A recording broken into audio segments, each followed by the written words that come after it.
Chapter 1351. Congratulations on acquiring the Breath of the Ages martial art at the monumental price of 12 billion pearls. Lord Morval presented a smile that was more ceremonial than sincere as he glanced at Draythan. Then, raising both hands theatrically toward the audience, he proclaimed, "With this, we officially conclude today's auction. Thank you all for your presence." An explosion of noise followed. Voices overlapped in waves of excitement, awe, and admiration. "Haha, congratulations, Lord Draythan.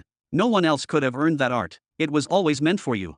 A new record, without a doubt. Only someone like you could push the price that far, Lord Draythan, haha." Even though the auction was declared over, not a single soul pulled out yet. The entire plaza remained frozen in a strange, electric suspension. Some of the elites seated among the clouds stepped forward to personally congratulate Lord Draythan. Meanwhile, guests in the lower sections buzzed with hushed conversation, whispering like scholars after a revelation, dissecting every detail of today's spectacle. Because today had been no ordinary auction, the events were staggering, one shock after another. The sudden reveal of a galaxy seed in Lord Hedrick's possession, the crackling tension between him and Lord Zarian, and not just him, also between him and the mysterious Lord Human, whose wealth had surpassed every imagination. A new price record shattered for an S-class artifact, then another, even higher, for a 5th-rank martial art, and the greatest twist of all, the announcement that the 6th great truth chosen was drawing near. Even if everyone here stayed the entire night, talking nonstop, it still would not be enough to unpack everything that had happened. And surprisingly, the Soul Society made no attempts to disperse the audience. On the contrary, dozens of radiant fairies descended into the plaza like falling petals, soothing the atmosphere with grace.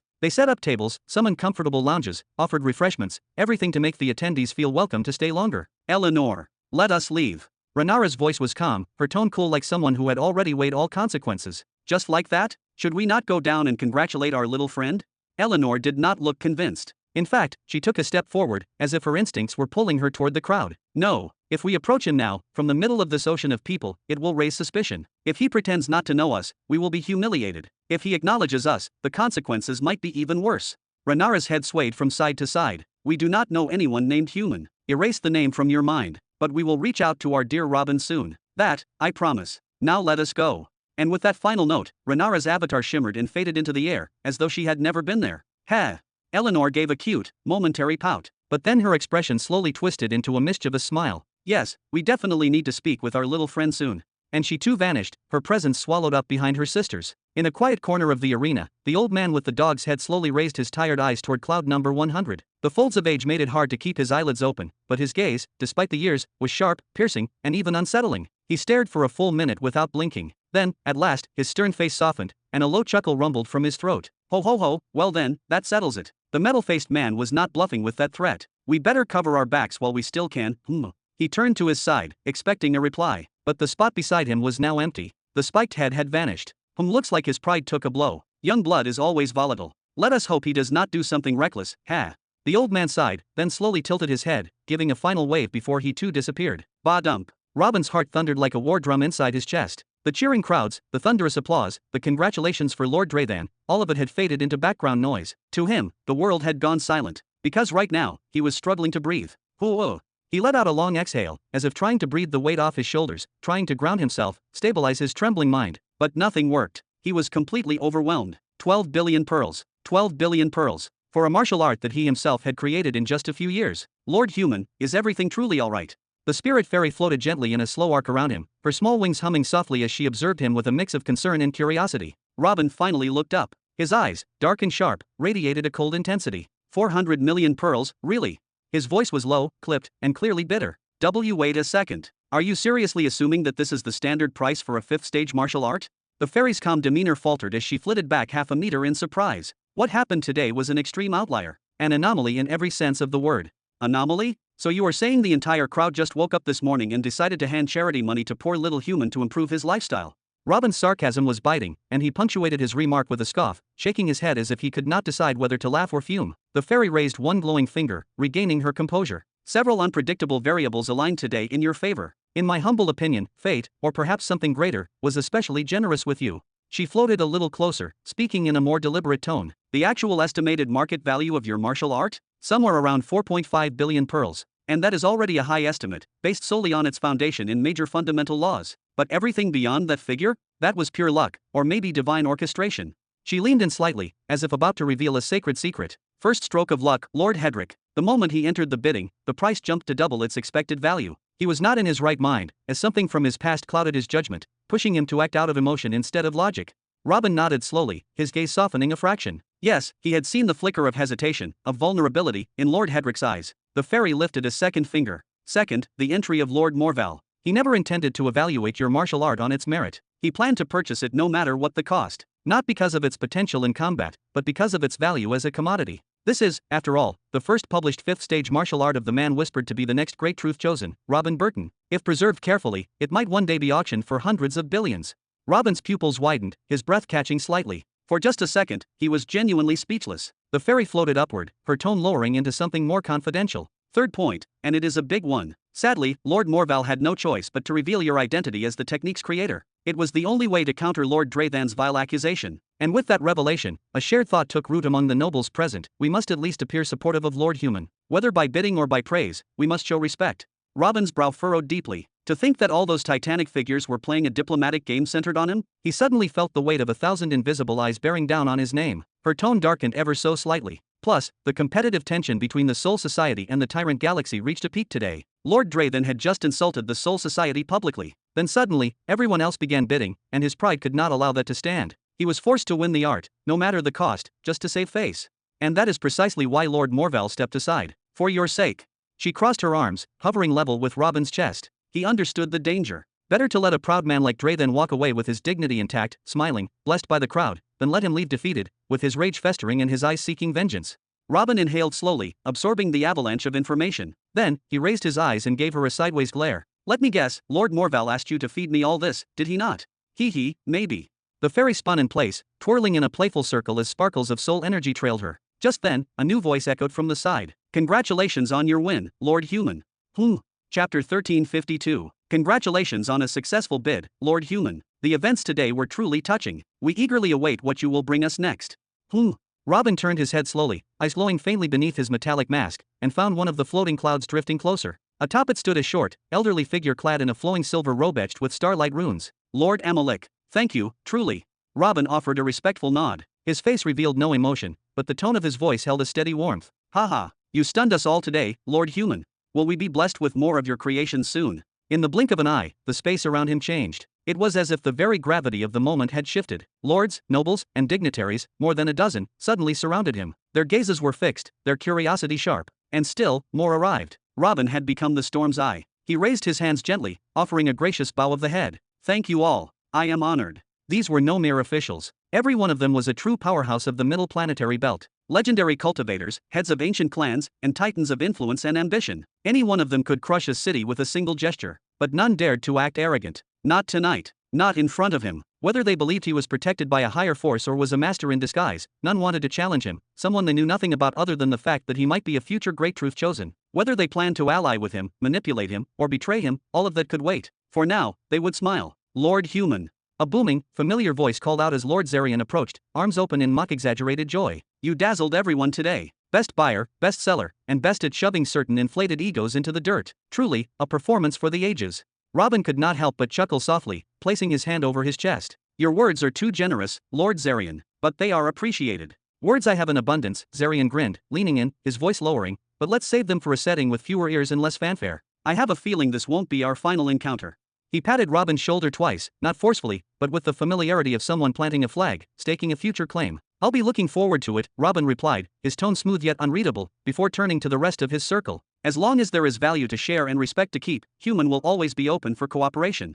Those words ignited the crowd. Smiles bloomed across faces seasoned by centuries of negotiation and warfare. To them, having someone like Lord Human in their network was not just strategic, it was a privilege. But just then, a voice came from behind. It was calm, precise, and laced with a presence that silenced the noise. Excellent. That means we may indeed have business between us in the future, yes.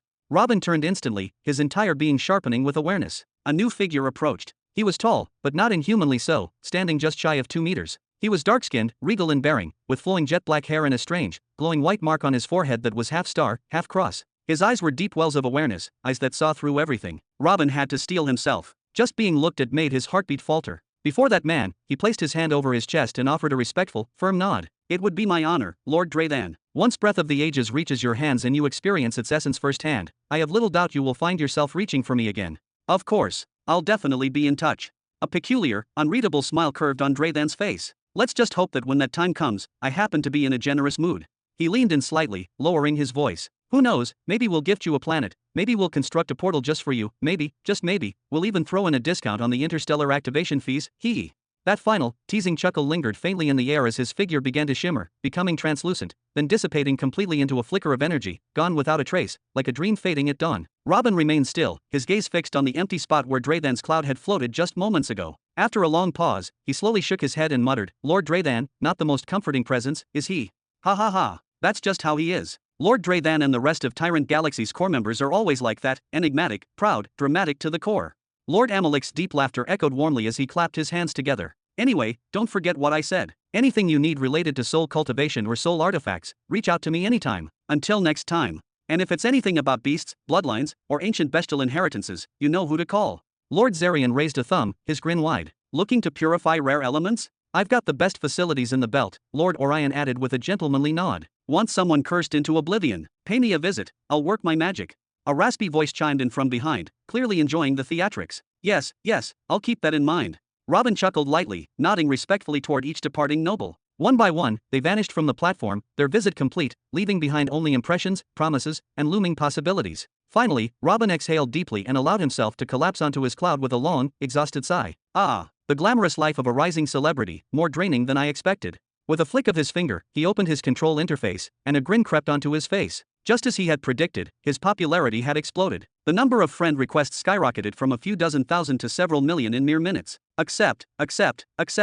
He rapidly approved all the requests from the nobles, each one a person of unimaginable influence, leaving the rest in limbo. Opening his friend list, Robin skimmed through the new additions. Aside from Renara, he now had 23 new connections, each of them a power player capable of shaking entire galaxies with a word or a gesture. Ha! Something caught his attention. His brows slowly lifted. Lord Hedrick actually accepted my friend request. Turning swiftly to his right, Robin's eyes darted toward the seats near the cloud platforms. He had completely forgotten about him. Between the excitement, the chaos, and the congratulations, it had all swept him away. Lord Hedrick had neither offered congratulations nor made another bid after that moment. He had simply vanished. And sure enough, his seat was now empty. When did he leave? How did I miss that? Just after you publicly confirmed your identity as the creator, the fairy answered softly, circling him gently. But why would you care? You have already gotten in touch with tens of his equals. Does he really matter?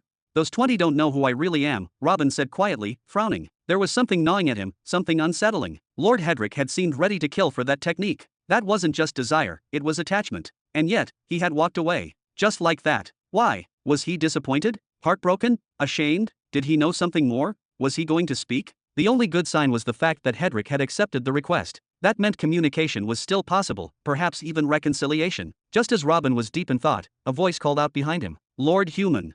It was smooth, calm, inevitable. I believe it's time we had a proper conversation. Wouldn't you agree? Robin sighed deeply and turned around slowly, his expression weary but sharp. Lord Morval. He met his eyes squarely. Yes, I believe it is. Chapter 1353. Lord Hedrick's eyelids lifted with slow deliberation, as if reluctant to let go of a world that was no longer there. The magnificent, awe-inspiring scene that had surrounded him moments before had dissolved into nothingness. Gone were the exalted figures seated atop clouds. Gone was the colossal arena teeming with millions of emperors, nobles, and celestial spectators. Gone was the majestic stage sculpted entirely from hardened divine mist. Gone, too, was the vibrant energy of celebration. All of it had vanished as if it were but a dream, and what replaced it was a reality far quieter. Before him now lay a vast stone chamber, ancient in architecture, with every inch carved with sacred runes and forgotten histories. It was a room so large and refined it could easily serve as the heart of a royal palace. Yet, despite its grandeur, it contained only the barest essentials, a single, modest bed and a plain wooden desk. No guards, no luxury, no warmth, only silence. A silence so heavy it felt like a weight on his chest. After what seemed like an eternity of stillness, Lord Hedrick finally broke the void with a single, firm word. Drays. Knock, knock. 2 solid knocks echoed against the thick wooden door, followed by the faint creak of ancient hinges. A man entered, tall, broad-shouldered, with a steely expression and a patch covering his left eye. His presence carried the unmistakable scent of battlefield experience and unwavering loyalty. Your Majesty, did you obtain the planetary displacement tool? No. Hedrick's voice was sharp, clipped, stripped of emotion. A blade dulled by disappointment, yet still dangerous. I want you to go to the destruction pit planet. Relieve my younger sister from her post there, and send her to me. I need to hear that story again. Drays froze for a breath. His master's aura was dark, brimming with repressed fury and perhaps a hint of sorrow. But it was not the kind of all-consuming despair one might expect from a man who had just lost something invaluable. As you command, my lord. He bowed low, then turned to leave, only to be stopped by another voice. Wait. Hedrick's tone was different this time. Not a command. A whisper, almost. He stared into the empty air, his mind elsewhere. Cloud number 100, is that right? He stood, slowly and deliberately. Then, to Dreza's surprise, he placed a hand on his shoulder. I'll go to mid-sector 100 myself. His voice had regained its authority. You'll stay here, protect the Empire in my stead. You're leaving the territory yourself. Draze could not hide his shock. How many years had it been since Lord Hedrick had personally stepped beyond the bounds of the Imperial Citadel? Meanwhile, elsewhere inside the Spirit Society. Puff. Lord Morval let himself collapse into a seat made of interwoven light and mist, exhaling in dramatic exhaustion. His head tilted back, eyes half closed, his posture that of a man who had just survived a tempest. What a day. What a glorious mess of a day.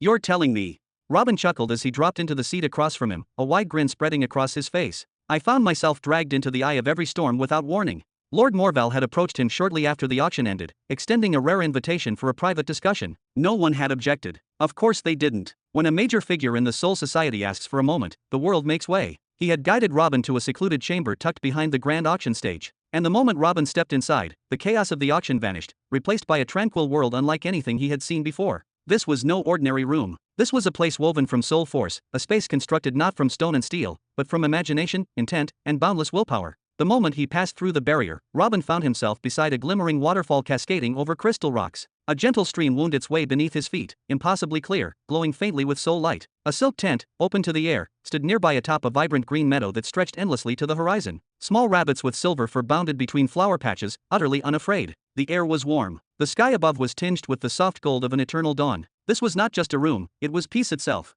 Haha. You say you found yourself in the middle of everything, Morval laughed heartily, then turned his sharp gaze back toward Robin. But tell me, Lord Human, was it fate that threw you into the spotlight, or did you leap into it willingly?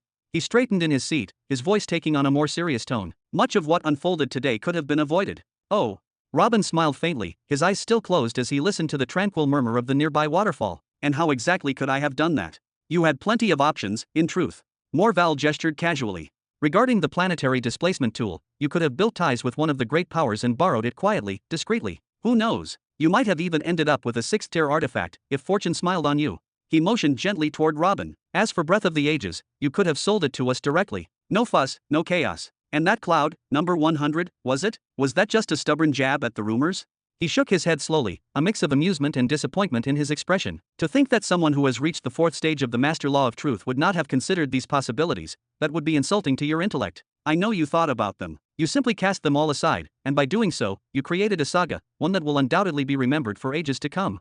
He leaned in slightly. They say every truth chosen harbors an obsession. Tell me, Lord Human, is yours the thrill of pressure? Or perhaps a thirst for fame? Robin exhaled slowly, finally opening one eye, still gazing toward the distant, shimmering illusion beyond the dreamlike veil of the room. If I had to pick an obsession, he said quietly, it would be the freedom to choose.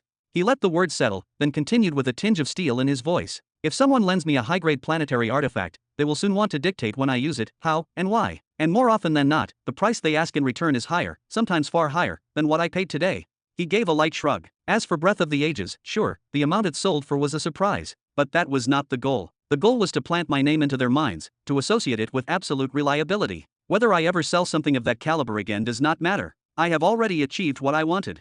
Morval leaned forward again, his voice quieter now, but more direct. To be completely honest, Lord Human, I still do not fully understand you. If you had asked, we would have provided the artifact. If you were seeking absolute trust, then let me ask, who is more deserving of that trust than the Dream Galaxy itself? Then, with a knowing look, his tone sharpened. But I think I have figured out the real reason. Oh. Robin turned his gaze to him now, a faint smile playing on his lips. And what would that be? Throughout the ages, truth chosens have always fallen into two categories, Morval began, raising a finger. The first are those who ally themselves with a great power, an empire, an academy, or a noble bloodline. They gain protection, access, and freedom to create, publish, and profit. The second group? They are the hermits, scholars who avoid the public eye, who want nothing more than quiet solitude, a pen, and a piece of paper. He pointed gently toward Robin. But you, Lord Human, you belong to neither group. Or perhaps you stand with one foot in each. You are not backed by any known power, at least not one you have declared openly. That much is obvious from the way you made your purchases, the way you sold, and the way the audience reacted to you today. He smiled, but there was something sharp beneath it. And yet, you clearly have no intention of fading into obscurity. You are not here to hide. You want to leave a mark. He spread his arms slightly, as if to encompass the room. So what do? You use the Soul Society as your stage, selling, showcasing, performing. And yet you pledge nothing to us. No alliance. No allegiance. You walk the edge, playing both sides. Robin lifted a brow, unconvinced. And what is the issue with that? It is not like you have not gained from my work with you. Morval grinned. Of course we have gained. Why do you think we are having this conversation? Then his tone softened, becoming almost sincere. All I am saying is this relationship could evolve into something greater, something deeper. And if trust is the thing holding you back. He leaned in slightly, his voice now just above a whisper. Then I do not believe that will be a problem anymore, Lord Robin Burton. Chapter 1354. I don't appreciate this sudden change in tone. Robin's eyes glinted with a strange, otherworldly light. I may be just a martial emperor, someone who relies on the law of truth, a law not known for its combat prowess, but make no mistake, I am not someone who can be threatened or coerced so easily, Lord Morval. Who said anything about threats, Lord Robin?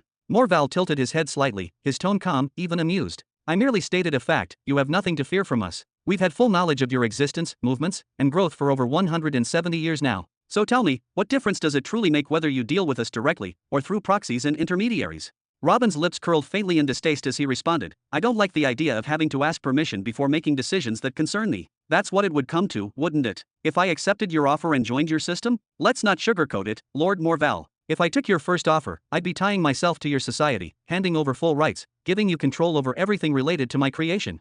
Then he gave a soft, knowing smirk. As for selling Breath of Ages independently, well, the difference between 400 million and 12 billion pearls is more than just a number. Wouldn't you agree? Not quite as vast as you think. Lord Morval gave a slow, deliberate nod. You see, the ferry assigned to you, Timari, offered 400 million merely as an opening figure. It was meant to be a starting point for negotiations. With proper back and forth, we could have easily reached a billion or even 1.5 billion. That would have been a fair, market-adjusted price for a martial technique, especially one intended for use by a single individual, not as a legacy to be passed on. He then spread his arms slightly, as if unveiling a grand truth. Now, compare that to your actual profits from today's auction. Robin raised an eyebrow, his voice cautious. What do you mean actual profits? Of course. Morval's smile widened faintly. This was a top-tier auction, one that spans the entire planetary belt. Normally, we take a standard 75% commission on any sale that happens in this environment. He let that sink in before continuing, which means your actual earnings from today amount to 3 billion. The other 9 billion? That's our share, the Soul Society's fee for creating the kind of high-level platform capable of bringing buyers like the ones you saw today. Robin's expression hardened. You seriously take 75% of the final sale? That's absurd. Doesn't the discount for the truth chosen apply here? He turned toward Morval sharply, seriousness flooding his face. It was clear this wasn't new information, it had been told to him before, but in the heat of the moment, he had willfully ignored it. The discount applies in other areas, namely in-store sales and purchases. There, the commission drops from 25% to 10%, possibly in the Chamber of Truth too. But this. Morval gestured to the Grand Auction Hall. This is an event that spans worlds, entire star systems, not some backroom trade. So no, it doesn't apply here. Then, with a grin that teetered between generous and condescending, he added, but tell you what, I'll do you a favor. I won't be stingy. I'll lower the commission rate specifically for you by another 15%. You'll only pay 60% instead of 75%. So out of the 12 billion, what does that leave you with? About 4.8 billion, right? Still think all this fuss and noise you made today was worth it? Robin didn't answer immediately. His brows furrowed deeply, his thoughts visibly racing. But he couldn't deny the logic in Morval's words. The truth was clear. The difference between this auction and a standard one was like the difference between a flickering candle and a supernova. Had Robin sold Breath of Ages in an ordinary auction hall on some planet, without the backing of the Soul Society or the presence of mid-belt lords, he would have been lucky to get 100 million. Maybe not even that. This 4 billion was a miracle by comparison. After nearly a full minute of thoughtful silence, Lord Morval leaned forward again, his voice lighter, almost teasing. Friendship, Lord Robin, has its advantages, as I'm sure you've begun to realize. Do you remember that planetary displacement tool you purchased? We were selling it on behalf of someone with an enormous stockpile of Soul Society friendship points. He burned them all in one go, just to reduce our take from 75% to a mere 20%. Judging by the price you paid, he's probably dancing around naked somewhere right now, haha. Robin didn't laugh. His voice was low, firm. So, what is it that you're after? What's your offer, really?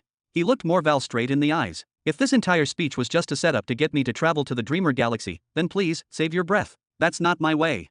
There was a pause. The amusement drained from Morval's face. He leaned back into his chair, exhaling through his nose as he scratched it absently. Fair enough, he said finally. We can revisit that another time. Then he straightened up slightly and pointed toward Robin with cool composure. You wanted something related to the curse of eternal stillness, didn't you? Then bring the afflicted person to the Dreamer Galaxy. I need to see them in person. Only then can I even begin to help.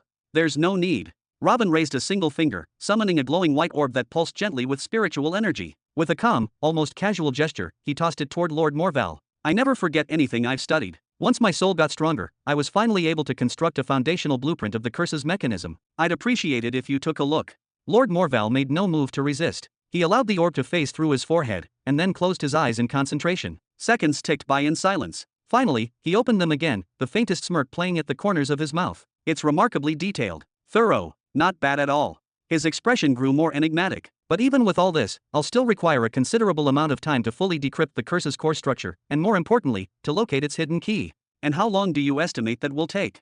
Robin asked, his eyebrows drawing together slightly, voice edged with impatience. Morval tilted his head as though pondering the very laws of time itself. Then, with a faint sigh, he turned his gaze to the infinite horizon. 8,000 years, he said calmly. At the very least, maybe more. Robin blinked, then chuckled softly with a hint of disbelief. You sure know how to stretch things out, don't you, he said, shaking his head in mock amusement. Ah, don't misunderstand, Morval replied, lifting one hand lightly as if to wave away the accusation. The actual deciphering won't take a millennium. Realistically, 70 years should suffice. But understand, what I'm attempting is to reverse engineer the intricate work of a fellow master, a colleague. If I ever cross blades with him in the future, having this knowledge would give me an overwhelming advantage. He narrowed his eyes slightly. That's how deep, delicate, and dangerous this work will be. One mistake, and the whole construct could collapse, or worse, lash back at me.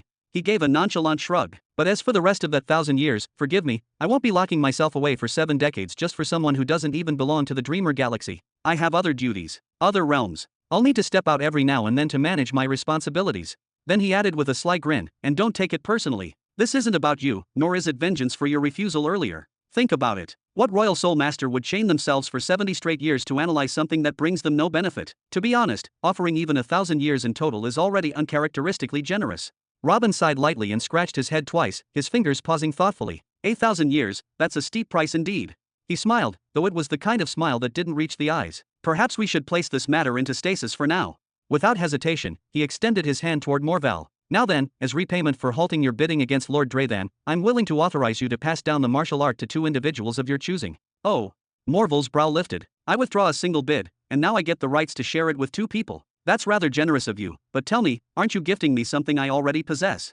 Despite his words, he reached out and accepted the runes from Robin, who handed them over willingly, without any embedded restrictions, seals, or curses. You're right, Robin replied coolly, but I'd be deeply disappointed if I discovered a third person using it. His voice remained calm, but his eyes gleamed with sharp intensity. And no one wants to make our dear truth chosen unhappy, do we? Morval let out a hearty chuckle. Very well then, 2 it is. Thank you kindly for the permission. Robin's expression remained neutral as he moved to the next matter. As for the ridiculous discount rate you forced onto today's auction, I reject it outright. He raised a hand slightly, his voice now colder. In exchange, I'll grant you 1 more usage permission, provided you lift the discount entirely from the Breaths of Ages auction. Then, with a slight breath, he added, and 2 more permissions if you remove all taxes, fees, and future deductions from any auction, trade, or transaction involving me. He raised his open palm, fingers stretched. 5. That's the number of total permissions I'm granting you right now, Lord Morval. At current market value, that's the equivalent of 60 billion energy pearls. These 5 permissions will cover your earlier favor, increase your benefit in today's bidding, and eliminate any future taxation or restrictions when dealing with me. Then he lowered his hand slowly, his tone firm. Do we have a deal? Lord Morval said nothing at first. He lifted his chin slightly, eyes narrowing in contemplation. We do, if you agree to supply me with 1 or 2 martial arts every so often. We'll purchase them from you at a fair price. Otherwise, his eyes gleamed, keeping the taxes in place might prove far more profitable in the long run. We'll revisit that matter when the time comes, Robin replied smoothly, stepping forward with a formal smile as he extended his hand. It's been a pleasure meeting you today, Lord Morval. Haha, I have a feeling this won't be the last. Morval stood as well, grasping Robin's right hand firmly with both of his. Despite the polite smiles, the warmth that had accompanied Robin's entrance was long gone. Now, the very air seemed heavier, laced with tension so thick it could be sliced with a blade. Chapter 1355. At the hotel. Robin slowly opened his eyes, his expression calm and collected. He stretched out both arms to either side, extending his body with a sharp, satisfying stretch. Master, did the auction go as you expected? Pisu stepped in from the side of the room, a warm smile on his face. Robin turned his head toward him and stared in silence for a few seconds before finally speaking. I see you are still here. I told you, Master, I want to follow you. Follow the one destined to become the next great truth chosen. Pisu took another step forward, his tone unwavering. Even my grandfather wouldn't blame me for this. I'll stay with you until the day I'm no longer useful, until you yourself cast me out. Robin gave a faint smile, a glint of amusement in his eyes. I imagine your grandfather has bigger problems to worry about these days, doesn't he? Pisu's eyes widened in shock for a brief moment, then he lowered his gaze. How did you know, Master? Is that one of the powers of a great truth chosen? His voice dropped a little. You're right, he is in trouble. My whole family is. He took a deep breath before continuing. A few years ago, my grandfather sent one of our family's young messengers to tell me that war was breaking out on planet Saraman, between the Iron Boar Empire and the Nine Paths Empire, and that we were bound by oath to defend the planet under the Iron Boar banner. Robin's brow arched slightly. And you didn't return to help because? Because. Pisu looked down again, guilt flickering in his voice. In that same message, he told me not to return. He said there was no point, because the human Golden Army had arrived. He described them as a terrifying force that no one can stop. They'd already seized 3 other planets from the Iron Boar Empire with frightening ease. His voice dropped further. And he told me that a failed nexus oversees that army. Robin's eyes narrowed slightly at the mention of that term. A failed nexus was a being who attempted a breakthrough, only to succeed partially. The result was someone more powerful than a world cataclysm, yet not strong enough to reach the next realm. They were trapped forever in between, until their injuries finally killed them. Sigh. Pisu nodded slowly. With the Golden Army rampaging on the planet, and a failed nexus leading them, there's just no stopping that kind of force.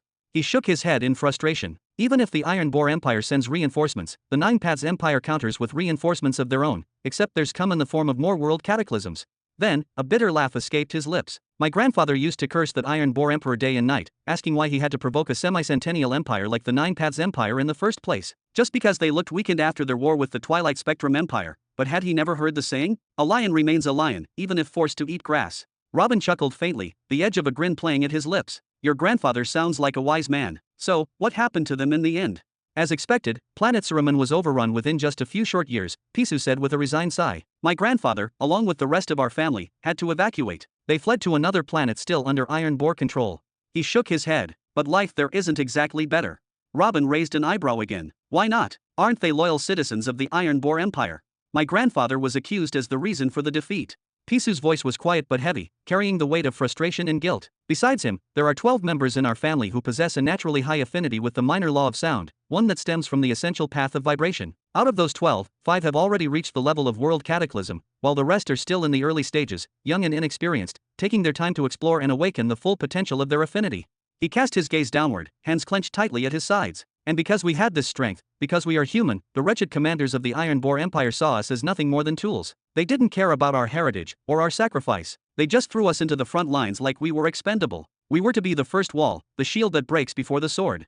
Robin raised an eyebrow, interest flickering in his eyes. He, too, wielded a sound-based law, an extension of wind. But unlike Pisu's lineage, his law specialized in the transmission and amplification of sounds through the wind as a medium. He knew, however, that sound laws were vast and fragmented, appearing across multiple paths, vibration being the nearest of them all. My grandfather refused to gamble with the lives of our elders, my uncles, great-uncles, the ones who had dedicated centuries to climbing the ranks. He never believed in this war, never started it, and certainly didn't want to pay the price for someone else's pride. So, during battle, he ordered tactical retreats, surface-level engagements with gradual fallback tactics. Not because he was a coward, but because he refused to sacrifice our blood for the ego of a pig-headed emperor. Pisu let out a dry laugh, shaking his head bitterly. Of course, that decision, logical or not, became one of the reasons Suraman fell so quickly. He scratched his head, then held out his palms as if searching for an answer. What was he supposed to do? Throw our entire bloodline into the meat grinder? For who? For a regime that limits how many children we're allowed to have. For a kingdom that, whether openly or behind closed doors, accused our family of sabotaging their military power, blaming us for the deaths of uncles who were on the brink of becoming high-level world cataclysms. Robin's eyes sharpened with intrigue. And what happened after that? He asked, leaning in ever so slightly. The Iron Boar Empire, recognizing the value of our abilities, allowed the Mazer family to withdraw to their inner territories. They didn't do it out of kindness, just pragmatism. They still saw us as weapons they could use later. But my grandfather and the rest of our kin, they've been subjected to unspeakable pressure ever since. Pisu's voice dropped, almost trembling. We're no longer invited to council meetings, yet we receive direct orders to fight on some of the deadliest battlefronts. The irony? The very empire we need to bleed for treats us worse than the enemies we were meant to defend against. He then raised his voice, the pain too bitter to contain. And now, rumors are spreading, whispers among soldiers and courtiers alike, that even if the Iron Boars reclaim Suraman, they won't let us go back. That the lands we once called home won't be returned to us. That they'll scatter us, separate our family and our people, planting us among their own cities, to dilute our bloodline and erase our influence. His fists trembled. When my grandfather heard that nearly 300,000 of our people survived the war, when he learned that the Golden Army ignored them because they bore no weapons, and our cities were spared, he sighed in relief. He was grateful. But then came the betrayal. He looked up, face dark. The cruelty of our own empire was greater than the wrath of our enemies.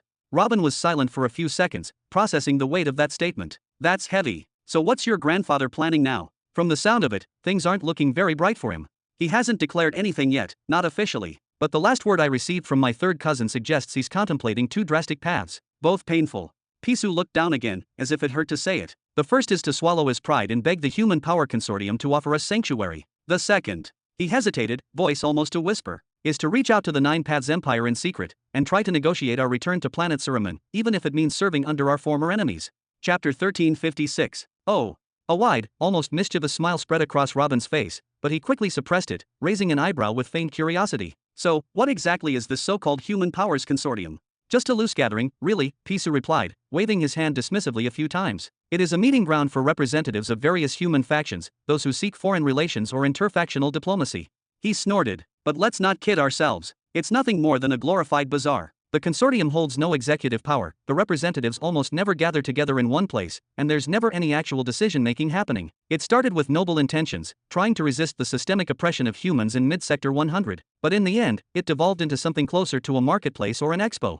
Frustration bled into his tone as he shook his head. Walk into any headquarters of the so-called consortium and what do you find? Rows upon rows of delegates from clans, academies, powerful families, and mega merchants, all of them showing off their wares, flaunting unique services or rare products. Each delegate is there for one thing and one thing only, to outcompete the others, to poach clients, and to secure buyers.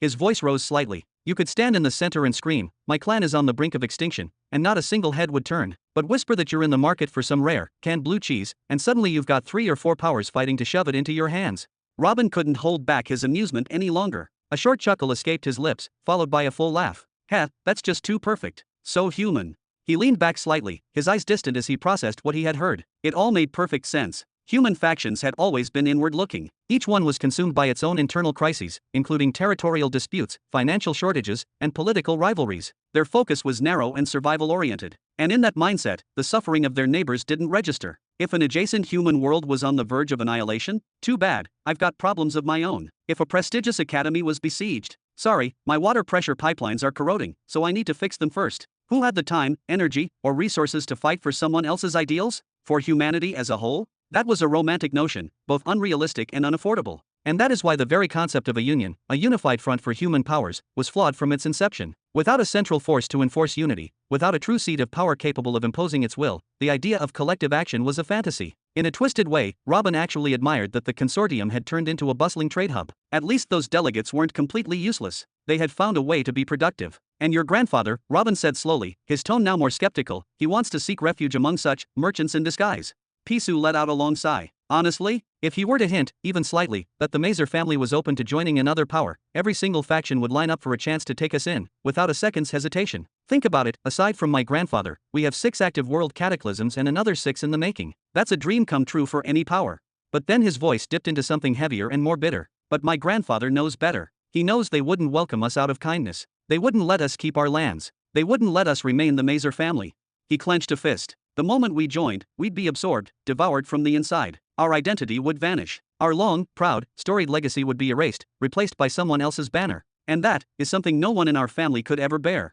Robin's relaxed expression slowly stiffened. What Pisu had just said, those words, were perhaps the most absurd contradiction Robin had ever heard from him. If Pisu truly understood what he had just said, he might realize how hypocritical and self-defeating it was. But Robin knew, as he had always known, Pisu's thinking was shaped by simpler frameworks. When they first met, Pisu had ranted about how humans couldn't build empires. He spoke of how systemic oppression and external pressure crushed their potential. He spoke of clans, academies, and economic giants, the true powers of the human world. But Robin had known right away that it was nonsense and utter delusion. What was stopping a few strong families from banding together? From merging their resources, their bloodlines, and their talents into one true empire? The real problem, Robin had come to understand, was far more deeply rooted than anyone dared admit. Every family wanted the crown. No patriarch or heir apparent would ever willingly give up their title, their pride, or their sovereignty, to stand behind another and call someone else Your Majesty. That was a humiliation few were capable of enduring. Why would they? They already had their own domains, their own armies, and their own names engraved in the stones of history. Sovereignty, to them, was not a luxury.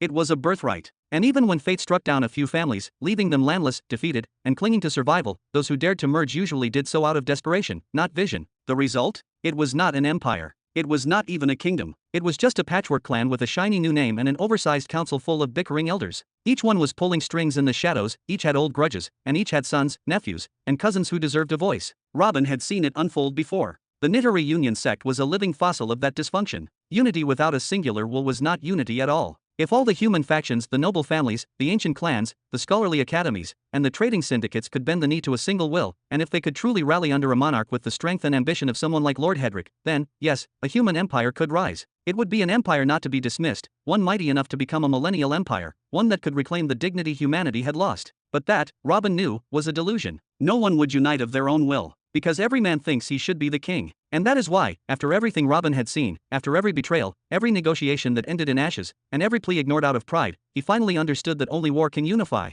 Only war can bring peace. Everything else was theater. Everything else was an illusion. Robin scratched his head with frustration, exhaling through clenched teeth. He was tired of humanity's short-sightedness. He was tired of their pride, their cowardice, and their inability to see the bigger picture. Then he turned, locking eyes with Pisu once again. "Listen closely," he said, his voice low but charged with power. "I want you to return to your grandfather." "What?" Pisu blinked, shocked. "But, didn't you accept me? I thought I could serve you well. I swear, I won't let you down." He rushed closer, almost pleading now, so unlike the proud descendant of the Mazer bloodline who had spoken so boldly earlier. Robin didn't respond with warmth. He simply averted his gaze, annoyed. "Get up, and be silent." His voice cut like steel. "There's a message I need you to deliver to your grandfather. A message so important, you must deliver it even if it costs you your life. Do you understand me?"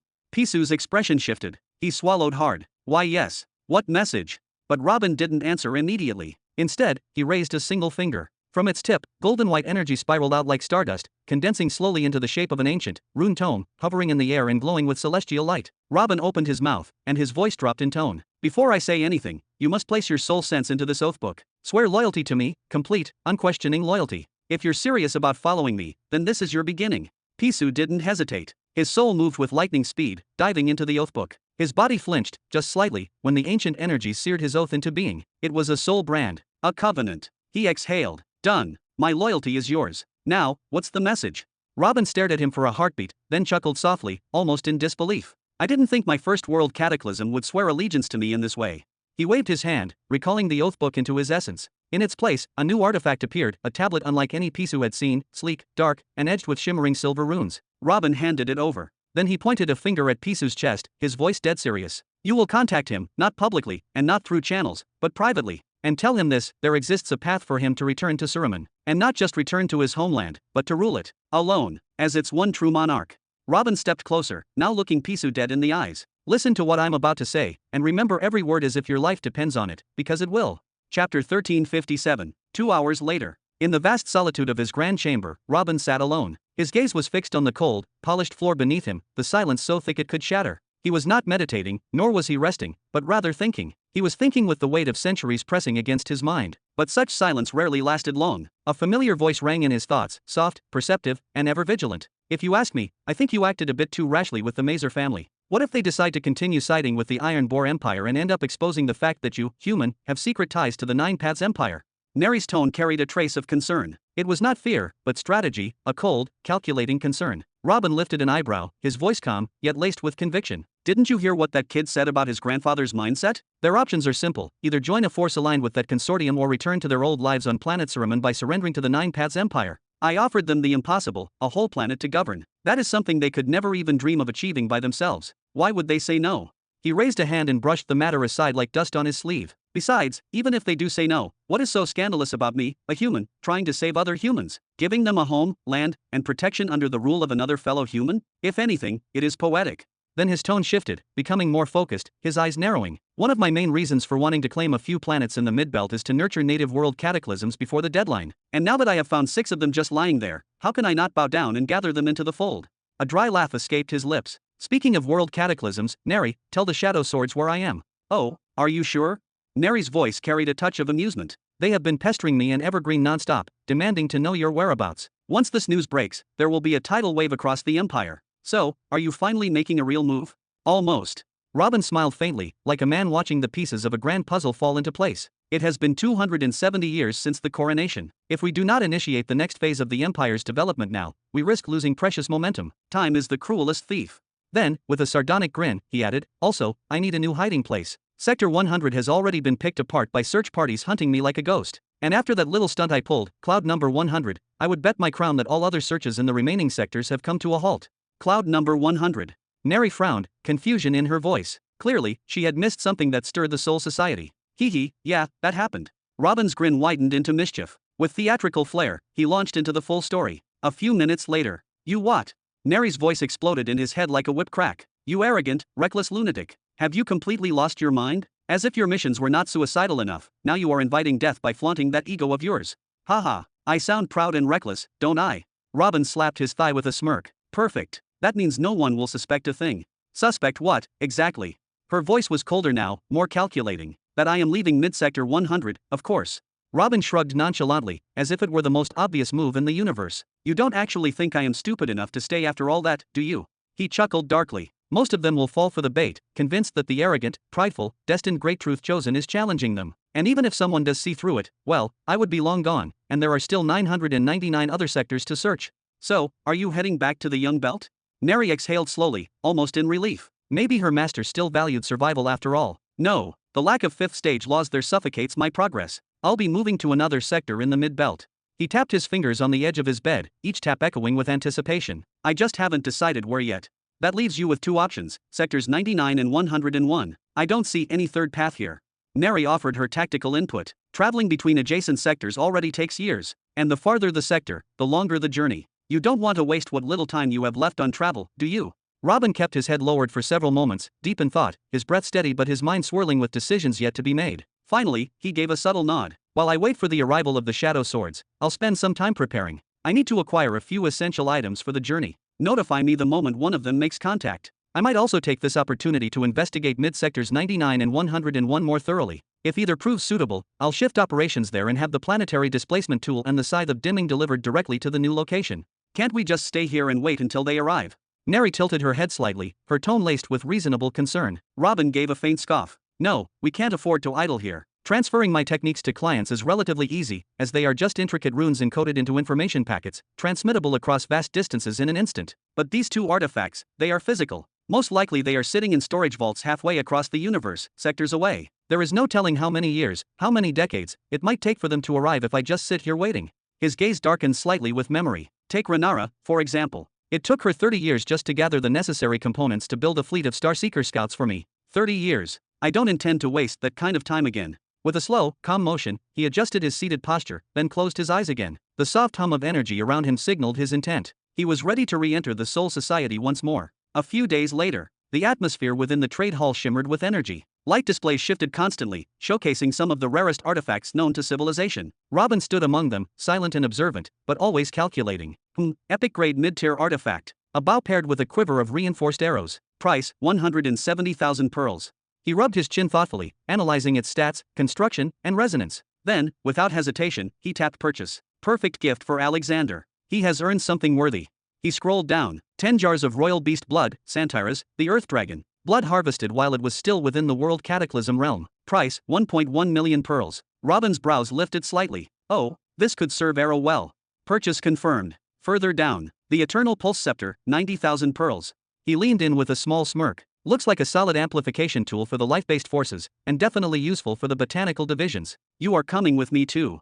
What else do we have here? He whispered to himself as he scrolled through the vault of exquisite relics, the highest-tier goods market. To most, these were legendary tools and relics worth empires. To Robin, they were options, investments, and weapons for the future. In truth, even if he purchased every single item on display today, it would not dent his fortune. His current net worth had skyrocketed beyond 22 billion pearls, and that number was growing by the second. With every rune, array, or technique sold under his name, his power and influence only deepened. And now, things were even better. With the recent abolition of the 10% tariff on his transactions, his income was increasing at an accelerated pace. He might not be part of the top 100 wealthiest individuals in the known universe. He might not yet rank in the top 1,000 either. But make no mistake, Robin was well within the top 10,000, and climbing fast. Feeling a deep sense of satisfaction, he let himself scroll more freely, buying anything that piqued his interest or could enhance the Empire's infrastructure, training systems, or elite squads. Then, a flicker in the corner of his interface caught his eye. A red notification. He extended his hand, tapping the icon with a gesture. The interface shifted at once, opening the system inbox, where a bright, blinking alert stood out like a beacon. Alert, planetary displacement tool, grade 4, and scythe of dimming, grade 3, have arrived successfully at planet Sarin.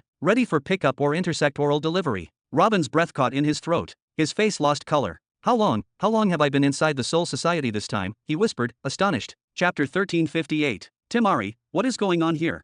Robin's voice was low, yet laced with urgency and disbelief. How in the world did both planetary-grade artifacts arrive already? Were you all so certain I would win them that you shipped them before the auction even ended? A swirl of light shimmered gently before him, forming into the elegant silhouette of the fairy, who greeted him with a sly, satisfied smile. Oh, how wonderful it is to finally hear my name spoken by you, Lord Human. I must say, it flatters me more than I expected. She gave a graceful bow mid-air. As for your question, the answer is quite simple. Lord Morval himself issued a direct order to activate the instant delivery protocol, for your sake. Consider it a bonus gift from the Soul Society, in light of your recent contributions.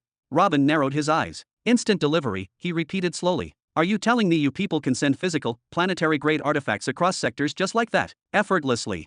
His heart skipped. This was not just convenience, this was high-level dimensional logistics that could shake galactic strategy to its core. We can't, Timari clarified with a little shrug, but we know who can. She floated closer, lowering her voice like one sharing an ancient secret. It's all thanks to the legendary Grade 7 space gates, constructed through the pure application of the 7th stage of the major law of space, arguably one of the greatest technical marvels in the known universe. These gates are so powerful, they can reduce a year of intersector travel to just 1 hour. Robin blinked twice, stunned. A spatial portal utilizing the 7th stage of the space law. His voice lowered to a whisper. Why have I never heard of this before? He immediately recalled the design he had received from the seer, the simplified version combining the 5th and 6th degrees. It had impressed him then, especially because it allowed even low-tier inscription masters to construct functional portals, if given enough time and resources. He had seen that type of gate across multiple planets, from Azakra to Zurin, all likely derived from Interaz's basic model. But this was entirely on another scale. That's because the Grade 7 portals were never made available to the public, nor put up for sale in any auction, Timari explained. The Tyrant Galaxy, Interaz's domain, claimed one key planet in every major sector, and upon it constructed a single, massive, Grade 7 spatial portal. 1,000 portals in 1,000 sectors, and every one of them is under Interaz's galaxy's complete and unchallenged control. She twirled in the air again, her tone casual but the implications deadly serious. Many of those sectors, of course, already had their own behemoths, and yet, they allowed Interaz to take over one planet each, because they benefit from it as well. Robin frowned. Benefit? In what way? His mind immediately leapt to the military implications. Couldn't Interaz use those portals to launch a full invasion anywhere, anytime he wants? Tyrant Interaz himself doesn't need portals to travel. Timura's voice dropped slightly, now more serious. He can already move freely between sectors using the 7th stage of spatial law. Whether the portals exist or not means nothing to him. And as for moving armies? Not feasible. The energy cost to activate the portals on that scale is astronomical. Far too expensive to use for war. She lifted a single glowing finger, her wings flickering with faint starlight. The great portals weren't created for war. They were created for profit, to dominate intersector commerce, to bind the Soul Society in a subtle but inescapable economic grip. It's less of a military weapon, and more of a monopoly. Robin's brow tightened. So, it's more like a forced partnership. You can say that. Timari gave a small nod. Interaz is difficult, especially when it comes to maximizing profit. You'll understand more clearly if you take a look at the Spatial Path Products section of the store. Without waiting for a reply, she spun in place, and reality shifted around Robin like a curtain being drawn. The world around him transformed instantly. He was no longer in the quiet void of thought but standing inside a small, elegant shop, intimate, clean, and strangely peaceful. Before him sat a simple stand stacked with shimmering, enchanted pages, ready to be flipped like a catalog. Ha! Robin murmured. And then, without even turning a single page, his eyes locked onto the first item displayed, a breathtaking image of a spatial portal. Basic portal. Price, 10,000 energy pearls. Can be constructed once after purchase. Annual operational fee, 1,000 pearls, or 20% of total portal-generated revenue, whichever is greater. This is absolute robbery. Robin exploded, his finger stabbing at the floating data slate like it had personally offended him. But then, his outrage began to melt into slow, dawning horror. Oh no, he muttered, as his eyes glazed over in realization. For a few seconds, he simply stood there, stunned. He had used that same blueprint hundreds of times. He had ordered the construction of portal after portal, some linking vast continents on the same world, others bridging star systems across his empire. He had used them for war, for commerce, for civilian travel. They had become the lifeblood of his entire logistical network. And now, 20% of all the wealth generated through them was owed to someone else? A behemoth, no less? That meant centuries of fees, decades of backlogged energy tolls. That included transit permits, military movement charges, even tourism fees. Robin felt his pulse quicken. Wait, the portal control system, doesn't it have a revenue tracker feature? He smacked his forehead with a loud thwack, a groan escaping his lips. So that's how the Great Serpent Empire tracked my planetary stronghold so easily. What happens if someone builds these portals without an official license? His voice was low now, cold, suspicious, almost dangerous. There are several legitimate ways to acquire licensing through us, of course, Timari began pleasantly, as if discussing the weather. But if you, let's say, bypass the process, or worse, steal the blueprint, you'll be classified as a violator. In that case, a punitive enforcement squad from Tyrant Interaz's administrative forces will be deployed. Their mission, to make you pay, either through forced compliance, meaning immediate license purchase at triple cost, or through liquidation. She giggled. They'll dismantle the portal, level the city it's built in, and file for restitution costs for the damages done to Tyrant Galaxy's treasury. And for anyone who simply stops paying their dues every year? Same treatment, no exceptions. Robin stared at her for a long second. That conniving bastard, he knew. His jaw clenched. He knew about this. And he still gave me the blueprint, acting like it was some grand favor. He exhaled sharply, shaking his head. This is extortion. Organized, weaponized extortion on a universal scale.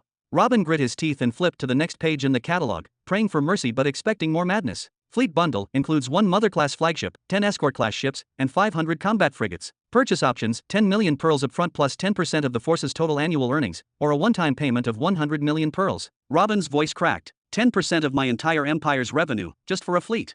His hand trembled slightly as he pointed at the page. And if I want to buy it outright, it's 100 million? What kind of scam is this? That's because the fleet comes with integrated weapon systems powered by the 5th stage of the space path, Timari explained smoothly. While that doesn't necessarily increase raw material costs, the inclusion of a 5th stage construct automatically multiplies the value by an order of magnitude. Robin blinked. Then, unexpectedly, he grinned. A slow, wicked grin of understanding. So just the presence of a 5th stage space law application inflates the market value that much, huh? He chuckled darkly. Interesting. Very, very interesting. But before he could start scheming, Timura's voice cut through his thoughts like a blade. Normally, I would encourage you to do whatever you are thinking. After all, your rise is my rise, Lord Human. But if I were you, I'd stop right there. Her smile faded. You're still too young, and too promising to throw your life away like this. Chapter 1359. You're still far too young to be throwing your life away like this. Robin's smile faded instantly. He slowly turned his head toward her, his voice low but sharp. Throwing my life away? What exactly do you mean by that? The fairy's wings flickered with unease, her voice measured. I can sense it. You're contemplating something that involves tampering with the 5th stage of the space path. I'm telling you now, don't. She took a small breath before continuing. You can experiment a little with the space path, up to the 4th stage. That's relatively tolerated. But the moment you cross into the 5th, you're no longer playing in neutral territory. You're entering the sovereign dominion of tyrant Indiras, and no one has permission to tread there. Robin scoffed, but there was tension behind it. And what, just because people started calling me the future great chosen truth, doesn't make me able to do whatever I want? Is that what you're implying?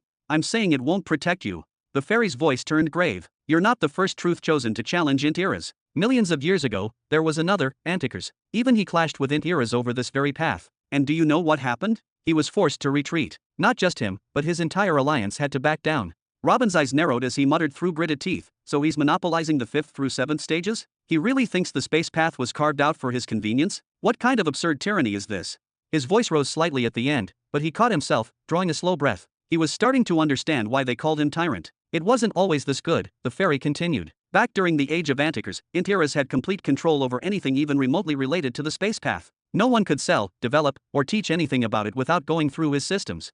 She paused, her voice quieter now. After the fallout with Antikers and his allies, Indiras did loosen his grip slightly. He permitted the use of the space path up to the 4th stage, as long as it wasn't abused or weaponized in ways he disapproved of. But beyond that, the 5th stage and above? Still forbidden. Still sacred. Still his. Robin fell into a grim silence. His hands had curled into fists at his side. The idea that entire stages of heavenly law were locked away, unreachable, not by nature, but by a man, made his skin crawl. When he had first heard about the portal taxes and the outrageous 20% tribute, he had immediately begun thinking of ways to design his own portals. Weaker portals, perhaps, or ones that didn't use as much spatial law, anything to stop outsiders from monitoring his empire's movements through their fancy tracking features. He had 5th stage space law. Why shouldn't he use it? But now, even that seemed impossible. Sighing through clenched teeth, Robin began flipping through the merchant's pages again. 1st stage spatial cutter, 5-meter travel pouch, 3rd stage cloak of concealment, compact vault with 200 cubic meters capacity, surveillance mirror of reflection, spatial memory box. His hand moved out of habit, almost angrily now, trying to distract himself and push the frustration away. But something stopped him. A name. A single name printed on every single product tag. Sold by Indiras Galaxy.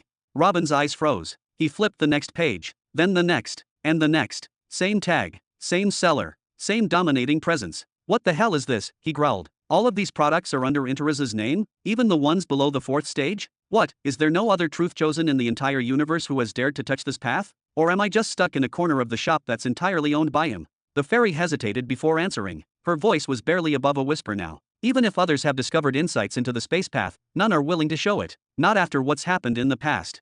Robin's fists clenched tighter. He flipped the pages faster now, page after page of space-related tools and constructs, each more mundane than the last, yet each stamped with the same brand. He wasn't just buying a product. He was buying from a system. One that claimed ownership over one of the most vital, widespread, and universally essential laws of the cosmos. Space. Every portal. Every ship. Every ring. Every backpack. All of it, from one hand.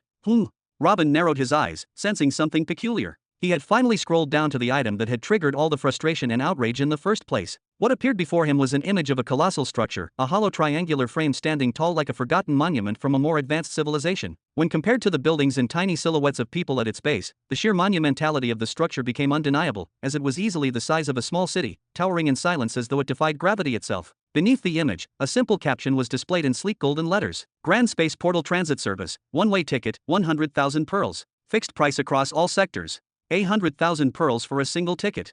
Robin's voice rose involuntarily in disbelief, his hand shooting out to point at the description. That's outright extortion. He was furious, and rightfully so. Intrasector travel, moving between locations within a single sector, cost only 1 dra, the most basic expenditure imaginable. Even taking into account the extra energy and calculations needed to move between sectors, the actual cost couldn't realistically exceed a few hundred pearls, 1,000 at most for extreme distances. Everything beyond that was just pure, calculated robbery by the tyrant galaxy. His mind spiraled. What about a family trying to visit their relatives in another sector? Or a traveling merchant and their convoy? What of a group of soldiers or researchers transferring for collaborative missions? The numbers were staggering, and the horror didn't stop there. On the way back, they would have to pay the same inflated amount again. Every round trip, every crossing, every person, bleeding pearls into the hands of a single entity. Even if just one traveler per day used the portal from each of the 1,000 sectors, the resulting income would be a financial flood, a river of endless currency pouring directly into the tyrant's treasury. No wonder people compared the Soul Society and the tyrant galaxy in terms of wealth and dominance. But there was a fundamental difference. People paid the Weave Society willingly, because they received something invaluable in return. Their commissions, even at 75% commission, were seen as the price befitting the services.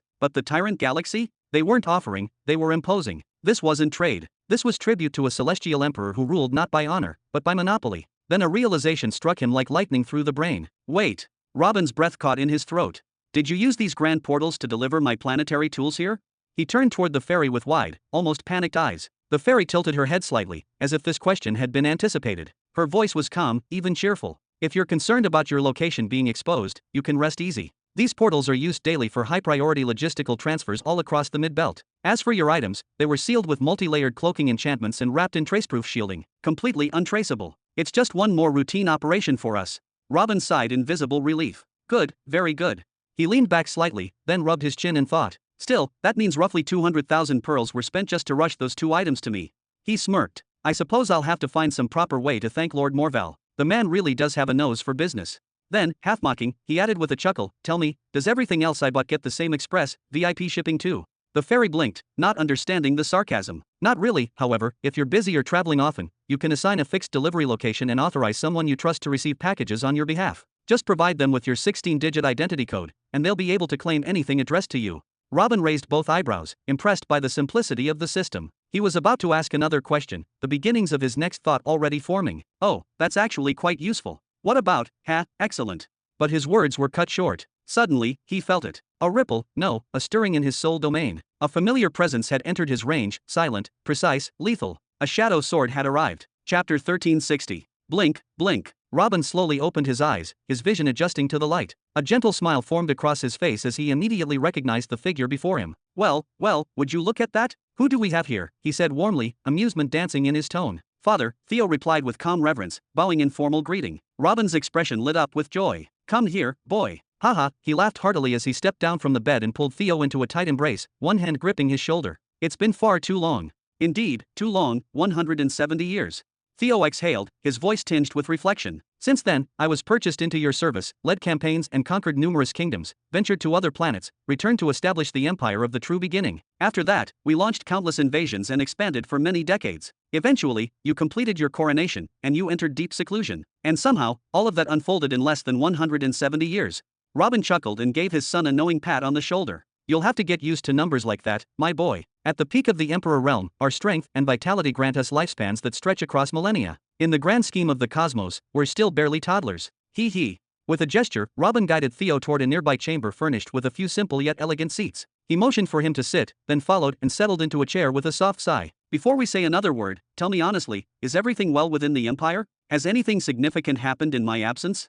Theo leaned back slightly, a confident smile rising to his face. At this point, Father, problems have learned to fear us. They'd rather run than face what we've become. Externally, our unstoppable legions dominate the Young Belt. We're currently engaged in open war with 3 separate empires, 2 based in Sector 99 Young, and the 3rd in Sector 100 Young. And despite their resistance, we're crushing them mercilessly. It's only a matter of time before they either surrender or fall to ruin under the pressure of our might.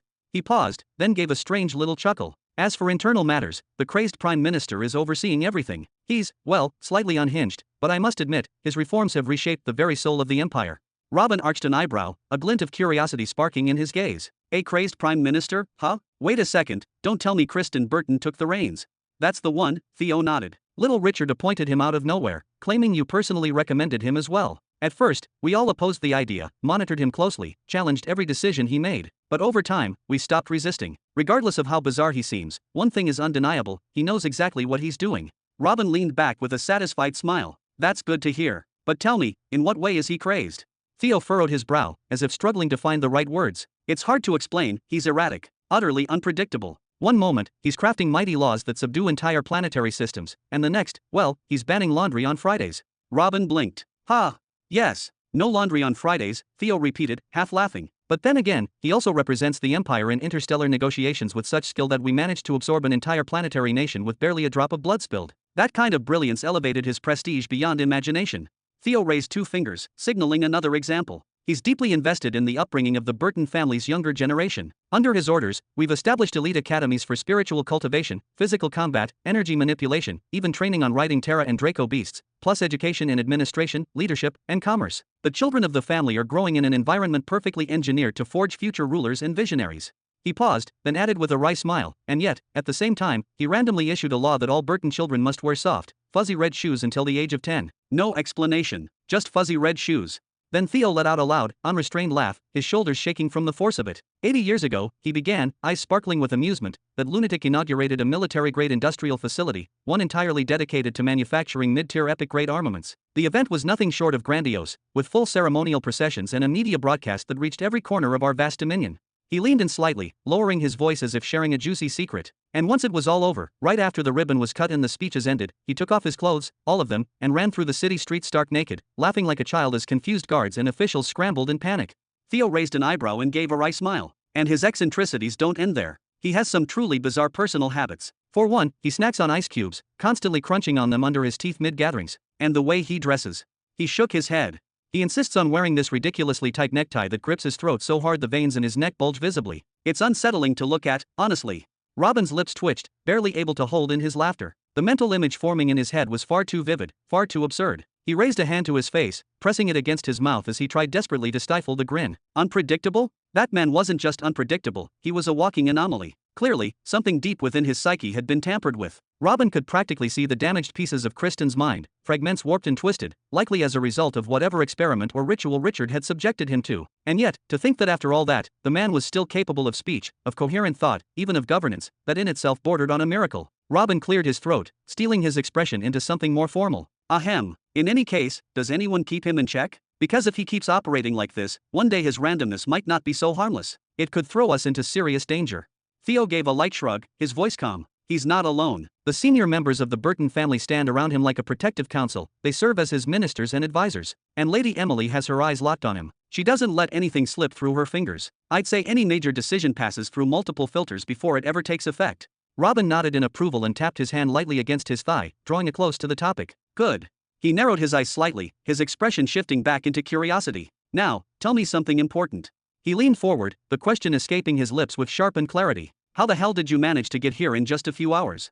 He had ordered Neri to transmit his coordinates to the Shadow Swords, who were stationed in Nihari. The logical expectation was that they would relay the message to Theo, who was stationed deep within Mid-Sector 100, and the journey, under any known method of travel, should have taken no less than 3 weeks. A full month, even, if there were complications with the wall. Yet here Theo was, standing before him, as if he'd simply walked across the street. Technology.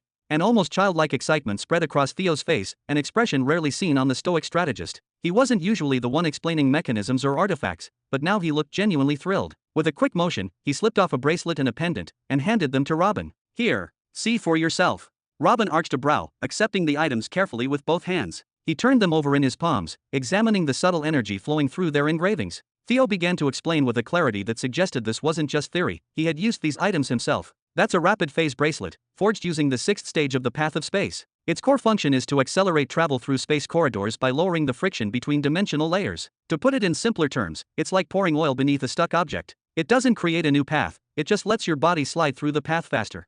He exhaled softly and continued. It's a complementary artifact, it doesn't replace space portals, but enhances using them. Sadly, production of these items ceased ages ago in the Intiera's galaxy. The market was small, the costs enormous, and no empire was willing to invest in large-scale production. But recently, we discovered a set of 7 at an ancient relic auction, and we obtained them through our own methods. Let's just say they didn't come cheap. Each one cost us 1.1 million energy pearls. He then gestured broadly as he moved on to the broader picture. Jura, Orphan's Blood, Greenland, and Nihari, they're all part of the same natural galactic cluster in Young Sector 99. That's why movement between them is practically instantaneous. The space portals form near key celestial landmarks like Poison Rock and other core planets. But, he added, as our great empire sprawled across the sector, we began to notice a limitation. The farther a destination is, the longer the transit time, even with the portals. For instance, if you were to enter the Jura portal and try to reach planet S157, you'd have to wait 10 full minutes before emerging on the other side. And that's with the bracelet active. He inhaled deeply, then launched into his final point. You may have noticed, Father, that it took you nearly 2 full weeks drifting through interstellar space before you reached the barrier between belts. Those 2 weeks, that's the physical distance between planet Jura and the beginning of the middle belt. So if we were to conquer a planet near that edge, it would still take 2 entire weeks to travel back to Jura via the portals. And if we dared use ships instead? That journey would stretch to months, possibly seasons if we're unlucky.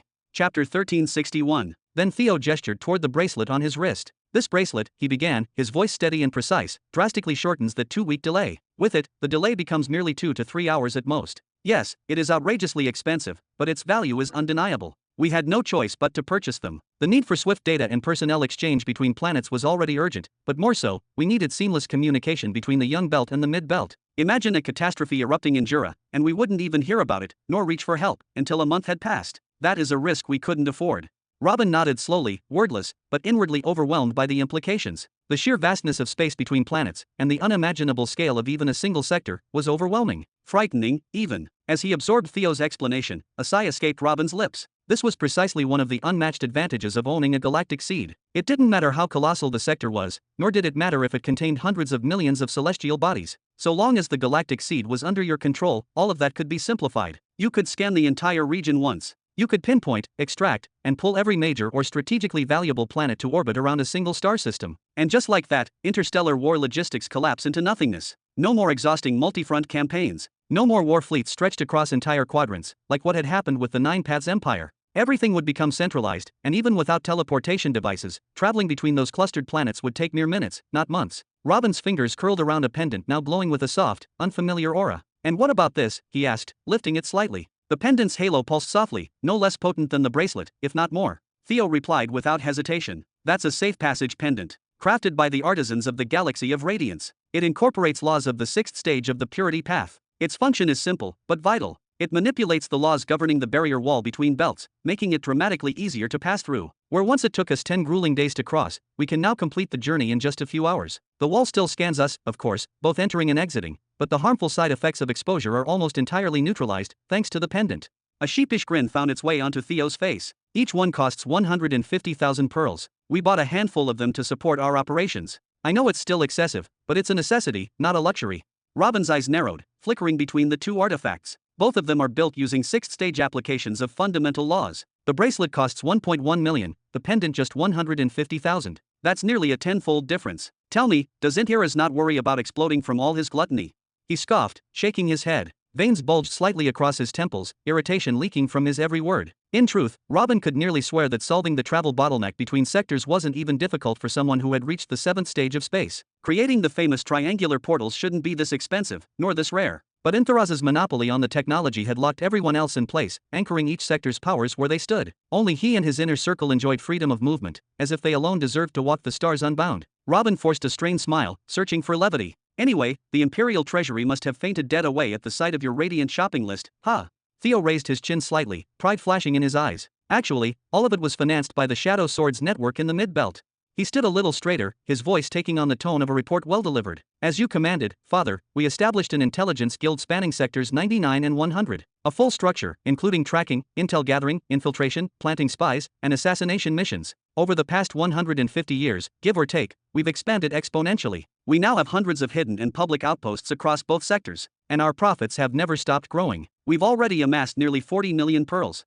Robin arched his eyebrows slightly, visibly impressed. According to his knowledge, that amount of wealth was roughly equivalent to the average fortune of a well-established multiplanetary empire spanning 20 planets in the mid-belt. And Theo had managed to amass it in just over a century and a half? Truly remarkable. It's clear that your operations are flourishing, Robin said with a chuckle, a hint of pride in his voice. Theo smiled, his eyes glowing with genuine gratitude. It's all thanks to the perfect darkness law you granted me, Father. That law, it was made for this. It allows us to move in silence, operate from the shadows, infiltrate, observe, vanish, and strike when needed. There's nothing more fitting for this kind of work. His voice carried the excitement of someone who had found his calling. Our guild's reputation grows by the day. We gain clients and adversaries faster than we can count. In fact, even the syndicate of the... He hesitated for a moment, the words catching in his throat. That syndicate, they noticed us. And they reached out directly. Robin's expression darkened slightly, the playful energy fading. Are you seriously afraid to even say their name, while sitting right in front of me? He tapped Theo's leg with mock disbelief. That doesn't sound like the bold son I raised.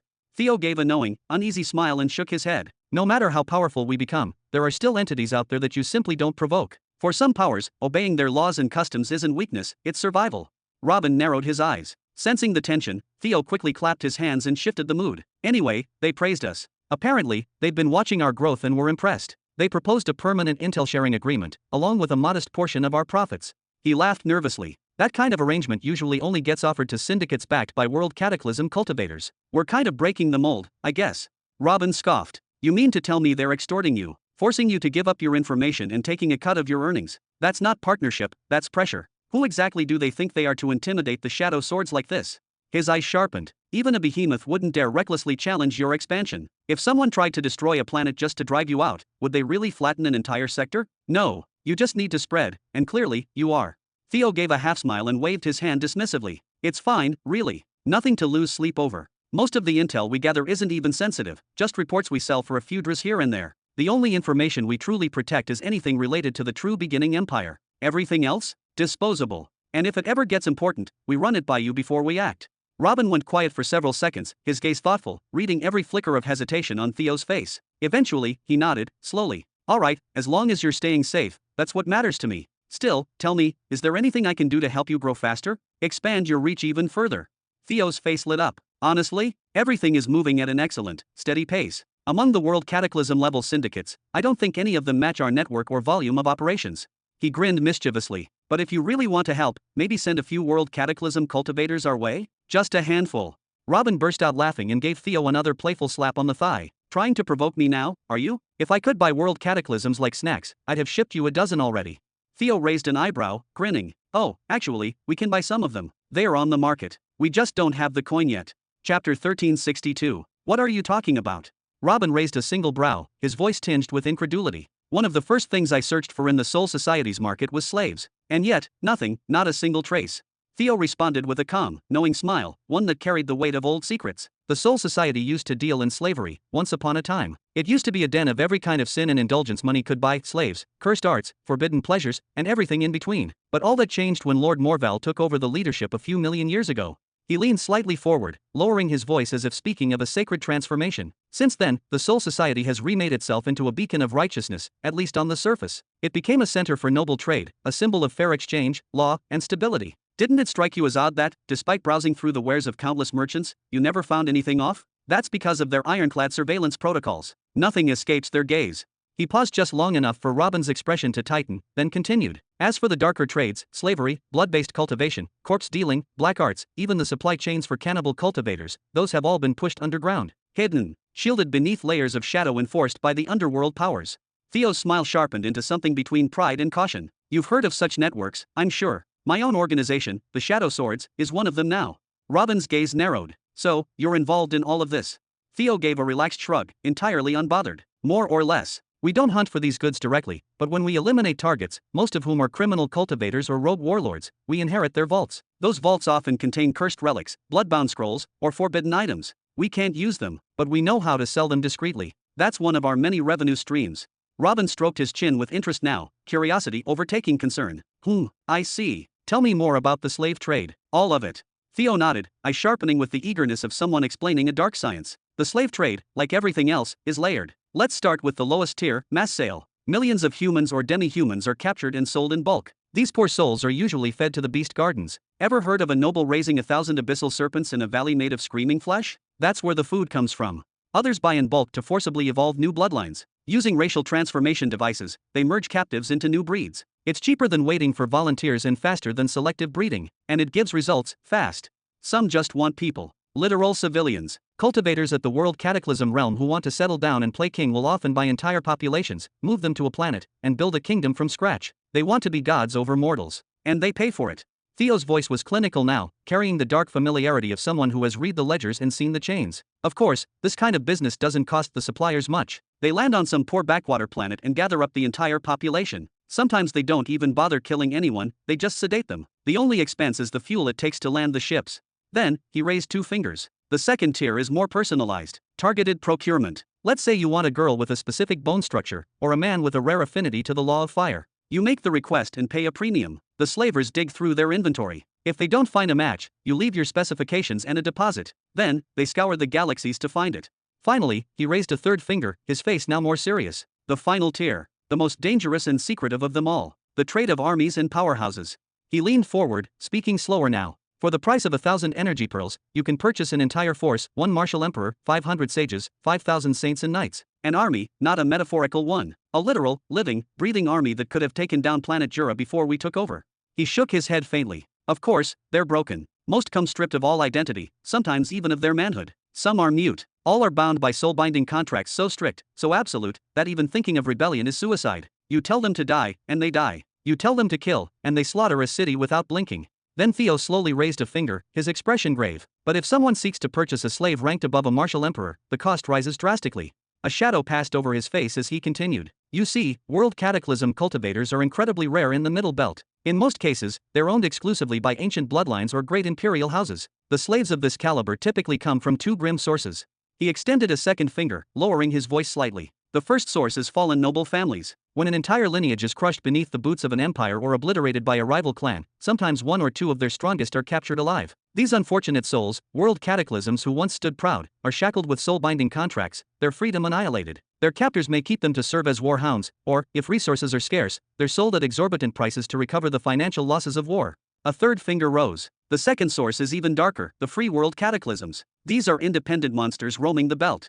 He paused, letting the weight of his words settle. Capturing one of them alive is no small feat. It often requires a coalition of multiple world cataclysms to bring one down, and even then, more often than not, the hunt ends with the target's corpse. But if they are captured alive, they are auctioned in hidden markets for sums that boggle the mind. The profits turn the bloodshed into a worthwhile investment for the dark powers that orchestrate these hunts. Robin leaned forward, brows raised. How much are we talking? His voice was calm, but there was a tension behind it. A readiness. Theo's lips curled slightly. The moment had arrived. He spoke with slow, deliberate precision. Roughly 30 million pearls. Poor one. Robin's eyes widened in pure disbelief. 30 million, he repeated. Yes, Theo confirmed with a nod. But don't misunderstand, it's not just a body you're buying. These aren't broken husks or invalids. We're talking about fully functional world cataclysms, still capable of war, ready to kill at the moment of purchase. Their soul contracts are flawless. Their cultivation, intact. Their minds, mostly stable.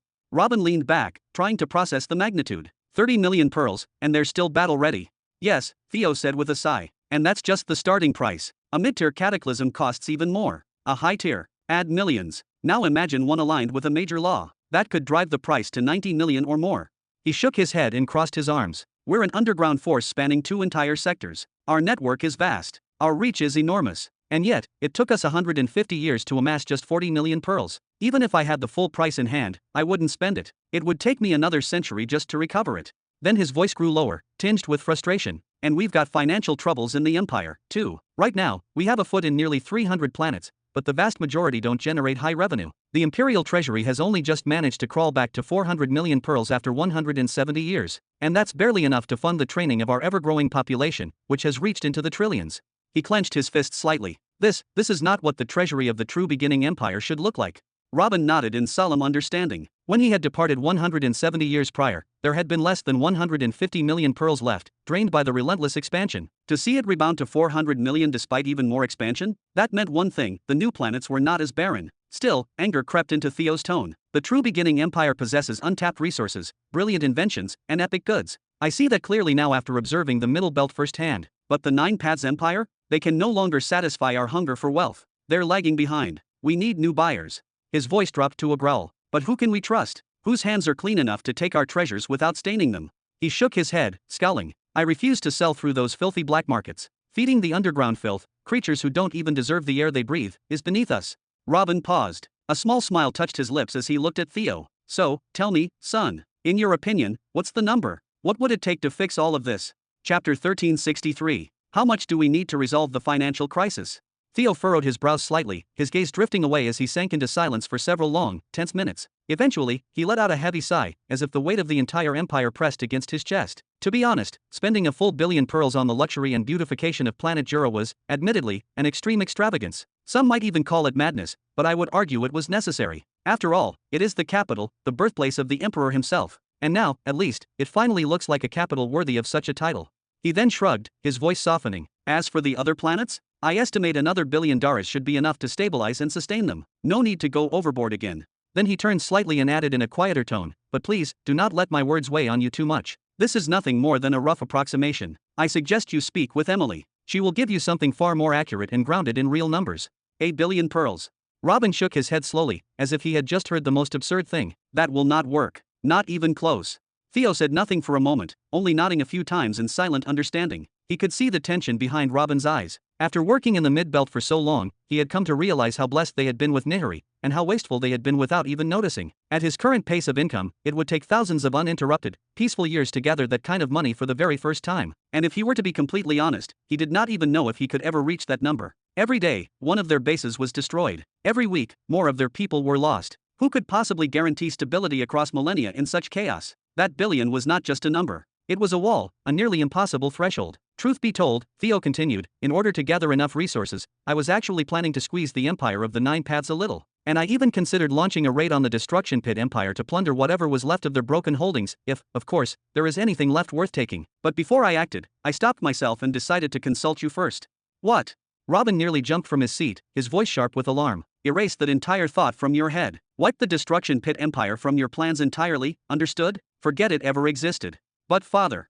Theo suddenly leaned forward, his voice rising in frustration. Is not their empress the same woman who nearly killed you with her own hands? Why should we not return the favor? Why not pay her back double? I have all the means needed to infiltrate her territory unnoticed using spaceships. I can tamper with her armies, her supply chains, her energy reserves, and reduce her empire to fractured dust. With the experience of the shadow swords at my side, I could break every bone in that empire until she is left standing alone and powerless. Then, I will sell that chaos to the Gazan Empire, and within days, she will crumble.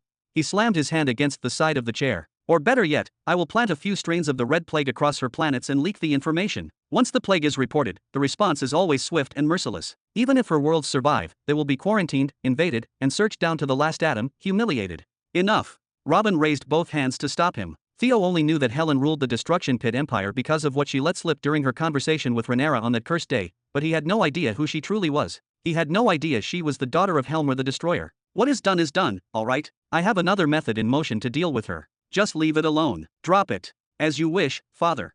Theo sat back in his seat, disappointment clearly written all over his face. His tone was colder now, quieter. What about the Empire of the Nine Paths, then? What about it? Robin raised an eyebrow with a tinge of wariness. Theo responded almost instantly, clearly prepared. The Twilight Spectrum Empire is currently forming quiet but deliberate alliances with every known enemy of the Nine Paths, including the Iron Boar Empire and several other neighboring empires. They are all claiming that the Nine Paths have acquired a merged law, and that this poses too great a threat. They believe they have to crush them now, before they grow too strong to handle.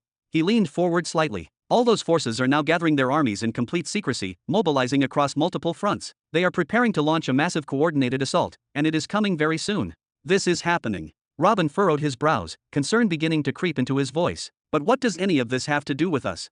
I want to sell them the information, Theo said bluntly, his voice steady, confident, almost defiant. They have undercharged us time and time again for technology and products, bleeding us dry while pretending it was business. So why not return the favor? This time, we hit them where it hurts, in the shadows. I have gathered precise intelligence on every single power involved in the upcoming campaign. I know the troop counts, who is aligned with who, when they started deploying, and even the exact moment they have agreed to launch the attack. I have everything. Oh. Robin raised an eyebrow, clearly impressed. That is genuinely impressive. He nodded with a grin, clearly pleased by the initiative. Theo lit up at the praise, smiling broadly. Thanks. I have been putting a lot of work into this. But you are not doing it. Robin's voice shifted instantly, sharp, commanding, and absolute. He waved his hand in finality, shutting the door on the idea without leaving space for argument. They currently have 4 planets registered under their dominion, which means some of our own assets are legally tied to theirs, and our name is on the same papers. If you expose them now, all it takes is one of their enemies firing blindly and we will take the hit. This is not the time for petty revenge or clever tricks. He paused, letting the warning hang in the air, then softened his tone slightly. Second of all, they do not even have anything worth giving you in return. What can they offer you? A few millions? A handshake? They are barely surviving as it is. Like a camel on the brink of collapse, crawling through a burning desert, starved, desperate, and seconds from toppling. Heh, I knew you would say that, Theo muttered with a half smirk, though his frustration was evident. He furrowed his brows and looked away, clearly disappointed, but already calculating, thinking of alternate ways to raise capital. Right now, he was the only one who could handle this task. Everyone else was either too slow, too soft, or too far removed from the war. As his thoughts spiraled, he suddenly heard Robin's voice once more, quiet but direct. Tell me something, Theo. All of the Empire's current problems, whether it is economic instability, territorial expansion, or defending our holdings in the mid-belt, they all boil down to one thing, do they not? Energy pearls. So let me ask, do you have access to the Soul Society? Theo blinked and turned toward his father, caught off guard by the question. Of course I do. Why would I not? Give me your codename. Robin smiled as he leaned forward just slightly, a glint of mischief in his eye. Theo narrowed his eyes, confused but playing along. It is Sword Theo too. Ha, cute, Robin chuckled warmly. Then he closed his eyes and went silent. Give me a few seconds. Theo drummed his fingers on the side of the chair, his foot tapping lightly as he waited. His mind wandered again, juggling reports, supply lists, and the latest troop movements, all of which still needed to be reviewed. And yet, part of him was still baffled. He and the Shadow Swords had spent 150 years turning over every rock, sweeping through every cave, every ruin, and every ghost sector in search of Robin. And all this time, he was here, on Zarin, staying in a tiny 5-story hotel with wide-open windows facing a main commercial road, on the very first planet he had landed on. How? Was he just lucky, or was this some kind of absurd master-level stealth art? Because if it was, then damn, it was brilliantly effective. Alright, done. Robin's eyes shot open as he clapped his hands once, loud and firm. Congratulations, little troublemaker. All your problems are gone. He grinned, raising a hand casually. There is no safe way to carry that much raw pearls around in physical form, so I transferred it all as credit in the Soul Society. You can now buy whatever you need, supplies, tech, support, or just convert it into pearls directly from any Soul Society outpost. Your account is fully loaded. Theo exhaled, still not convinced. I know you took 50 million pearls from Emily before you left, father, but that is not enough to do anything. You should have kept more. An emperor should not be walking around with less than a treasury of that size in his pocket. Haha, relax, Robin waved dismissively, laughter rumbling from his chest. I still kept 7 billion pearls for myself. I am not broke, do not worry. Wait, what? And the other 15 billion I just sent you, use them to kick off the next step in the plan. I beg your pardon. Chapter 1364. I beg your pardon. Theo stared in stunned silence for a moment, the weight of Robin's words crashing down on him. Then, as if trying to make sense of it through humor, he broke into a wide grin, pointed a finger at his father, and burst into laughter. Aha! This is a joke, right? Haha, good one, father, really, got me there. Robin did not even crack a smile. His expression remained perfectly still, calm, save for the slight raise of a single eyebrow. You are not joking. Theo's laughter died in his throat. The humor evaporated instantly as he stared at his father with growing disbelief. He looked down, muttering to himself, maybe I misheard it, maybe I misunderstood, or... Suddenly, realization slammed into him like a meteor. His eyes flew open. You are human. You are actually human. Of course I am, Robin said smoothly, as if it were the most obvious thing in the world. He casually spread his arms, looked down at himself, and nodded in mock admiration. What, did my divine beauty confuse you? Did you think I was half angel? You are human.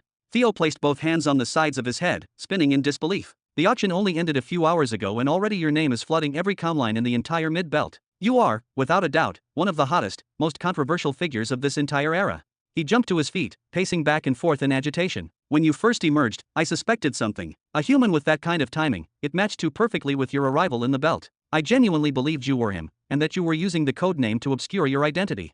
He snapped his fingers, then kept pacing. But then, I saw your full partnership with the Soul Society. I figured, no way father gets in that deep. So I changed my mind, assumed human was just a truth chosen or maybe a fallen elder sage working under Soul Society. And I completely threw the theory out the window today when the reports came in. Human sold a 5th stage martial technique, and then, had the gall to get into a verbal brawl with Lord Hedrick himself.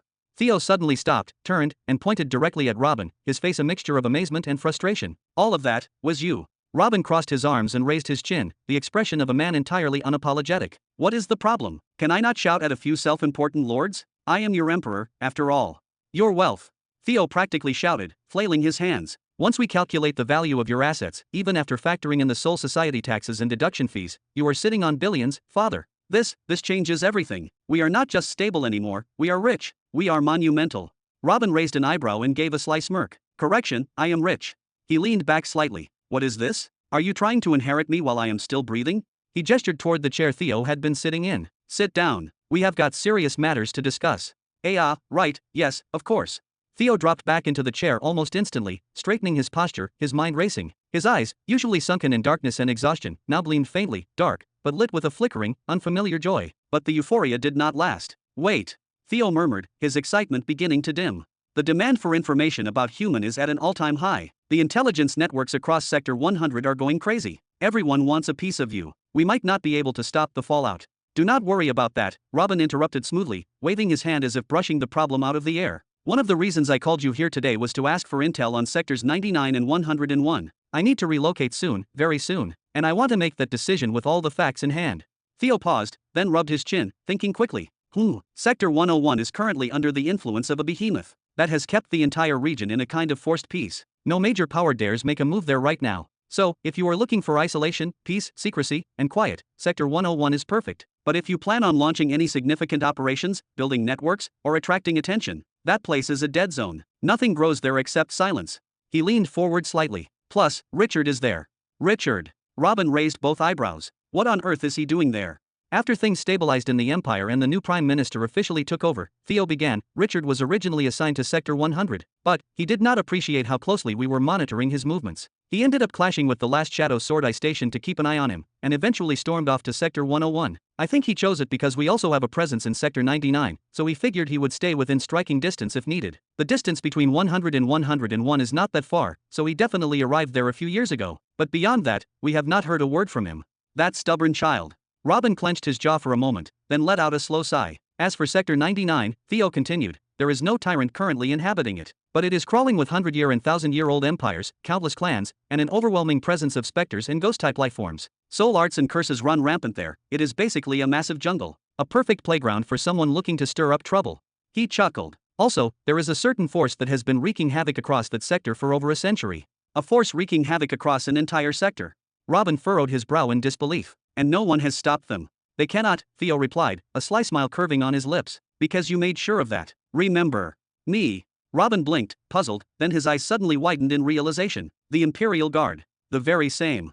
Theo nodded. They are spread out across Sector 99, completing missions far from your current location so they do not bother your majesty. Their numbers have dropped to 917 after various incidents and ambushes, but their reputation precedes them everywhere they go. That phenomenon, those walking disasters, are the talk of the entire sector. And now, word about them is leaking into neighboring sectors as well. Halak and his men have slaughtered dozens of ancient beasts, shattered kingdoms, brought empires to ruin, erased space pirate fleets, and even punched holes in planets just to extract their cores.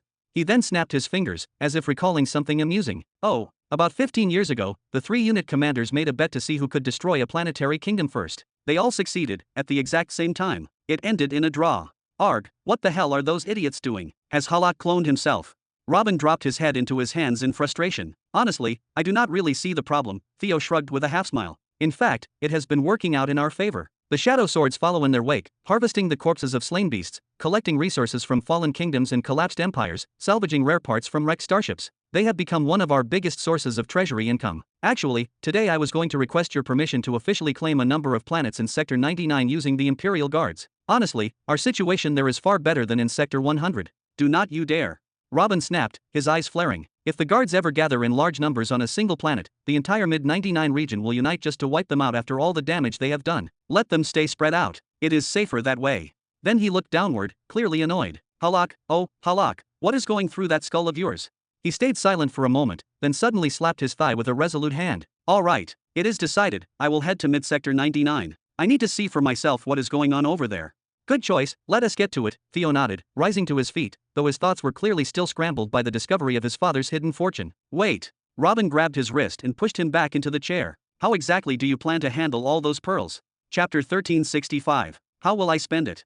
Theo let out a laugh, one that brimmed with disbelief, as if Robin had just asked the most trivial question in existence. I will simply withdraw the full amount and transfer it directly into the Empire's treasury, of course. Emily and the Prime Minister know far more than I do when it comes to managing large-scale operations. My task has always been to figure out how to make money, not how to spend it. Robin shook his head slowly, his gaze sharp with layered thoughts. Emily and Kristen already shoulder immense responsibilities, and Zara is in desperate need of financial reinforcement. But let us imagine we set aside the cost of stabilizing the young belt planets. What would that take? 1 billion pearls? Maybe 2? Give them 5, just to be certain. That still leaves you with 10 billion. What then? What will you do with all that surplus? That is. Theo looked downward, his fingers drumming unconsciously on the armrest. How does one even begin to spend 10 billion pearls? Was there anything in the empire or beyond that could even absorb such an astronomical sum? Then he raised his head again and met his father's eyes. Do you have suggestions, father? He asked, a hint of respect laced with curiosity in his voice. If his father had posed this question, it meant he already had a plan, or at least an expectation. Better to let him say it himself. Robin leaned back against his chair, eyes half-lidded in contemplation. His voice lowered, thoughtful. The 4 planets we seized from the Iron Boar Empire, how are they being treated? What is being done to prepare them for integration? And more importantly, how are their native populations being handled? Theo furrowed his brow and exhaled, the question tugging at nerves he had buried for months. Prepared? To be honest, very little is being done. We have been hesitant. There is this ever-present fear. If we begin large-scale development or make any major moves, the world cataclysm stationed in the Nine Paths Empire might be pulled from our front to defend another. And if that happens, we will be left alone to face the Iron Boars, and those planets would be retaken in a matter of hours. So we are asking ourselves, why invest in rebuilding what may be lost in a blink? He leaned forward slightly, his voice steady. As for the populations of those planets, they are vast in number and culturally diverse. They are not of the Iron Boar bloodline, yet they lived under their rule, served them, and survived under their heel. When the battles ended, the Iron Boars retreated completely, leaving only these people behind. We have not oppressed them, but we have not helped them either. They live the way they always did, self-sufficient, without support, just like during the reign of the Boars. Robin nodded once, slowly, his lips tightening. Just as I suspected. As long as fear dictates our actions, as long as we act like the planets are only borrowed, we will never truly benefit from them. Fear keeps us from planting roots. Then suddenly, he shifted the subject with precision, his tone sharpening. You mentioned an upcoming full-scale assault on the Nine Paths Empire. When exactly is it expected? And are our 4 planets within the warpath? Theo straightened up, his face turning serious. If nothing changes, the assault is projected to begin within the next century, specifically, in 96 years. And yes, our planets are among the primary targets.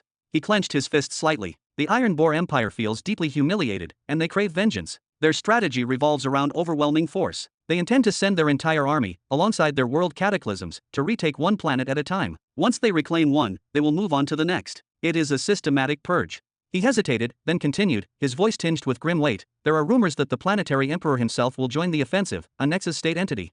Robin's eyes widened, and his voice dropped. A Nexus state? The Iron Boar Empire actually has a Nexus state expert. He let out a low, bitter laugh. Are those handed out in alleyways now?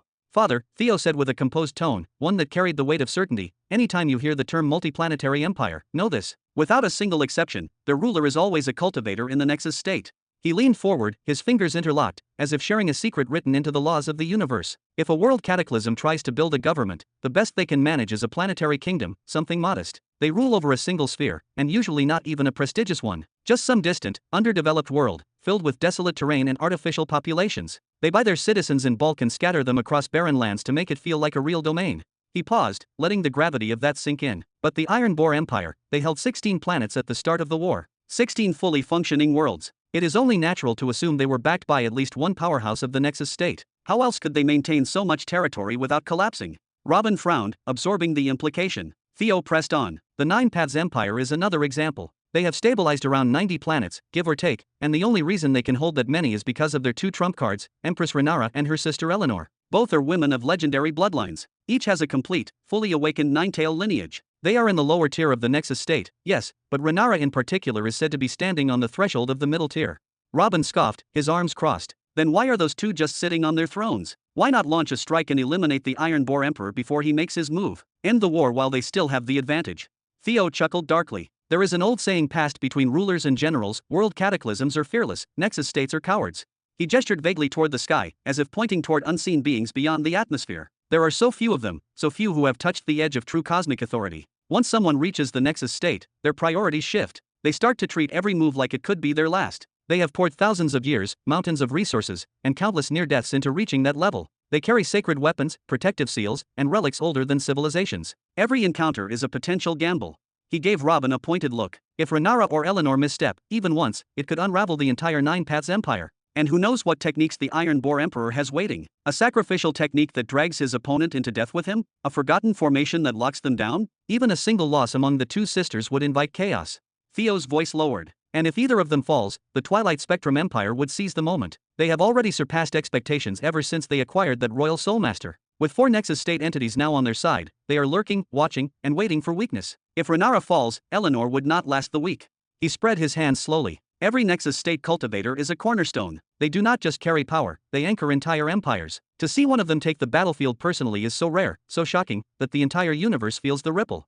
Then he shrugged gently. On the one hand, every Nexus state has to preserve its life because everything else depends on it. Finding a Nexus state moving on its own in the field is something miraculous that quickly spreads. That is exactly what the Empress of the Pit of Destruction does, by the way. That is the reason her broken empire still fights, and that will most likely be the reason behind her death.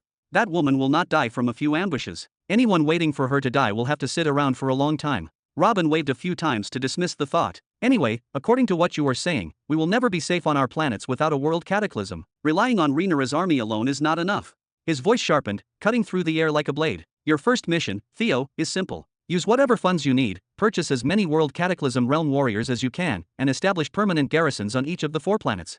Theo's face hardened, his eyes burning with resolve. Consider it done. I will start the bidding immediately. But after a moment of silence, he hesitated. And what about the Iron Boar Planetary Emperor himself? What if he actually shows up himself? Robin did not answer immediately. He let the question linger in the air. Then he spoke, with quiet certainty. I will handle that. Theo blinked. You will. Robin nodded once, his eyes distant. When the time comes, I will speak with Rhaenyra. I will offer her whatever price she asks, no matter what. If she agrees to face him in my place, then the skies will stay intact. But even as he said it, Robin felt the weight of the truth in his chest. World cataclysms were manageable. With enough influence and wealth, they could be hired, controlled, and bargained with. But Nexus state entities. It seems that the lack of Nexus states under my command will haunt me for a very long time. Father, how about just buying a Nexus state? Chapter 1366. I beg your pardon. Robin raised a single eyebrow, his voice thick with disbelief, struggling to process the words he had just heard. Across from him, Theo sat upright, his expression unwaveringly serious, undeterred by his father's confusion. Father, he said firmly, in a world like ours, where power rules and morality bends, anything becomes possible if you have enough money to push the limits. His tone darkened slightly as he leaned forward. True Nexus state experts are not exactly available for purchase, not in the conventional sense, not even in the infamous black markets. But I have dug deeper than most, far enough to uncover truths others dare not even whisper. His eyes narrowed, brows drawing together in intense focus. That syndicate, one of its core, most well-hidden operations involves raising Nexus state experts from birth, nurturing them, training them, breaking them, all for the sole purpose of leasing or selling them to the highest bidder. Robin blinked, stunned. That syndicate, he repeated, as if trying to make sure he heard correctly. Then a subtle realization crossed his face, and he slowly nodded. Of course. That syndicate. The one so deeply entrenched in shadow no one dared utter its name aloud. Raising Nexus state experts like livestock, grooming them to be sold? What kind of twisted logic is that? But Theo was not finished. That is just one method, he continued, his voice now low and cold. There are also those Nexus state experts who are captured alive in large-scale wars. For example, if the Iron Boar Empire were to fall in battle to Rhaenyra and Eleanor, and their Nexus state emperor is seized before death.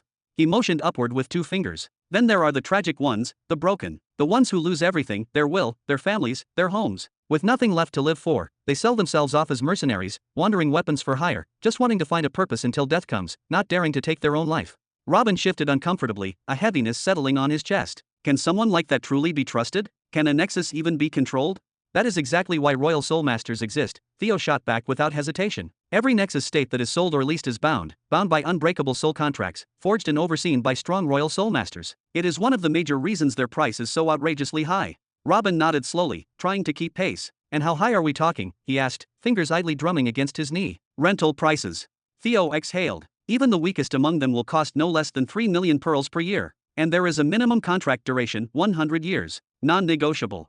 Robin's eyes flicked toward the floor, a wry smile forming. So we are looking at a minimum of 300 million pearls, just to borrow one for a century. His tone was dry. That is not a price tag, it is an execution. Theo chuckled faintly. Then let us not even talk about ownership.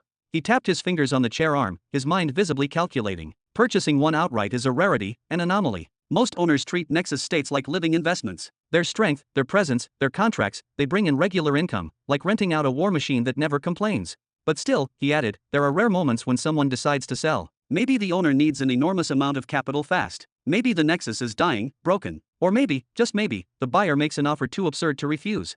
Robin leaned in slightly, curiosity piqued. What is the most recent case you have seen? An elder, Theo replied after a pause. One who ascended through the major law of wind. A being of great power, but his time was running out. Robin's eyes sharpened. And the price? 1.2 billion pearls, Theo said plainly. A bargain, considering the might of the man. 1.2 billion. Robin muttered, running a hand along his jaw thoughtfully. Yes, he was sold cheap because he was nearing the 100,000-year threshold, Theo explained. The buyer had only 2 choices, get him a planet to refine to keep him alive, and take him out of unnecessary wars, or unleash him in suicidal strikes to take down as many enemies as possible before his body failed. So in the end he decided to sell. He gave a small shrug. Now, had that old man possessed even 5,000 more years of life force in him, I guarantee you the price would have edged near 1.5 billion, without question. Then Theo's smile widened slightly, his tone dipped with implication. And if the Nexus state is young, full of vitality, or someone already in the mid or upper Nexus realm? He paused for effect. Then we are not talking about 1 or 2 billion. The price could easily climb to 3, maybe even 4 billion pearls. He gave a small, knowing shrug. Of course, all of this is hypothetical. Finding someone willing to part with such an asset is another challenge entirely. Robin leaned back in his chair, his mind spinning with the sheer gravity of those numbers. World cataclysms go for 30 to 90 million, while Nexus states range from 1.2 to 4 billion. He muttered the words more to himself than to Theo, as though trying to test their reality on his tongue. He closed his eyes for a brief moment, rubbed the space between his eyes with slow, deliberate fingers, then nodded with calm resolve. Once you deliver the 5 billion to the Imperial Treasury as planned, you will have 10 billion remaining under your command. Allocate half of it, 5 billion, toward acquiring as many world cataclysms and Nexus states as possible. How many you secure, and at what prices, that will be determined by your resourcefulness, your ability to negotiate, and your cunning. Theo's lips curled into a grin, not one of arrogance, but of burning ambition. A shadow danced behind his eyes, and for a moment, he looked like a merchant of chaos, one who finally held the key to a gate long sealed. Understood, he said with dark satisfaction. And the other 5 billion, he asked, tone steady, though laced with anticipation. Robin waved a hand dismissively, a gesture of both patience and veiled command. Step by step, Theo, do not rush ahead. There are layers to every move we make. He reclined more comfortably into his chair, fingertips steepled beneath his chin. You mentioned that half of the First Army is fighting in the Middle Belt. Is Caesar personally leading that operation? Theo nodded without hesitation. Correct. Caesar, along with Alexander, Rhyton, and Victoria, all of them are currently on the front lines, battling fiercely for control of the fifth planet. Robin's brow furrowed, his mind immediately jumping ahead. And the other half? What of them? You said earlier that if a coordinated invasion struck the 4 planets of the Middle Belt, we would not have enough numbers left to hold them off. And yet, Caesar leaves half of his army behind. He leaned forward, voice tinged with frustration. Who is commanding the remainder of the First Army stationed there? Elizabeth? Martin? Neither of them are fit to lead in such a delicate, volatile moment. Why has Caesar not simply recalled them to the main front instead of leaving them to loiter in the rear with no strategic value? Theo raised his eyebrows slightly, then offered a knowing smile. Well, although the First Army in the Young Belt had been stagnant for a long while, in the last few decades, things have shifted dramatically. He leaned forward with growing excitement. Their growth rate is now on par with the Second and Third Armies, a feat many thought impossible. I believe the credit goes to a new temporary commander, someone whose strategy has breathed fire into a long-stalled force. Robin's eyes narrowed. A new commander. His tone sharpened. Do not tell me the Prime Minister assumed direct control? That seems reckless, even for him. He shook his head. No one in the First Army is qualified to take full strategic command, not unless Richard returned from Mid-Sector 101, and that is highly unlikely. Theo chuckled softly, teasingly. Have you forgotten something, father? He leaned back with a smirk. You have another son. Robin's face shifted. A moment of blank confusion flickered across it, then realization dawned. His eyebrows lifted. Peon has returned to military command. Indeed, Theo confirmed with satisfaction. He came back 40 years ago, quietly and without ceremony. He inherited the law of corrosive winds from Zara herself and received, signed by your own hand, the mandate to govern planet Poison Rock. He spent 2 full decades refining its spirit. Theo's eyes glowed with admiration, and when he emerged again, he did so like a storm unchained. He took full control of the First Army from General Elizabeth, and from that day forward, the army was no longer the same. He leaned closer, voice lowering in reverence. He abolished Caesar's long-held doctrine of full subjugation comes first. Instead, he adopted a rapid assault strategy, dynamic, aggressive, and unpredictable. He appointed new generals of his own choosing. He launched simultaneous strikes on multiple worlds. One general, 50,000 troops, a few battlecruisers, that is all he needs. And when the real resistance appears, he descends himself, leading elite special forces into the heart of battle. He breaks them with brutal precision, then moves on without delay. Theo's voice grew stronger. The First Army now fights with a rhythm and fury it has never known before. Bam! Robin's palm slammed against the table, thunder cracking through the chamber. Why in hell did Zara give him the law of corrosive winds so willingly? His voice surged with outrage. Did he threaten her again with those pathetic suicide stunts of his? Or has my word become meaningless now? Theo did not flinch. He met his father's gaze with calm resolve. Father, Peon fulfilled his duty. He spoke softly now, almost tenderly. He married. He built a home. He has 5 children of his own. A faint smile touched his lips. You should see them, they even resemble you a little. Chapter 1367. Married? And had children? 5. Robin nearly shot out of his seat, his voice booming with surprise and delight. His smile exploded across his face, stretching from ear to ear as if he had just received the best news in a century. Tell me everything, every detail, every twist, I want it all. Theo chuckled softly, clearly enjoying his father's sudden enthusiasm. Honestly, there is not much drama to it, at least not on the surface. Peon did what you expected. After stepping away from the battlefield, he withdrew to the Jura Mountains without saying a word. Theo's tone became more reflective. For a while, he refused to see anyone. No visitors. No letters. Just him and the wind that howled across the cliffs. Robin leaned forward, completely invested. Eventually, Theo continued, he began wandering through the planets under our rule. He did not say where he was going or why, but after years of solitude, he finally returned and settled in a modest little town nestled in the side valleys of southern Jura. Theo smiled to himself. There, of all things, he became a carpenter. He set up a workshop and began working with wood, using his wind law not for destruction, but for delicate carving. He would etch spirals and feathers into hard oak, sculpt animals, blades, musical instruments, even small toys. Robin blinked, as if trying to imagine his warborn son, the storm wolf of the empire, surrounded by wooden statues and shavings. Then, Theo said, his voice lowering with intrigue, came her. A woman. A customer. At first, she was nothing more to him than a face in the crowd.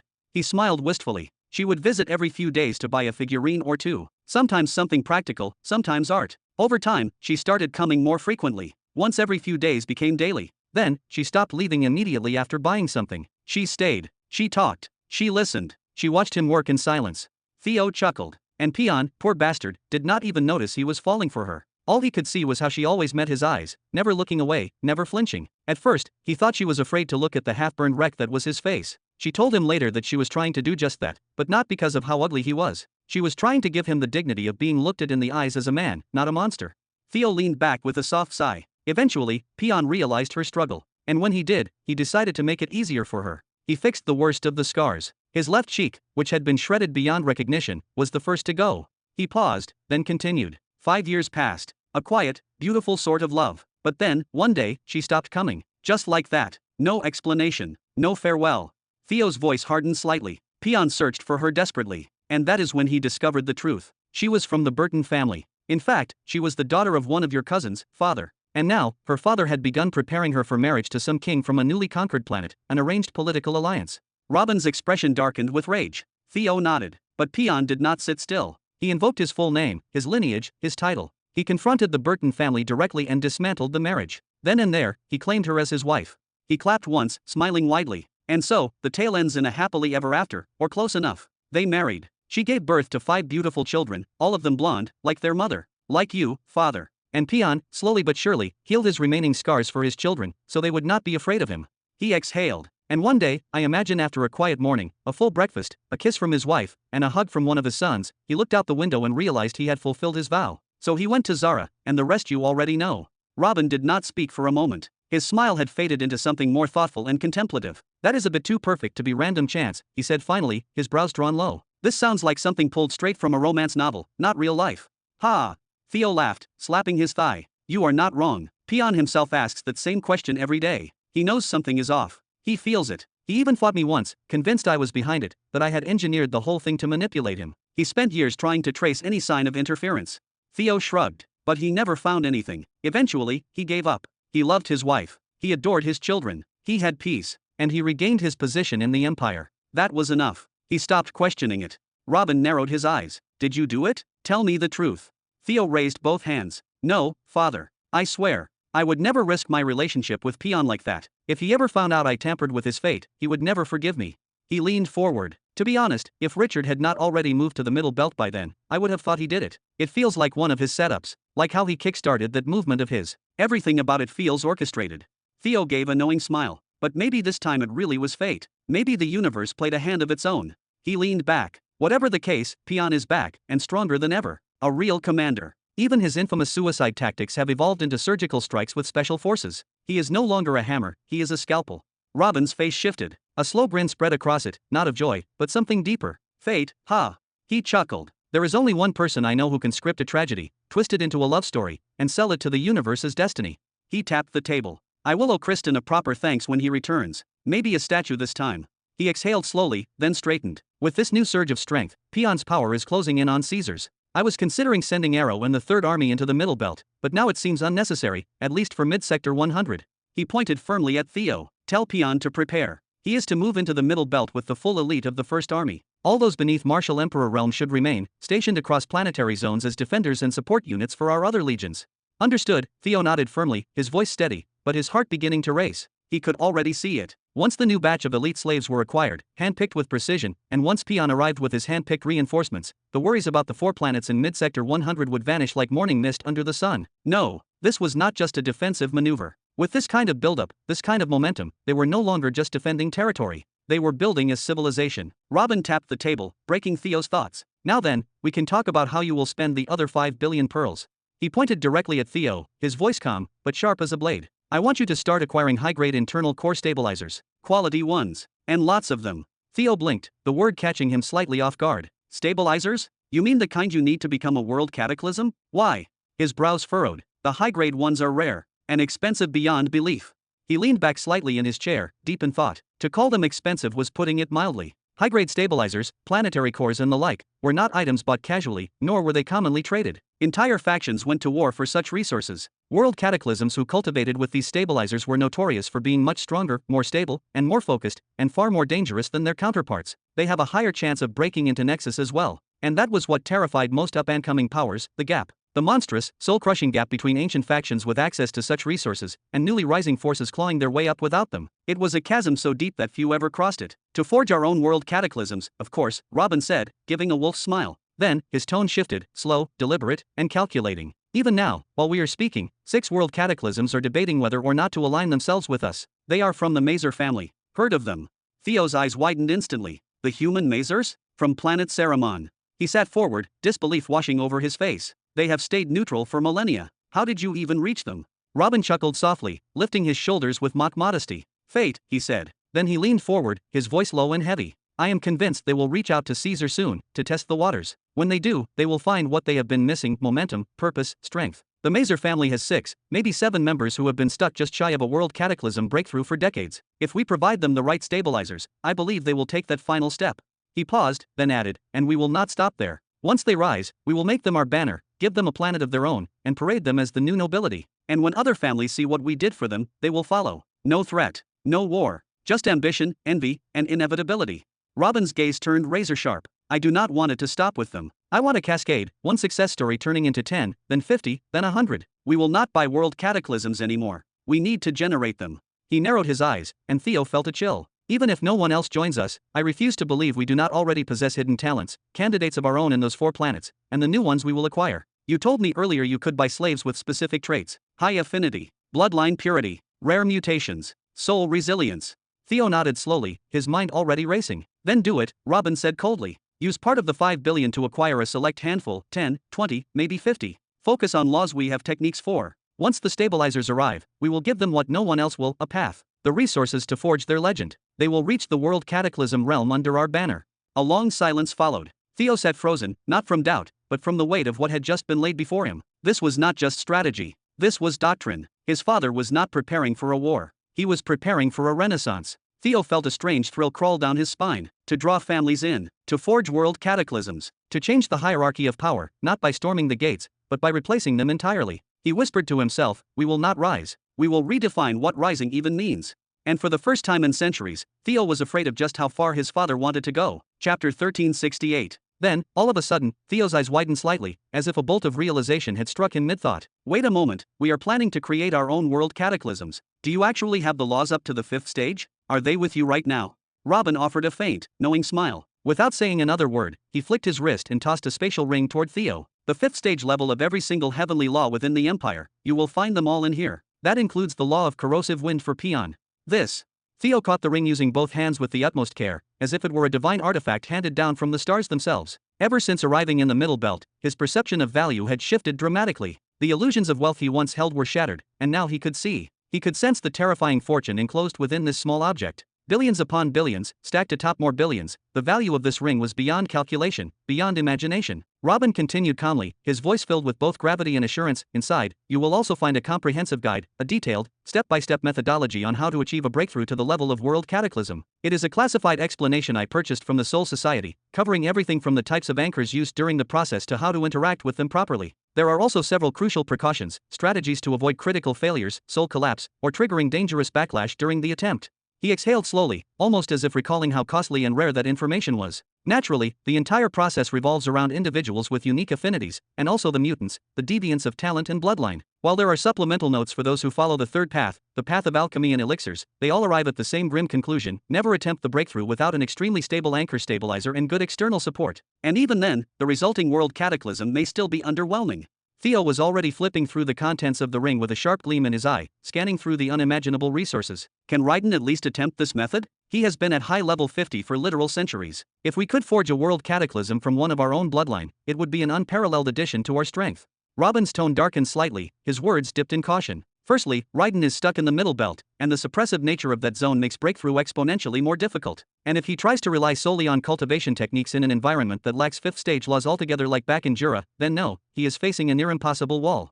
Robin waved a hand slowly, as though brushing aside wishful thinking. Only a true prodigy could pull off such a feat. That said, I have heard whispers of a single individual accomplishing it once before, so yes, there is a sliver of hope. Inform Raiden, and any others with extraordinary affinity from the young belt, whether they belong to our empire or from the ones you will purchase, that they are allowed to study these methods, understand them, and make them part of their instincts. His tone dropped low, sharp as a dagger. But no one is to attempt an actual breakthrough without my express authorization. Is that clear? I will not allow anyone to succeed by accident and cause one of our planets to ascend before the Empire is ready. Understood, Theo nodded firmly and immediately, not daring to question the order. Buying individuals with rare affinities from the young belt as well? It seemed like the Empire's gears of progress would not be slowing down anytime soon, and his own responsibilities would only multiply. Now then, Robin shifted the conversation with a graceful flick of his hand, dismissing the tension as if flipping a page in a book. He gestured once more to the spatial ring. You will also find inside copies of all my personal innovations. Everything I have created is human, including all my studies on soul traits. Granted, the volume is not vast, but it is thorough. You will also find several new soul techniques, and even one particular art, one that allows a soul master to utilize their soul creatures to hunt and capture stray initial souls from the surrounding ether. This. Theo blinked, staring at the ring again as if it had transformed into something far more sacred. All of that, inside this? Robin's smile widened slightly, tinged with the pride of a craftsman revealing his masterpiece. I kept that specific technique to myself for a long time. It is derived from the soul-filling art, but I believe the Empire has now cultivated enough elite soul masters capable of wielding it responsibly. His tone hardened once more, issuing a solemn decree. But there are two conditions. First, never overuse it. Absorbing too much essence from initial souls will rot the domain, bringing decay, and worse, attracting heart ghosts. Second, whoever takes this technique must swear a sacred oath, one sealed with an oath wraith. Secondly, whoever takes this technique must take a strong oath, and those oath tablets are stored in the Imperial Treasury. Theo exhaled a deep, drawn-out breath, as though releasing the tension of an entire battlefield. It seems, our Soul Force division is on the verge of a new awakening, is it not? A true rebirth. Haha, let us just hope Emily still has enough time in her chaotic schedule to handle them properly. Robin leaned forward with a grin and tapped Theo firmly on the shoulder, a gesture of camaraderie and anticipation. Beep, beep, oh. Robin's eyes flicked toward the wall as the alert sounded. He tilted his head slightly, then smiled with that casual confidence of someone who always had a plan. Looks like the delivery has just arrived. Creak. The massive window slowly slid open, revealing the horizon outside. Hovering beyond it was a sleek, compact cargo vessel with a single-person cockpit, clearly designed for high-priority deliveries. Behind it trailed a segmented trailer with multiple sealed compartments, each one pulsing faintly with containment runes. A true merchant of the skies. At the helm was a green-skinned woman with thick lips and weary, half-lidded eyes that peeked lazily out from beneath a pair of oversized glasses. Her presence radiated the energy of someone who had seen too much, cared too little, and simply wanted to get paid. She opened her mouth like she was about to yawn, but instead, out came a single, soul-numbing word, spoken with all the enthusiasm of a corpse. Delivery. Then, without missing a beat, she flicked her wrist, holding a wand-like controller, and two massive crates lifted into the air, hovering ominously as they floated toward Robin. Before they even reached him, the woman had already turned her craft around, collected the remaining cargo with a casual wave, and vanished into the clouds without so much as a goodbye. Pure professionalism, or absolute apathy. Yo! Robin stepped back just in time, allowing the crates to glide smoothly into the room. He chuckled as he watched her vessel disappear into the distance. Her loss, really. I was just about to hand her a rather generous tip, a token of appreciation to celebrate the arrival of this long-awaited gear. What is this? Theo stood abruptly, eyes sharp with curiosity, and began circling the floating crates like a predator studying its prey. Did you buy something new from the Soul Society? Robin smirked, stepping closer. Yeah, something that everyone is talking about right now. The crates appeared completely ordinary at first glance, unremarkable, indistinguishable from any standard cargo. But as the room's light reflected off them just right, a faint, barely visible violet shimmer could be seen surrounding both crates, a protective seal. A royal soul seal. Incredible. Robin murmured. He had already understood how to unlock it. His intuition, no, his mastery, had reached that level. Without hesitation, he retrieved a small parchment, scribbled a sequence of numbers, and handed it to Theo. Memorize this code. Then destroy the paper. Leave no trace. Theo did not ask questions. He glanced at the paper for a second, and then it began to crumble in his palm. It disintegrated into a black ash so dark it seemed to absorb light. Done. Was that your code ID in the Soul Society? Exactly. With that code, you can break the royal seal on these crates. Robin gestured at them with his brow raised. But not here. And not now. What lies within is not something to be revealed in such an open space. He stepped beside the crates and lowered his voice. Inside, you will find a 4th stage planetary displacement tool and a 3rd stage scythe of dimming. What? Theo instinctively staggered back a step, eyes wide in shock. This soon? You just placed the order. I am a high-level client, Theo VIP status. Robin let out a short laugh, patting his chest. I do not wait in line. Both pieces of gear must remain sealed and silent for now. I want you to take them directly to the Imperial Vault, no detours. Do not, under any circumstances, deliver the scythe of dimming to Caesar until he has officially broken through to become a world cataclysm. The moment it falls into his hands, his bond with me, as a human, will become obvious. And that would ruin everything. As for the planetary displacement tool, Robin paused, looking contemplative. Leave it as well. I am still undecided whether we will begin our ascension in Sector 100 or Sector 99. He fell silent, his gaze distant for a brief moment, then finally nodded. But if anything ever happens to me, if I go missing or communication becomes impossible for any reason, then initiate the planetary transfer protocol. Begin relocating our assets to Sector 99 immediately. Nothing will happen to you, Father, Theo replied, his voice tight with resolve and loyalty. We will wait for your orders. Always. I pray for that as well. Robin gave a soft smile, his eyes filled with both warmth and the heavy burden of foresight. Oh, and one more thing. I purchased additional resources, around 700 million pearls worth to strengthen the Empire's core. They are set to arrive at the Soul Society branch on planet Zarin. Once they land, I want you to go collect them using my code ID. He stepped closer, placing a hand on Theo's shoulder. From now on, anything I purchase in my spare time, I will ship to Zarin. You will be my designated receiver. Once you get the goods, forward them to Emily and Zara as needed. Think of yourself as the Empire's trusted courier for now. Of course. Theo nodded without hesitation, his eyes gleaming with purpose. Shall we begin your move to mid-sector 99 then? I know of a planet, a promising one, that would make for a solid landing site. Just leave the coordinates with me, Robin replied, smiling again. Now go. Take the gear to the vault, then begin the plans we discussed. As for me, I will take a walk. Might clear my head. I do not yet know when I will be departing. Chapter 1369. 1 hour later, inside a grand luxury restaurant on planet Zarin, nestled within one of the floating city towers. Clink, clink. The delicate sound of polished silver meeting fine porcelain echoed softly through the lavishly decorated hall. Robin, seated in the very center of the dining area, carefully sliced through yet another piece of premium meat. The knife glided through the marbled flesh like a whisper through silk. He raised the piece slowly to his lips, as if conducting a ritual rather than having a meal, and closed his eyes. He chewed. He exhaled deeply, his voice rich with satisfaction. Incredible. Just incredible. He remained like that, silent, savoring, for a full minute. When he finally opened his eyes, they sparkled with an almost childlike curiosity. He scanned the multitude of dishes around him, then pointed to another. You are next.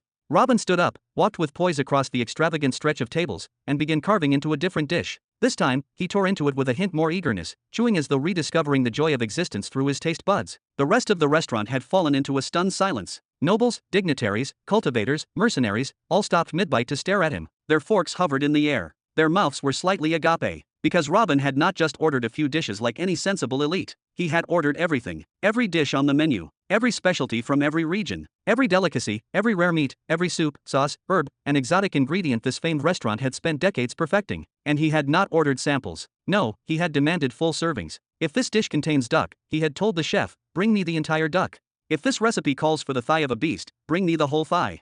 Thus was born a monstrous banquet, a surreal and gluttonous parade of culinary magnificence. More than half of the restaurant had to be cleared and rearranged just to accommodate the volume. Rows of tables had been lined up like soldiers on parade, bearing platters that shimmered with heat, color, and spice. Robin, unbothered by stares, moved from dish to dish with reverent appreciation, as if savoring the sacred secrets of the cosmos one bite at a time. For the other guests, he was a puzzle. A madman, king of the extravagant. But strangely, when many of them would return home that evening, something in them would feel changed. Some would sit and write for the first time in years. Some would break through a bottleneck in their cultivation. Others would look at their partners, their children, their lives, with new eyes. No one could explain why. Only that watching him eat, hearing him, had awakened something. Robin, meanwhile, held a spoon delicately over a bowl filled with shimmering silver broth, ice lizard bone soup, a rare delicacy brewed over 7 days beneath a cryo-lantern. He studied the soup like a scholar studies scripture. Patterns. He murmured. Everything is patterns. The food before me, the saliva in my mouth, the nerve signals firing in my brain, all patterns. He dipped the spoon and took a sip, eyes narrowing. I, too, am a pattern. A living equation written in flesh and soul. Truth. Truth is the ability of seeing these patterns, comprehending them as they weave through the vast membrane of spacetime. He lifted his gaze slowly, his voice rising with philosophical awe. Even space itself is a pattern, a lattice of invisible threads. And yet, what are these threads really? What is everything made of? And why? Why can I taste meaning in this fruit? He took a bite from a large crimson fruit the size of a closed fist. This is delightful. Many guests had stopped pretending to eat. Some stared blankly. Others looked inward, as if trying to understand their own essence. One noblewoman was on the verge of tears for no apparent reason. Is the food really that good? Neri's voice broke through the moment in his mind. Robin spoke aloud, uncaring of who heard. What is truly astonishing is that all of this, every dish, grew from the same soil, drank the same water, yet every single one has a distinct flavor, a different texture, a unique benefit. The duck and the windram, they grazed in the same fields, breathed the same air, but everything else about them is different. He gestured toward a roasted giant duck and a slow-cooked leg of windram. No mutual agreement, no shared destiny, yet they coexisted. Why? What defines identity? What makes one thing truly different from another? He sampled another dish, his tone becoming more somber, more grounded. I always come to restaurants like this after a deep retreat, or before a great upheaval. I order the best food, the widest variety I can afford, to remind myself of something. He set down his fork. No matter how far I climb, no matter how much I conquer, at the end of the day, I am still small. And no matter how great my ambitions, I remain helpless in front of one simple truth: I do not understand what I eat. Oh my, must you ruin every moment with your gloomy reflections? Evergreen whined in his head. The trouble of making profits is over, you are free to adventure now. I am not so sure anymore. Robin muttered, slowly reaching for another bite, but his hand trembled slightly. His motions were slower now, almost reluctant. The truths of this universe, they do not reveal themselves to violence. They yield to stillness, to clarity, to silence. He stared into the distance. I do not know if I will ever find that kind of stillness in the time I have left. I do not know if it is even possible to find a way to elevate Nihari before her 700 years are over. I just do not know anymore. My lord. Neri's voice came through calm and steady. I believe your next step is clear. Go to Midsector 99. Meet with Halak. Force him to slow the pace of this madness. Only then will you see clearly. And besides, Halak and the Imperial Guards will offer you the protection you have lacked all this time. Haha, why do I feel like all this trip will bring me as headaches? Robin chuckled darkly, slapping his forehead and standing up with a sigh. He dropped his utensils and clasped his hands behind his back, then looked around with a smile. But you are right, staying here will not help. He turned to the silent guests with a wide grin. Today's feast is on me, ladies and gentlemen. Eat your fill. Do not hold back, haha. And with that, he walked out with slow, heavy steps, like a man leaving behind a version of himself. The duck's mine. Move aside, I saw it first. Later that day, near the massive orbital space portals of planet Sarin. Robin hummed lightly, a soft tune rising from his lips as he approached the towering structure before him, the space portals he had not laid eyes on for over 170 years. In this world, on this planet, he had spent an entire lifetime. If he had married upon arrival, if he had children, and their children had children, by now, he might be a great-great-grandfather, the founder of a full-fledged bloodline. I wonder if they would inherit an affinity for the law of truth. Robin mused with a smirk. Then he laughed and shook his head. It was a foolish thought. For everything he had learned told him this: there is no such thing as a natural affinity for a master law. The truth chosen are not born, they are shaped. Truth does not seek bloodlines, it seeks decisions. It watches, quietly, from the moment of birth. And only when one's choices align with the essence of reality itself, only then does truth reach out. Only then does it choose you. His affinity for the master law of causality? Robin had dived deep into that question, peeling back layer after layer of his own being. What he found was not some grand blessing, nor a gift of divine birth. It was something else entirely, something twisted. It was not affinity in the classical sense, no. It was more like a wound, a thread of fate, severed in the past, that had grown back wrong, twisted into a hypersensitivity to any event that might once again attempt to alter his destiny. You could even call it an illness, a metaphysical disorder. What about spacetime users, balance users, and so on? They have tracked down the law and comprehended it, that is all. But how many can find the law? How many can comprehend it once they have found it? Well, not many have. But that, too, was natural.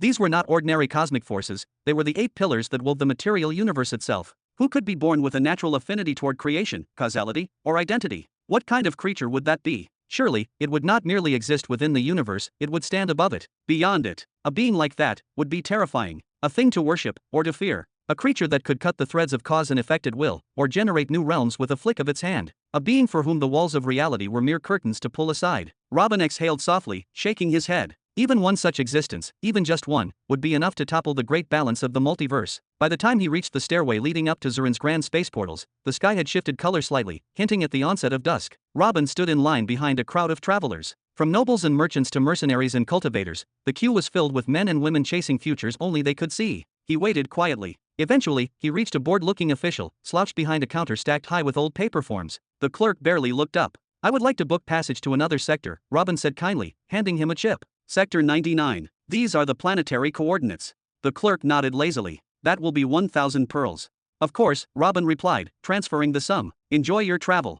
Robin stepped aside. Yet, even before he fully turned away, the conversation was already fading from his mind, washed away by the storm of thoughts rising once again inside him. He had long ago made a decision that his path to the truth would be through the master laws. That conviction had only grown deeper when he touched the first stage of the law of creation. Something about it whispered to his soul, like a voice long lost in time, calling him home. But the path ahead had begun to fork. Should he now chase causality, that grand weaver of consequence and fate? Or go deeper, into the second and third stage of creation? Perhaps the fourth stage of spacetime? His gaze dropped slightly, brows furrowed. No, the law that had haunted him most in recent months, the one that burned in his thoughts even during sleep, was identity. Buzz. The portal flared. One more traveler vanished in a silent flash of white-blue light. Only 2 people remained ahead of Robin now. Identity. It might be the missing key, the reason why the patterns of existence were different. If truth was the vision that allowed him to see patterns, then identity might explain how those patterns diverged. Understanding that would be like giving a tiger wings. Buzz. Another traveler vanished. Only one remained before Robin. But would it be wise to begin exploring a new master law when he already held fragments of spacetime and creation? What if the attempt corrupted his mind? What if it tore his soul in two? And then, just as he was sinking deeper into thought, he heard a voice. A voice that sliced through his mind like a whisper in a dream. Young man, your mind is far too distracted. That is a dangerous omen. Robin blinked. He glanced ahead. The last traveler in line stood before the portal. He was shorter than Robin, wearing a shabby, tattered cloak, and over his head was draped a blanket so old it looked fossilized. He sat hunched. Yet despite this, his presence was heavy, oppressive, like a storm waiting to fall. Were you speaking to me, elder? Robin asked, cautious. Buzz. The portal activated. Yes, you, the man rasped, still unmoving. Why are you so uncertain? Why not let your master lead you? Robin smiled gently, out of courtesy. Sadly, I do not have a master. But thank you for the advice. I will try to focus. No master, the old man repeated, his tone turning bitter. How tragic. And then, very slowly, he turned. A horrible smile stretched across his face like a scar carved into wax. Beneath terrifying empty eyes, he grinned like a corpse that had remembered how to mock the living. I will be your master. Robin's body reacted before his mind did. Oh shit. He spun, pouring every drop of energy he had into his limbs, ready to tear Zarin's skies apart and escape. That man, that thing, it was the same old man from the market. Ha ha. With a light motion, too fast to see, the old man raised one arm, grabbed Robin by the back of the neck like a child, and jumped forward. Together, they vanished through the gate in a burst of light. Buzz. The portal closed behind them like nothing had happened. A soft silence fell. The clerk blinked. The crowd remained still. Only the portal remained, its energy fading, as if the two had never been there at all. Chapter 1370. A few years later. Planet Destruction Pit. Step. Hedrick sat in absolute stillness on a small, simple chair, both hands resting atop his knees in an almost meditative posture. Strands of his unkempt hair fell over his eyes, casting a faint shadow across his face. Yet at least his long hair, usually left wild and untamed, had been tied back today into a low ponytail, like the tail of a battle-worn horse. Will you sit down already? He said with a steady voice. This really is not worth all this turmoil. Before him stood a woman cloaked in black, pacing restlessly, her every movement echoing frustration, anxiety, and a rising storm of fury. It was Helen. Her signature suffocating hairpin was nowhere to be seen, allowing a shimmering cascade of silver hair to spill freely down her back like a waterfall under moonlight. The furred mask that usually veiled her face had also been removed, revealing a visage of striking beauty, so striking it demanded attention like a full moon in the pitch-black sky. Even with her delicate brows furrowed in anger above a pair of blazing crimson eyes that shimmered like twin rubies, there was no menace in her gaze, only raw, wounded emotion, frozen in a moment that seemed worthy of being carved into eternity. And perhaps only her brother could remain seated, unaffected, before such an overwhelming sight. Step. Not worth it? Seriously. Helen snapped, her voice sharp like a blade drawn too quickly. She clenched both fists tightly, then shot her brother a piercing glare. Do you even realize the kind of rumors that are swirling around me now because of your ridiculous scuffle with that miserable little rodent? I have spent my entire life keeping the name Helen spotless, untouched, unblemished. I do not even use it in my conquests, only for it to be dragged through filth over a single, careless encounter. She had not been invited to the auction. Everyone already knew how financially devastated the Empress of the Destruction Pit had become. Naturally, she could not afford to purchase a seat or even get invited among all of those legendary presences. She simply did not go. But that had not stopped the news from racing its way to her like a storm. It is just idle gossip, Hedrick replied, calm and unmoving. Words adrift in the wind. You do not need to waste your energy on them. Words. Helen nearly screamed. It is because they are just words that it hurts so much. I wish he had said he defeated me in battle, or even claimed to have killed me. But instead, the story now is that this little vermin, this nobody, bullied me? That he physically assaulted me? She growled through gritted teeth, pacing faster now. He did not even see me clearly. The closest I have ever been to him, physically, was hovering in the uppermost layer of the atmosphere, tens of thousands of kilometers away from him. She pounded her fists together with barely restrained fury. I will kill him. I swear I will kill him. Her eyes blazed for a fleeting second with killing intent, but then, almost as quickly, the fury faded. It was replaced instead by a flood of tangled emotions, unspoken regrets, and silent wounds. She exhaled shakily, lowered her gaze, and sat down beside him, hands clenched, trembling slightly, staring at the floor like it held answers she could no longer find. "Tell me what happened," Hedrick said softly, once he sensed her rage had begun to ebb. "I already told you everything, back then," Helen replied, turning her head away. "No new scenes have been added to that memory, even after all these years." "Tell me again, Helen." This time, Hedrick's tone deepened, carrying weight. "Now that I have met Robin Burton and caught a glimpse of the kind of man he truly is, I am starting to piece together a theory. One that has been gnawing at my mind lately. Since you have seen how outrageously arrogant he is, and how utterly lacking he is in even the most basic instinct for fear, there is no need to go through the whole thing again." She exhaled, drawing her arms around her body as if shielding herself from a cold memory. "But those eyes. The eyes of a golden soul shard." Hedrick leaned forward just slightly, hoping to coax her thoughts into words. "It was not like anything I have ever experienced before. Not even close." Helen's voice dropped to a whisper, her words trembling under the weight of what she recalled. "There was no killing intent, no fury, not even displeasure. All I could sense from him was a faint irritation, like a person mildly annoyed that they had to lift a finger." She paused, drawing a shaky breath. "He did not even look me in the eyes, not as a threat, not with caution, not with interest. His gaze passed over me like someone glancing toward an ant buzzing in the distance." Her crimson pupils flickered, and then he just waved. She lifted her chin slowly, her eyes locking onto Hedrick's, her expression torn between disbelief and helplessness. "With a single, effortless wave, he teleported me." Her voice broke into awe and confusion, her lips trembling. "From the skies above Young Sector 99, across the belt barrier itself, and dropped me into my own chambers, on my own planet, in my private wing, right beside my bed." She leaned forward, eyes wide with incredulity, her voice rising like a gathering storm. "How, brother? How is that even possible? That kind of power, that kind of spatial precision, it is not just overwhelming, it is unreasonable." She clenched her fists as her breathing grew heavier. "And forget my teleportation for a moment. I secretly sent scouts to planet Jura afterward, to check what had become of it. And guess what they found?" She stared at him, her voice thick with disbelief. "The atmosphere had been restored. Completely. As if I never tore it apart." Her nails dug into her arms as she hugged herself. "Do you know what it takes to restore a planetary atmosphere after its collapse? Nothing short of divine intervention." Her eyes gleamed now with desperation. "You fought our father, twice. You know what real power looks like. You have seen what tyrants are capable of. Be honest with me. Is this something even a tyrant could accomplish? You already know the answer."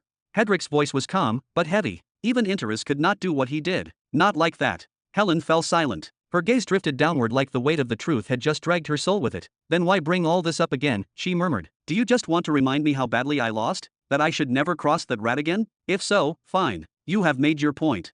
Hedrick chuckled under his breath, a sly smile stretching across his lips. "That rat is now richer than both of us combined. Maybe even richer than all 5 of us siblings together."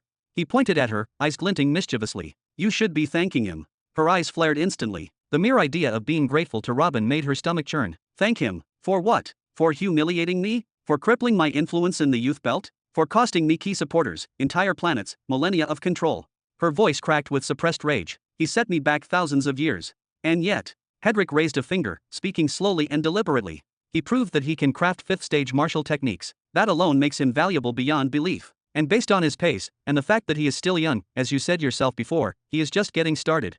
He leaned back slightly, his voice low, ominous. "If he were to release 1, maybe 2 5th-stage arts, and place a bounty on the destruction pit Empress, on your head, how long do you think you would last?" "He can try," she hissed, her ruby eyes igniting with quiet, concentrated malice. "I know you are not easy to kill," Hedrick admitted, raising his hands in mock surrender. "But even you would have been forced to abandon your empire. Start from nothing, somewhere far away."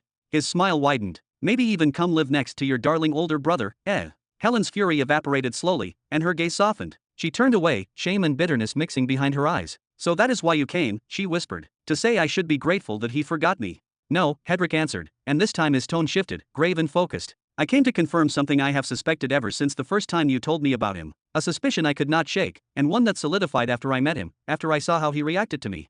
He raised his head slightly, the strands of hair parting just enough to reveal the eerie stillness of his own gaze. "Helen," he said slowly, his voice tightening. "When he fights, what color do his eyes glow?" Chapter 1371. Golden. Helen's eyes narrowed, her pupils trembling slightly as memories flooded back, memories of Robin Burton standing alone, ready to take on the nature anti-halation orb, piercing golden eyes, and a radiant cloak of gold that dissolved any law that dared approach it. That is how he wielded the law of truth. Oh, so he truly does possess a golden ability too. A slow, knowing smile crept across Hedrick's lips, as if a long-held suspicion had just been confirmed. That seals it. There is no longer any room for doubt. He is special, special enough for that entity to intervene directly. Helen's breath hitched. That entity, she repeated, her tone sharp, her spine stiffening with sudden urgency. You mean, the golden shard? You know who that is? Who is that being? He is a legend, Hedrick said, his voice steady as stone, but carrying the weight of stories long buried beneath time. That is all he has ever been, a myth hidden in the spaces between recorded history. But if you will allow me, sister, let me shed some light. He leaned slightly forward, his gaze intense and focused. In the hidden records of the Middle Belt, those that have been sealed away in restricted archives, far from public eyes, there are patterns. Strange, repeated patterns, scattered throughout time like echoes. He raised a hand and traced small circles in the air before him, as if outlining invisible sigils. Individuals, scattered across the span of 100 million years, each wielding master laws. Each of them prodigies. Each of them leaders. Titans of willpower. Possessors of charisma, ambition, and raw, terrifying potential. If given enough time, any one of them could have unified half the universe. He paused, his voice dropping slightly in tone. But all of them met the same end, death. And not a simple death, either. No, they died because they chose to stand against forces far stronger than themselves. They threw themselves into impossible conflicts. Self-made crucibles. They challenged fate, and lost. Helen frowned. That does not make sense, why would? Because that was the pattern, Hedrick interrupted gently. Again and again. They challenged gods while still mortals. They played the game of titans before they had finished growing their wings. He lowered his hand and looked into her eyes. They were not just strong, they were dangerously brilliant. Too brilliant. Their minds wove elaborate plans, threads of causality so tangled that not even the cosmos could follow their intent. But in the end, every thread led to the same outcome. And Robin Burton, she whispered, as if afraid of the answer. He fits every piece, Hedrick replied. Like all the others, he bears the mark, the golden light. That terrifying ability that augments his law. He is young, a genius, and already treading the very path that claimed so many before him by fighting you. And technically. He paused, letting the silence hang. Technically, he already died, just like them. Helen's breath caught again. But someone, intervened at the last moment. That entity. The golden shard. It saved him, which is already different from those before him. The others died. But with him, there was hesitation. Rescue. Hedrick's voice grew softer. Maybe it could not bear to lose him. Maybe it still has need of him. Or perhaps, there is a rule. A limit. Maybe that being cannot support another candidate, so he supported what he already has. Helen stared, stunned, the weight of his words settling heavily across her chest. You are telling me Robin Burton is part of some kind of suicidal bloodline of master law wielders? A lineage cursed to die in glory? And I was unfortunate enough to cross paths with him of all people. Her voice cracked, caught between disbelief and reluctant realization. Seems so. Hedrick nodded solemnly. Her voice dropped to a whisper. Then who is that being that found him too valuable to die? As I told you, it is more than just a rumor, it is a legend. The tale of a strange, nameless entity, one that appears only to those it deems worthy. It trains master law wielders, empowers them, shapes them like weapons, and then gives them missions to execute, Hedrick said, his tone low and steady, as if reciting sacred lore. And judging from the pattern, those missions almost always lead to the ignition of cosmic wars, massive conflicts that reshape entire star sectors. He leaned forward slightly, eyes darkening. You were not unlucky to meet Robin Burton, Helen. No, I think you were placed in his path deliberately. Perhaps because of your bloodline, or maybe simply because of your proximity to the throne of destruction. But either way, you were not a bystander. You were a piece on the board. I was part of a plan to start a cosmic war.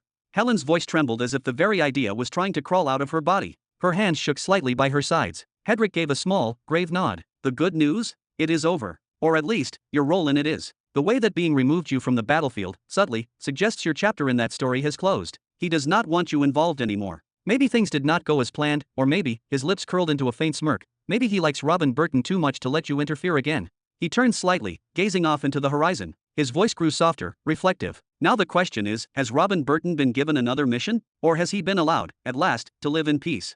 He paused, then glanced back at her. But if I had to place a bet, knowing what I do of how that being does things, I would say the former. Helen slowly stood, a storm gathering behind her crimson eyes. But it was not defiance, it was realization, cold and creeping. Another mission, she whispered, more to herself than to her brother. You are saying Robin Burton is now the spark for a new war? A war on a universal scale. That is the most likely scenario, Hedrick said with a casual shrug, lifting both hands. But like I said, anything tied to that entity is a web of speculation. We are dealing with shadows within shadows. Then his voice shifted slightly, taking on a note of curiosity. But here is the real puzzle, why did it reveal itself now? Why do you, of all people? And in front of the ruler of the Nine Paths empires, no less? This being has spent tens of millions of years hidden, operating through proxies and fragments, and suddenly, you can describe its soul shard in detail. Helen sat back down, her body suddenly heavier, her mind spinning. Maybe its appearance was part of the plan, she muttered. Unlikely. Hedrick waved vigorously, his eyes filled with surprise. Then he sighed and smiled back at Helen. I thought you were going to shout that we should report Robin Burton. I am not a snitch, big brother. Did you just recognize me today? Helen snapped back, either I handle it myself or I keep my mouth shut. No one deserves me going around reporting them. Not even me, he teased with a rare, warm laugh. She turned her head away, lips twitching. You know what I meant. Then her gaze returned, sharp and cold. The point is, message received. I will swallow my anger over the rumors, and I will keep my distance from Robin Burton. You can stop lecturing me now. But Hedrick's smile widened. Who said anything about staying away? Helen's expression twisted in confusion and growing frustration. Big brother, what exactly is going on inside the genius brain of yours? In most of the previous cases where Golden Master Law wielders emerged, they were killed before gaining influence, snuffed out before they could become dangerous. Robin Burton already faced that fate. He looked at her meaningfully. And you were the blade meant to deliver it. He began pacing slowly, hands clasped behind his back, his voice taking on the rhythm of a strategist laying out a board. But based on what you told me, and what I sensed from you, he survived. And that changes everything. Helen's voice was sharp again. So now you think he is ready to fulfill his next mission, ignite a war that could consume half the stars? I do not think, Helen. Hedrick's tone shifted. I know. And the question now is not how to stop him, it is why should we? He turned, his gaze focused, intense. We now stand at the edge of something vast. With the right steps, we could be at the center of history, not its victims. We could choose sides before they are drawn. His voice lowered slightly. This is our opportunity. One we have never had before. We can be players, not mere pawns. Then, with a final glance over his shoulder, his smile curled again. I think it is time I paid a call to my new friend. Chapter 1372. Planet Azakra. Still no news. Eleanor's soft, melodic voice echoed delicately through the grand hall. It's been years since that infamous auction day. Renara exhaled deeply, shaking her head with weariness weighing down her tone. Robin Burton hasn't made a single appearance since that day. Not a word. He hasn't sold a single item, hasn't responded to any of the requests sent to the Chamber of Truth, and all personal messages on the Soul Society are ignored. It's as if he vanished completely from existence, as if the earth itself opened up and devoured him whole. How strange. Eleanor murmured as she descended the steps before the throne, her expression thoughtful. A man like him, someone with his talent, his charisma, his influence, could have amassed unimaginable wealth if he had simply continued working with the Soul Society. He was at the peak of demand. Why would someone like that just stop? Wealth isn't everything in everyone's eyes, Eleanor. Renara's gaze dropped for a moment, her voice barely above a whisper. To be honest, I'm not even sure he ever cared for it in the first place. From the start, he only seemed interested in building a name for himself, only spreading his creations. What kind of nonsense is that, sister? Eleanor raised a brow and gave a disbelieving chuckle. The man made billions, literal billions. Just the breath of the ages alone earned him over 12 billion pearls. Who looks at that kind of staggering fortune and still thinks he was doing it all just for recognition? That much money, it can buy anything. Power, territory, loyalty, even love itself. You didn't see the level of extravagance he lived in before he even reached the mid-belt.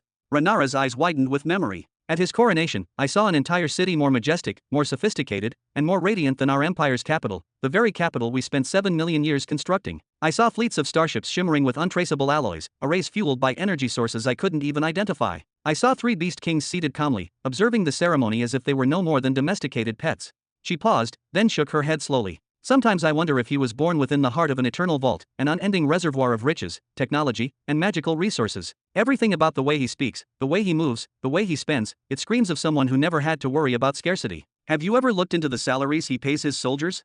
I didn't see their wages, Eleanor replied, her voice low, but I've seen how they fight, and they are worth every single pearl, I tell you that. No exaggeration. They utterly outclass the so-called elite of our army. Her tone was sharp, almost scathing. Of course they do, Renara replied firmly. They're all rune knights. Their armor and weapons are all epic, every one of them was literally buried under layers of enchanted armor. Life sigils to keep them standing even after fatal blows, speed runes to blur them into a streak of light, explosive and smoke talismans to create dynamic cover in battle. The sheer quantity and variety of tools at their disposal is mind-numbing. She took a breath, her brows twitching as she recalled the reports. My specialists conducted a detailed analysis, item by item, enchantment by enchantment. They calculated the cost of deploying a single rune knight from the true beginning empire during combat. From damaged armor components, to talismans consumed mid-battle, to the flow of pure energy from pearls constantly pumping beneath their suits. Her eyes rose slowly, locking onto Eleanor's. Roughly 10 pearls per soldier, each battle. And that's not even including the operational cost of their enormous, terrifying war fleets. Silence. Eleanor stopped dead in her tracks. Her brows drew tightly together as she stared at her sister, trying to process the numbers. That can't be right. Something must be wrong. There's no way that's accurate. But the numbers didn't lie. The current active army of the true beginning empire was composed of roughly 60,000 fully equipped rune knights. If each of them consumed around 10 pearls per battle, that was 600,000 energy pearls for every single engagement. 600,000. Eleanor's voice came out in a whisper, almost fearful. Does the entire planet even hold that much value? Apparently, they don't care much about traditional metrics anymore, Renara said with a dry, almost hollow laugh that echoed off the high obsidian pillars of the Imperial Hall. They don't bother with strategic ratios, don't track troop efficiency, or calculate battle yield like we do. No, all they seem to care about are planets. planets and battlefield experience. As for currency, profit. She scoffed under her breath. It seems to be little more than an afterthought to them now. Her eyes drifted downward for a moment, clouded with a mix of confusion and reluctant awe. And after we witnessed the ludicrous sum that the breath of ages sold for, who are we to question their resources? Who are we to even begin to fathom the depth of their vaults? She let out a chuckle, but there was no humor in it, only irony, almost a quiet sense of humiliation. She, the sovereign ruler of an empire that had spanned the stars for over 7 million years, whose hands had shaped constellations and overseen the rise and fall of ancient dynasties, was sitting here, begrudgingly acknowledging the power of an empire that hadn't even celebrated its 3 centuries. Eleanor remained silent for a breath, her expression tightening as she glanced toward the great mural that depicted their ancestral ascension from mortal realms to the celestial echelons. Her voice came low, calculated. Couldn't we just hand them over our front line, she asked, her words chosen like daggers. Let them face the Twilight Spectrum Empire directly. If they're so confident, so bold, why not see how they fare against our true enemies? Rhaenyra didn't hesitate. She raised her hand in a sharp, dismissive motion, as though swatting away a fly. And you think they'd simply agree? Her tone was pointed, edged with cynicism. Caesar Burton is no fool, Eleanor. They didn't build that empire on arrogance or luck. And the one they call Prime Minister? He's cold steel wrapped in politics, unbending, methodical, and dangerous. Every subtle push we've made, every diplomatic suggestion, every layered clause, we've been met with countermeasures, counterproposals, and silence. That man has fortified their empires will like an unbreachable wall. Why not force their hand? Eleanor snapped, frustration flaring in her voice. Her eyes burned with impatience. Their army is practically untouchable on the ground. As long as they keep pouring resources into their ranks, those absurd numbers, they're unstoppable. We could ride their momentum, support them with a few of our world cataclysms. Let them take the brunt of the Twilight Spectrum Empire campaign. Let them march ahead as our blunt spear. She paused, her lips curling slightly. And if they fall? So be it. We lose pawns and our enemy is weakened. If they succeed, we reap the victory. Either way, we're untouched. She stepped forward, closing the space between her and Rhaenyra. Her voice lowered, coiling with conspiratorial intensity. We wouldn't even need their permission. Redirect our world cataclysms under the excuse of fortifying against the Twilight Spectrum Empire offensive. Announce a prophetic vision, a precognitive warning, anything. Shift our narrative. Once our forces reposition, Caesar and his commanders will be cornered. They'll have no battlefield to operate on, no planets to contest. They'll be forced to withdraw. Her arms opened wide, like a performer on a grand stage. What do we lose? Nothing. The 4 contested planets return to their original holders, the Iron Boar Empire. The true beginning forces are left wandering, unfocused, with no war front, no enemy, no goal. She laughed, a rich, dangerous sound. And then you apologize, smile, and say it was war. Nothing more. Offer them the same partnership, but this time, on the Twilight Spectrum Empire front. Shift their entire attention away from the core sectors. Her hands dropped to her slender hips with mock elegance. And if you need a spark to light this little fire, I'll strike the match myself. I'll take a fleet and launch a preemptive strike on one of the Twilight Spectrum Empire territories. Force a response. Make them move. That gives you all the justification you need for a full redeployment.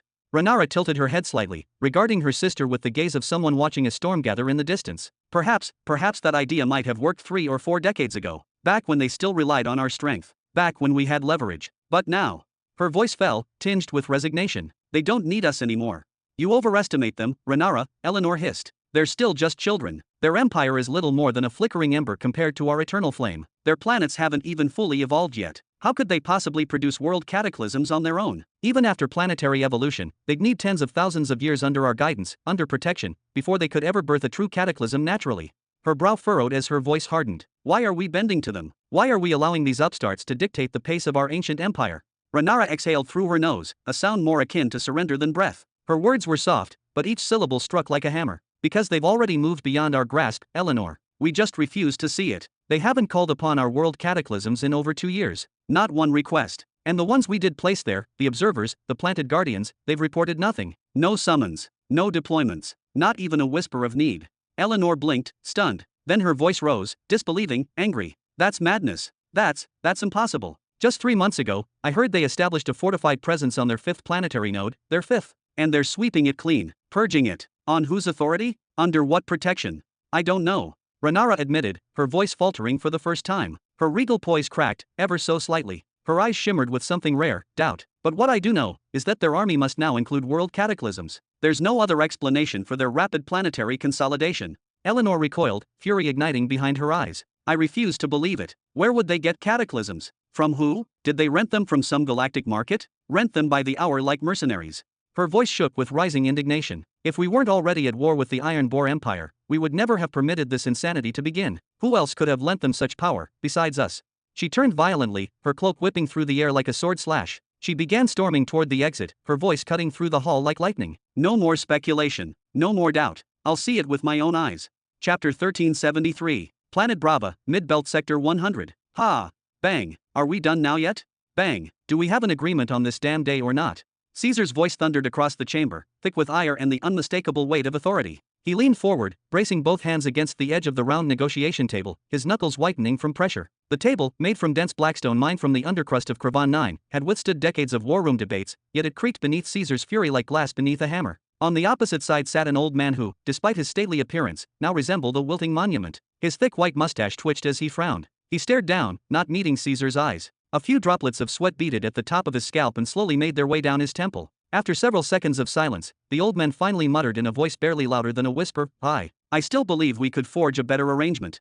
He looked like a man in his late 50s or early 60s, though in reality, age meant little at this level of power. His body was wide-set, heavy with old muscle and older pride, though not quite obese. His attire was that of nobility, royal-cut velvet, deep purple and black, embroidered with a fading family crest. To any outsider, he would seem formidable, a patriarch, perhaps even a former warlord. But now, beneath Caesar's withering presence, he seemed diminished. Bang! Caesar's hand crashed down on the table once more. That's enough, he snapped. Listen to me, old fart. If we don't finalize this deal today, I don't want to see your face ever again. Is that clear?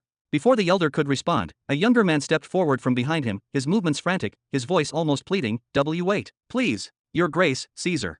The young man raised his arms quickly, as if physically trying to hold the negotiation from falling apart. His hair was styled meticulously, parted clean down the center and held in place with some sort of oily polish. His long neck emphasized an unusually prominent Adam's apple that bobbed with every nervous gulp. We've come so far, why abandon it all now? We're so close. Please, just a bit more time. Then, almost desperately, he turned to the elder. Grandfather, please. Caesar's eyes narrowed. He turned toward the young man, Petsu, and gave him a long, cold stare. His voice lowered, but carried even more weight than before. Petsu, if it weren't for the fact that you serve His Majesty directly, I would have ended these talks the moment they began. He leaned slightly toward the boy. Your grandfather has no interest in a fair deal. He's spent too long wallowing in the filth and politics of the iron boar. He's forgotten what real value means. He doesn't understand what it means to own a living, breathing planet. He still thinks in crumbs and leftovers, not empires. The old man opened his mouth in protest, but Petsu cut in before he could speak. Please, Your Grace. No one here doubts the honor of what you're offering. We're only trying to find a balance that gives both sides pride. Pride. Caesar spat the word like venom. You speak to me of pride when your family was days away from exile? From disbandment? When your pride was selling favors to pirate clans and begging for alliances from dying houses? The old man clenched his fists on his lap but remained seated, his head bowed ever so slightly. The sting in Caesar's words was deliberate and deeply personal. Their first offer had been generous beyond anything the Mazer family could have expected, full rights over planet Saramon, including the sacred refining rights, the authority to refine the world's spirit as they saw fit. In addition, they were granted bloodline sanctity, the right to preserve their family name, crest, and legacy in unaltered form for generations to come. To any founder of a fading noble line, such terms would have been considered salvation. Indeed, the elder patriarch had nearly accepted that deal outright. But then, he learned, through Petsu, that the one offering these riches, this land, this future, was human. And in that moment, greed crept into the old man's soul. It was subtle at first, just a question, a what if. Then it took root, and blossomed into ambition. Further talks yielded more. The family secured the right for their World Cataclysm level members to earn control over an entire planet each if they accumulated enough military points, gained through conquest and service. The Mazers had never dreamed of ruling their home world. Now they were negotiating for multiple. Then came the request for a planetary development fund, something that would have been laughed out of the room in any traditional court. But Caesar didn't laugh. He approved it, and the amount offered dwarfed anything the Mazers had ever managed to gather in 1,000 years. And now, today, they still dared to haggle. I don't understand. What's the problem if each of us receives an annual salary of 20,000 energy pearls? The old man furrowed his thick white brows, clearly agitated. We're respected world cataclysms. Our mere presence shifts the tides of battle. And if we do intervene, who could possibly stand against us? Is 120,000 pearls a year truly such an outrageous number? Caesar's face twisted with visible disgust. Your presence didn't shift anything when we took Saramon, and your intervention didn't even match the weight of a mosquito's wing when we stormed into your own territory. He leaned forward, his voice dropping in tone but doubling in sharpness. Your name is Reen Mazer, right? He didn't wait for confirmation. Listen carefully, Reen. If we wanted to hire, we'd hire. If we wanted to buy, we'd buy. And we've already done both. But you want the privileges of being a full-fledged member of the Empire, while still demanding to be paid like a hired mercenary. You've got skin thicker than fortress stone. I've never met anyone like you. He narrowed his eyes, almost hissing the words. A salary of 120,000 pearls a year? Your family vaults have never seen a number that high, you brazen fraud. This is unacceptable, the old man burst out, puffing his enormous mustache in fury, but he didn't move. His eyes, as if involuntarily, flicked toward the silent figure standing just behind Caesar. A terrifying presence, a man whose very stillness exuded danger. Caesar didn't raise his voice. He didn't need to. Go search for what's acceptable elsewhere, then. And don't show me your shameless face, or the faces of your grasping family, again unless it's with a yes or a no. I won't negotiate a single further term until I see tangible benefit from your existence. He waved a hand as if brushing aside something foul, then slowly turned his chair away. That will be all. I'd like to rest now. Humph. The old man rose with an angry grunt, storming out of the tent in a stiff, indignant march, Petsa following close behind, trying to calm him with hurried whispers. As the flap of the war tent settled behind them, a voice came from beside Caesar. The speaker was a broad-chested man clad in white ceremonial wrappings, a turban wrapped tightly around his head. He had an oversized nose, thick black mustaches that looked like a falcon could perch on them, and a deep scar that sliced across his face, dividing it almost symmetrically. He finally spoke, his voice low and concerned. That kind of treatment might turn them into enemies, my lord. Caesar didn't even glance his way. They won't. I've seen their kind too many times. He always comes crawling before important battles, or whenever we're forced to halt operations. And every time I promise him what he wants, he leaves before the battle begins, claiming he needs time to think, only to return later with more demands. He waved dismissively. Some men don't understand goodwill. The more you give, the more they take. People like that, treat them like dogs and servants, and they'll finally start to realize who they're dealing with. Clap, clap. A slow, deliberate clapping echoed from around Caesar. A new voice, smooth, theatrical, almost playful, cut through the atmosphere like a ribbon of silk. Incredible. What powerful words. You really are your father's son, he. Who's there?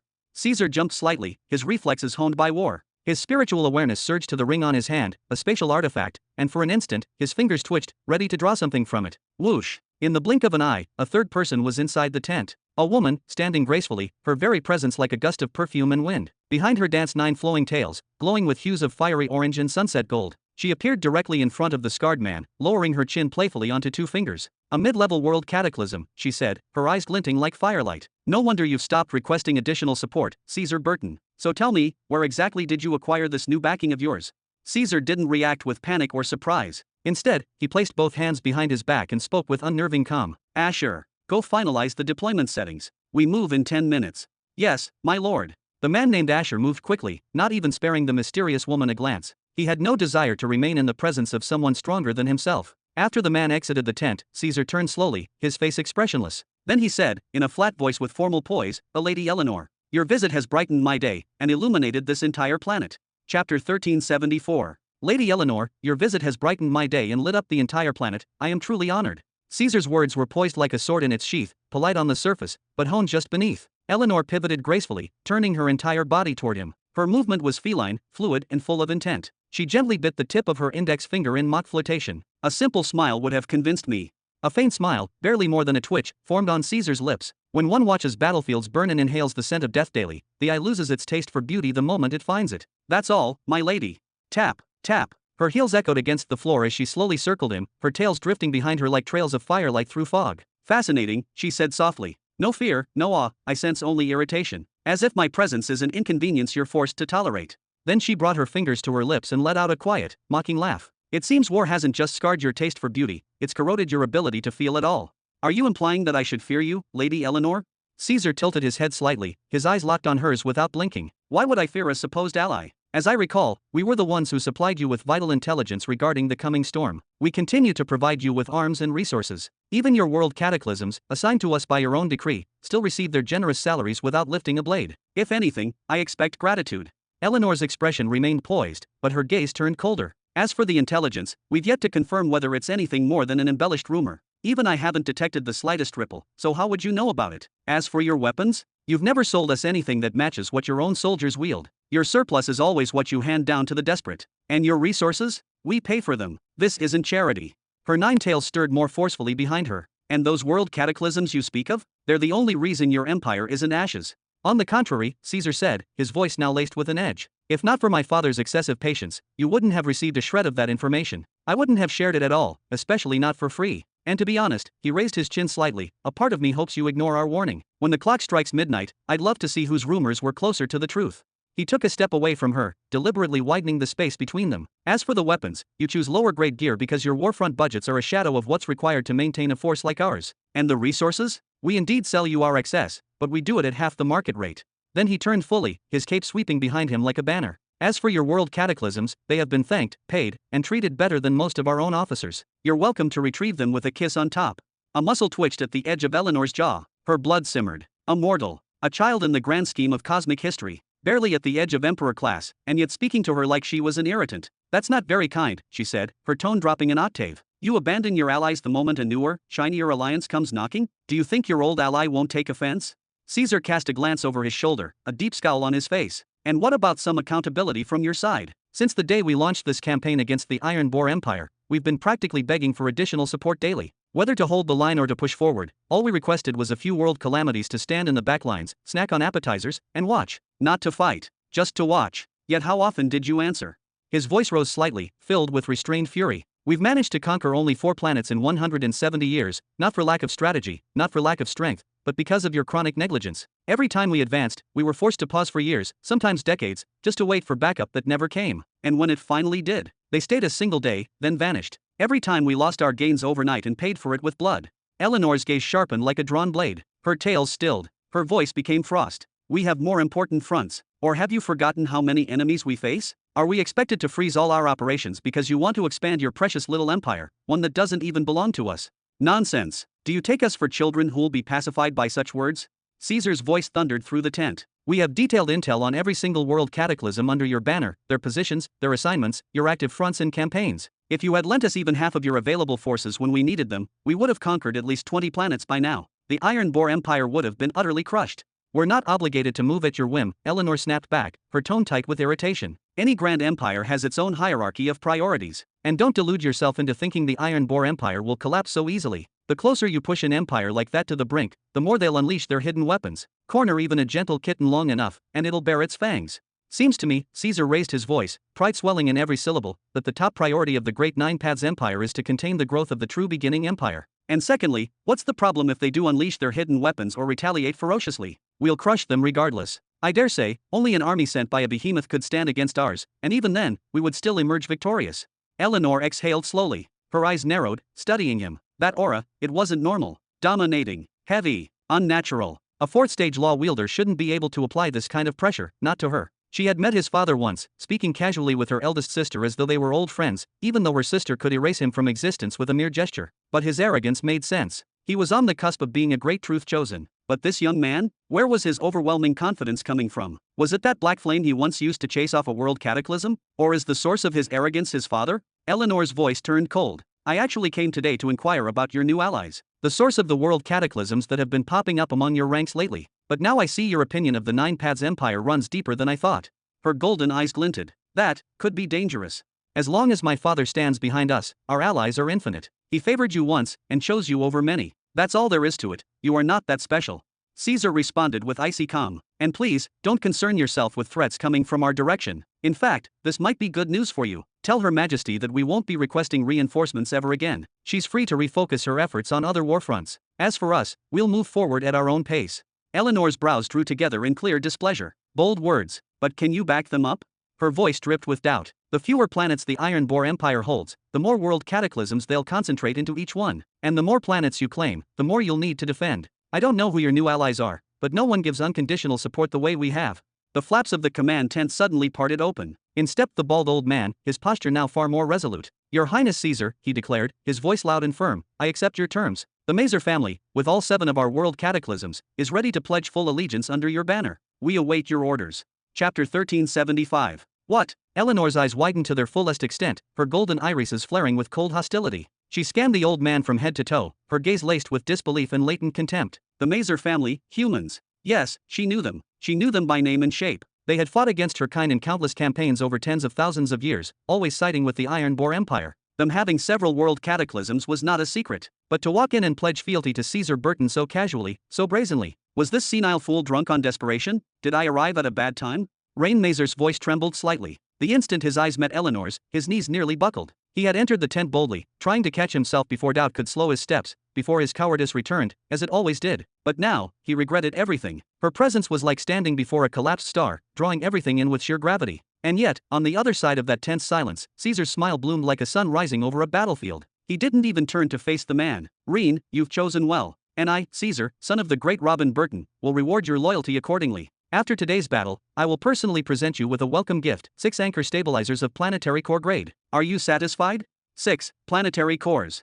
Reen's breath caught in his throat. He staggered half a step, heart racing so violently it nearly jumped out of his chest. Each of those core stabilizers was worth hundreds of thousands of pearls. Implanting one into a world calamity would drastically magnify its power, granting the wielder near mythical strength. Only stellar cores outmatched them in purity and potency. In exchange, Caesar lifted his chin just slightly, his posture regal, commanding, "I want 6 more world calamities soon out of the Mazer family. We've still got a galaxy to burn through." Reen's demeanor transformed. His shoulders straightened. His eyes gleamed with fire. "If my men can't even break through to the world cataclysm realm with the help of planetary cores," he clenched his fists and laughed, "then I will personally slaughter every one of them, ah. With a crazed grin on his face, the old man stormed out of the tent like a storm looking for war. "Begin the damned battle already. I'll get every last pig myself." Eleanor stared after him, her expression unreadable. Then, slowly, she turned her piercing gaze back to Caesar. Her eyes were no longer just sharp, they were livid. "Wipe that idiotic grin off your face," she hissed, her voice deceptively soft. "Are you really trying to impress me with a handful of mutts and alley cats?" "Ha!"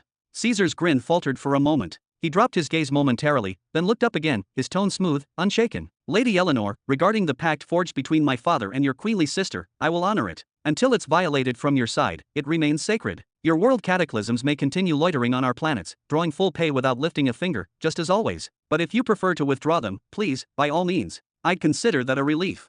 He paused briefly, letting the words settle. Then he continued, "As for our status under the Nine Paths Empire's banner, I'll play along, for my father's sake. But if you'd rather sever that association tomorrow, we can spin any tale the public will swallow. No need to worry about us anymore. You'll be rid of us, along with the stink of the Iron Boar Empire. The choice is yours, my lady. Decide as you will." He took a single step forward. Eleanor noticed that he was just slightly taller than her, but in that step, he seemed to loom even larger. "Now, unless there's another topic you'd like to interrogate me about," Caesar said, his voice low and direct, "I have a war to begin. May I help you with anything else, Lady Eleanor?" Her eyes scanned his face, from one eye to the other, as if trying to pierce through his calm into the depths of his soul. There was something in this boy. She couldn't decide, did she want to strike him down, or drag him to her bed? Both urges were intense. Both felt right. But before she could choose, Caesar offered her a respectful nod, just enough to acknowledge her rank without groveling. "I'll take your silence as no further orders. Then, if you'll excuse me." He turned on his heel and walked away, his pace calm, his back straight, his presence undimmed. Outside the war tent, calls echoed through the camp. "General! Your Highness!" Caesar nodded left and right, moving confidently between ranks of commanders, elite unit captains, and the newly acquired world cataclysms now marching under the true beginning empire's banner. He continued his march forward until he arrived beside a young man standing alone before a large wooden table, completely immersed in the map laid out before him. The young man wore polished black and gold armor, the gleam of its enchanted metal reflecting the flickering light of the nearby war torches. Draped over his back was a flowing golden cloak, embroidered with silver filaments and marked at the center with the symbol of wind, radiating command and mastery. "Are you done finalizing the plan?" Caesar asked, placing a firm hand on the young man's shoulder. He stood beside him, arms crossed, like a general ready to judge the battlefield with his own eyes. "Almost," the young man replied, his voice calm yet weighted with responsibility. "Though I can't say if it's good enough. This is the first time I've ever commanded this many world cataclysms in a single operation." He didn't lift his eyes from the map. Only when the silence hung did he finally glance up at Caesar. "Would you like to review or change anything?" When he turned, Caesar took a brief moment to really look at him. And what he saw made him smile in genuine admiration. The young man had the face of a born commander, sharp, noble, and refined. His eyebrows curved like sabers, and his jawline cut like a chiseled blade. His skin was flawless, unmarred by war, and his hazel brown eyes carried no pain, only clarity. His short honey brown hair added to his dignified charm, glowing under the torchlight. "No changes," Caesar said, patting his shoulder with pride. "This battlefield belongs to you today, peon. Make it sing." "Spare me the sentiment," Peon smirked, reaching for his helmet. "If you keep grinning like that, I'll scar my face again just to spite you." He turned toward the darkening skies and added, "I'll take the skies. You focus on claiming the ground." Ha, deal." Caesar laughed, clearly enjoying the banter. Just then, the ground began to tremble. Ngrrrrrh. A monstrous Terra beast stomped into view. This one was larger than any other in the camp. With 8 muscular legs, 5 spiraled horns, and an entire body plated in obsidian gold armor, it looked like a walking fortress of divine wrath. This was Caesar's personal war mount, a living titan, bred for conquest. Hop! With a single, seamless motion, Caesar leapt atop the beast and gripped the reins. The war beast began to move slowly through the ranks, parting the army like a god among mortals. He stopped when he reached the front line, beside 2 elite commanders. "Victoria, Alexander, are you ready?" "KSSSSSH." Victoria drew her long azure sword, which immediately began to hum with energy as electrified water coiled and shimmered around its edge. "Ready," she replied with a glint in her eyes. "ZZZZZHHHT." Alexander knocked an arrow to his glowing longbow, its body wrapped in luminous runes. As soon as he drew the string, the arrow became engulfed in toxic, black wind, a venomous storm waiting to strike. "Ready." Both weapons were not ordinary tools of war. They were epic-grade relics, bought by His Majesty Robin Burton himself, and only recently delivered by the Shadow Swords Division. Each one was a priceless artifact crafted by famed artisans, containing the power to shift the tide of battle. Good, Caesar nodded. He donned his helmet, letting it lock into place with a hiss of steam. Then he drew his halberd, its edge flickering with runic flames, and turned his gaze forward, toward the endless mountain range that loomed like the edge of the world. Whoosh! Suddenly, the sky above them ignited. A massive energy projectile, glowing like a miniature sun, ripped across the sky and hurtled straight toward the mountains. Boom! In the blink of an eye, the central mountain vanished in a column of fire and light. Not a single stone touched the ground. The explosion had vaporized the entire summit. And from the ash and fire, they emerged. A massive army, stretching across the horizon, casting shadows that drenched the battlefield in darkness. Their banners fluttered like nightmares. Their war cries echoed like thunder. Caesar recognized them instantly. With no hesitation, he raised his halberd to the heavens and bellowed, "Eradicate them. Leave none breathing. KRRRK, KRRRK." Suddenly, a titanic mothership pierced through the clouds above, the size of a floating city, accompanied by an entire warfleet of escort vessels, each with glowing energy shields and banks of armed cannons preparing to fire. Soaring around them was a legion of Draco beasts, their wings slicing the sky, their screeches rivaling thunder. At the head of the formation, riding the largest Draco, Peon drew two glowing golden swords. Shwoosh! They ignited in a violent aura of purple stormwind, dark and absolute. "The skies belong to us today," Peon declared, his voice crashing like a war horn through the heavens. He. Caesar grinned, satisfied. He no longer needed to worry about the upper front. Peon would handle it, and that gave him peace of mind. He lowered his gaze once again. The fire in his eyes returned. He pointed forward with his glaive and cried, "Advance, to glory." Boom, bam, bam, bam. Around 40,000 rune knights began their march, armored from head to toe, each mounted atop intelligent, powerful Terra beasts bred for war. Their movements were synchronized, and their presence filled the air with a bloody pressure. Behind them, the Special Forces, a smaller, deadlier division of around 4,000, advanced quietly. Though on foot, they were equipped with the best of both Terra and Draco beasts, and their bloodlust radiated like a furnace behind steel masks. They were ready to descend on land, or strike from the sky. At the very back, standing motionless before the Grand General's tent, Eleanor watched the march unfold with breathless awe. Before the unstoppable march of that monstrous army, she suddenly recalled the most arrogant phrase she had ever heard in her life: "Even if a behemoth's army tries to stop us, we will still win." Perhaps, just perhaps, those words were not so empty after all. Chapter 1376. Planet R193. Sakar slowly turned his head, his gaze sweeping a random patch of the violet grasslands that blanketed the terrain like a flowing sea. From within those gentle waves, a thick obsidian shadow began to churn, gathering itself like spilled ink being pulled together by a hidden force. It twisted, warped, and condensed until it solidified into the form of a cloaked figure. The humanoid was entirely wrapped in black, save for the two glowing eyes peeking out from under his mask. The figure materialized in a kneeling posture, one knee bent, one fist to the ground, and his voice came out low but unwavering. "I offer my greetings to the Supreme General of the Second Army." Are we still using shadow swords for message delivery?" Sakar asked, his voice calm but laced with subtle irony. Decades ago, His Majesty had personally laid the foundation for the interplanetary communication grid, a sprawling system that enabled real-time audio-visual transmission between worlds. Designed by the minds of Sky Opening City, miniature portals had since been embedded on every major planet across the Empire. The old ways of communication, via shadow swords, had all but faded into ritualistic tradition. "I have arrived with a package from Command, sir," the shadow sword responded, lifting a glowing spatial ring with both hands. "It's one of the weapons personally purchased by His Majesty. Lady Emily suspects it was meant for the Second Army." Without speaking, Sakar reached out, his clawed fingers delicately plucking the ring from the emissary's hands. He examined it in silence for a moment, as if trying to see through the metal and into the purpose behind it. "You are dismissed." "Yes, Supreme General." Without another word, the figure melted back into the Earth's shadow, as if swallowed by the planet itself. Thud, thud, thud. Heavy footsteps echoed, rhythmic and deliberate, yet perfectly balanced. A colossal presence approached. "Who was that, Chief?" "I smell the stench of a human." "A shadow sword. He brought a gift from the Lord." A rare smirk touched Sakar's fond lips, a subtle expression most would find unreadable. He raised his head with regal slowness. "Helga, have you completed the final preparations?" From behind the trees, the towering form of a demon warlordess stepped into view. Helga, one of the very few female demon commanders in the army. Massive by the standards of her kind, her dark crimson armor was studded with bone and obsidian, and her wild white hair flowed behind her like the mane of a beast. Her arms crossed, she answered in a low, growling tone, "All troops are in position. Our formations are tight. Supplies and artillery in place. It will be a massive war, but one we will win." She paused, then tilted her head curiously. "Still, do we really have to rush it? The tiger folk on this planet, their flesh is rich, their blood enhances our own. The longer the battle lasts, the more we benefit. Why not drag this campaign a bit longer?" Sakar turned his back to her and began walking. "We no longer have the luxury of time. The pace of our conquest must rise, or we will fall behind." "Fall behind who?" Helga scoffed, her large nostrils flaring. "The First Army? They've already moved to Middle Sector 100, and their stellar scout ship split between us and the Third."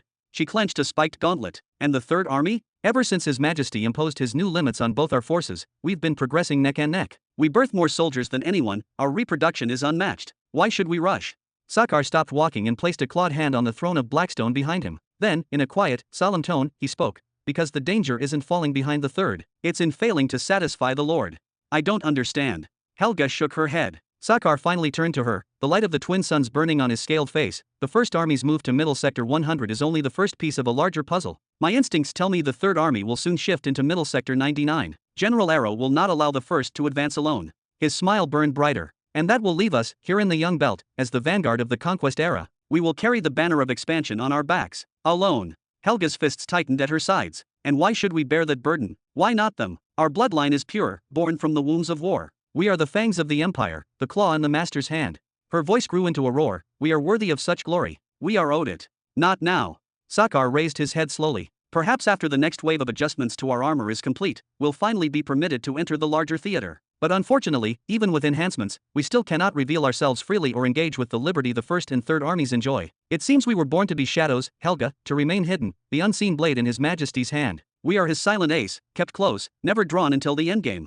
Helga lowered her head, her thick, armored arms folding across her chest. It's not fair, she said, her voice heavy, resonant with frustration. Her claws dug faint grooves into the stone underfoot. We were born in blood, raised in war, molded by pain. Why must we, the children of the Red Plague, be the ones denied glory? Sakar's voice remained level. If fate branded us the moment we crawled into existence to be a cursed plague, then we must be wise. It is not glory we need, it is survival. Survival and discretion. If we die recklessly, we lose everything. And worse, we burden the Lord.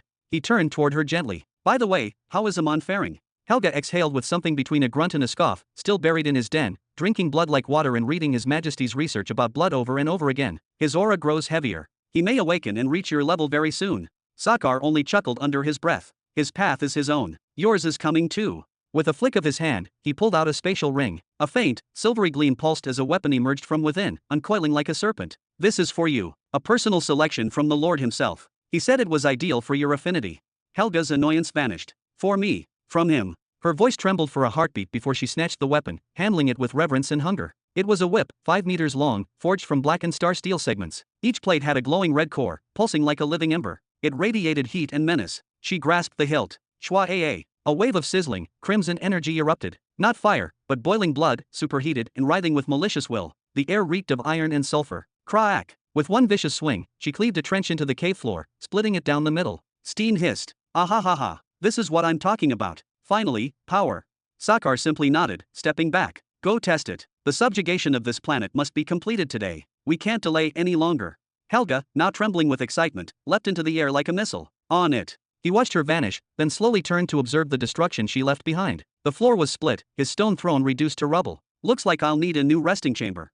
He sighed, then turned and began walking out, his heavy steps slow but graceful. Outside, the atmosphere had changed. Crack, crack. The sky above him twisted unnaturally. Purple clouds churned violently as lightning danced across them in jagged arcs. But instead of rain, water condensed into a colossal, ghostly tiger, its form suspended in the air, shaped from liquid in rage. It stared down with glowing white eyes, oozing hatred. Sakar tilted his head and grinned. I haven't even destroyed a village yet. You're already growling every time I take a breath. He raised his arms to the sky, mocking. Come on, then, I dare you. Do something. Break your sacred planetary rules and attack me first. Lash out at me. Just once. And I promise, we'll show you the real face of the Red Plague. The clouds twisted violently. Thunder echoed like the roar of mountains collapsing. But the tiger didn't move. Sakar exhaled lazily and began walking again, his voice echoing across the mountain valley. That's what I thought. His tone lowered, almost solemn now. Relax. After today's battle, we'll hand your world over to the humans and leave. And when you see what awaits you, you will thank us. Chapter 1377. Planet Nihari, Central Region. Step. General Kandal, the right hand of the Supreme General of the Third Army, strode heavily across the towering wall of a colossal city. His every footfall echoed power and purpose, until he reached the edge of the wall and came to a stop. There, he cast a long, unbroken gaze in every direction, taking in the vast lands that sprawled out beneath him. The resplendent blue armor he wore shimmered under the alien sunlight, making him impossible to miss from any corner of the city. Strapped across his broad back was a monstrous sword, nearly the length of his body, radiating a silent threat that needed no words. His massive frame was a terrifying sight, with 2 sharp, upward curving horns protruding from his skull, a prominent beast-like jawline, and dagger-like fangs barely concealed beneath closed lips. His muscles swelled with quiet tension, so defined they were visible even through his gauntlets, and his thick neck resembled the gnarled trunk of an ancient war tree. Folded behind him were 2 leathery wings, silent, still, and deadly. Everything about General Kandal exuded raw dominance and command. And yet, those who had faced him in battle knew that his fearsome appearance was the least of their worries. After mere seconds of scanning the landscape, Kandal inhaled deeply, filling his lungs with the electric air of war. Then, in a thunderous roar that seemed to split the clouds, he shouted, "Advance!" Boom! The war horn followed his command, sounding across the entire city like the bellow of a divine beast. Intertwined with it were strands of ancient sound laws and emotion magic, an enchantment that sent waves of courage and bloodlust racing through the hearts of every soldier within earshot. Ahoo! Ahoo! The earth beneath them disappeared beneath the boots of the marching army. From one horizon to the next, the lands of Nihari were lost to the endless tide of armored bodies clad in luminous blue. Minutes passed. The storm of dust and magic began to settle. The army advanced slowly but steadily, millions of soldiers aligned in perfect, terrifying order. Each race formed its own proud ranks, standing shoulder to shoulder in a show of absolute unity and overwhelming might. Towering above all others was the Treyant Legion, their tree-like bodies clad in overlapping slabs of enchanted blue metal. Then came the Crixians, descended from Nihari's ancient giants, hulking titans with thunder in their footsteps. Around them marched over a dozen more races, the swift and graceful Devotions, the stone-skinned and relentless Durgrans, and many others, each race clad in uniquely crafted armor designed specifically for their biology. This was not a marching army, it was a force of nature. Together, they approached the staging point. Dozens of Destruction Note 2 class ships lined the horizon, each one bristling with weapons capable of obliterating cities. At the center stood three massive command ships, floating fortresses so large, they could have carried entire civilizations on their decks. Once Kandal was confident the troops were in position and ready, he nodded with the solemnity of a priest delivering a final prayer. Then, without wasting another second, he turned and made his way back toward a grand, open-walled command pavilion. "Awaiting your orders, Supreme General." There sat Arrow, the Supreme General himself, clad in a black suit of armor laced with glowing blue runes. For several long moments, he stared out at the endless sea of his army, unmoving, his eyes seemingly locked onto the future. Then he spoke, his voice calm, powerful, and sharp as fate. "Harrows, Kandal, Sandria, Shoko, this time, you're going to the battlefield personally." A brief silence followed. Something's changed.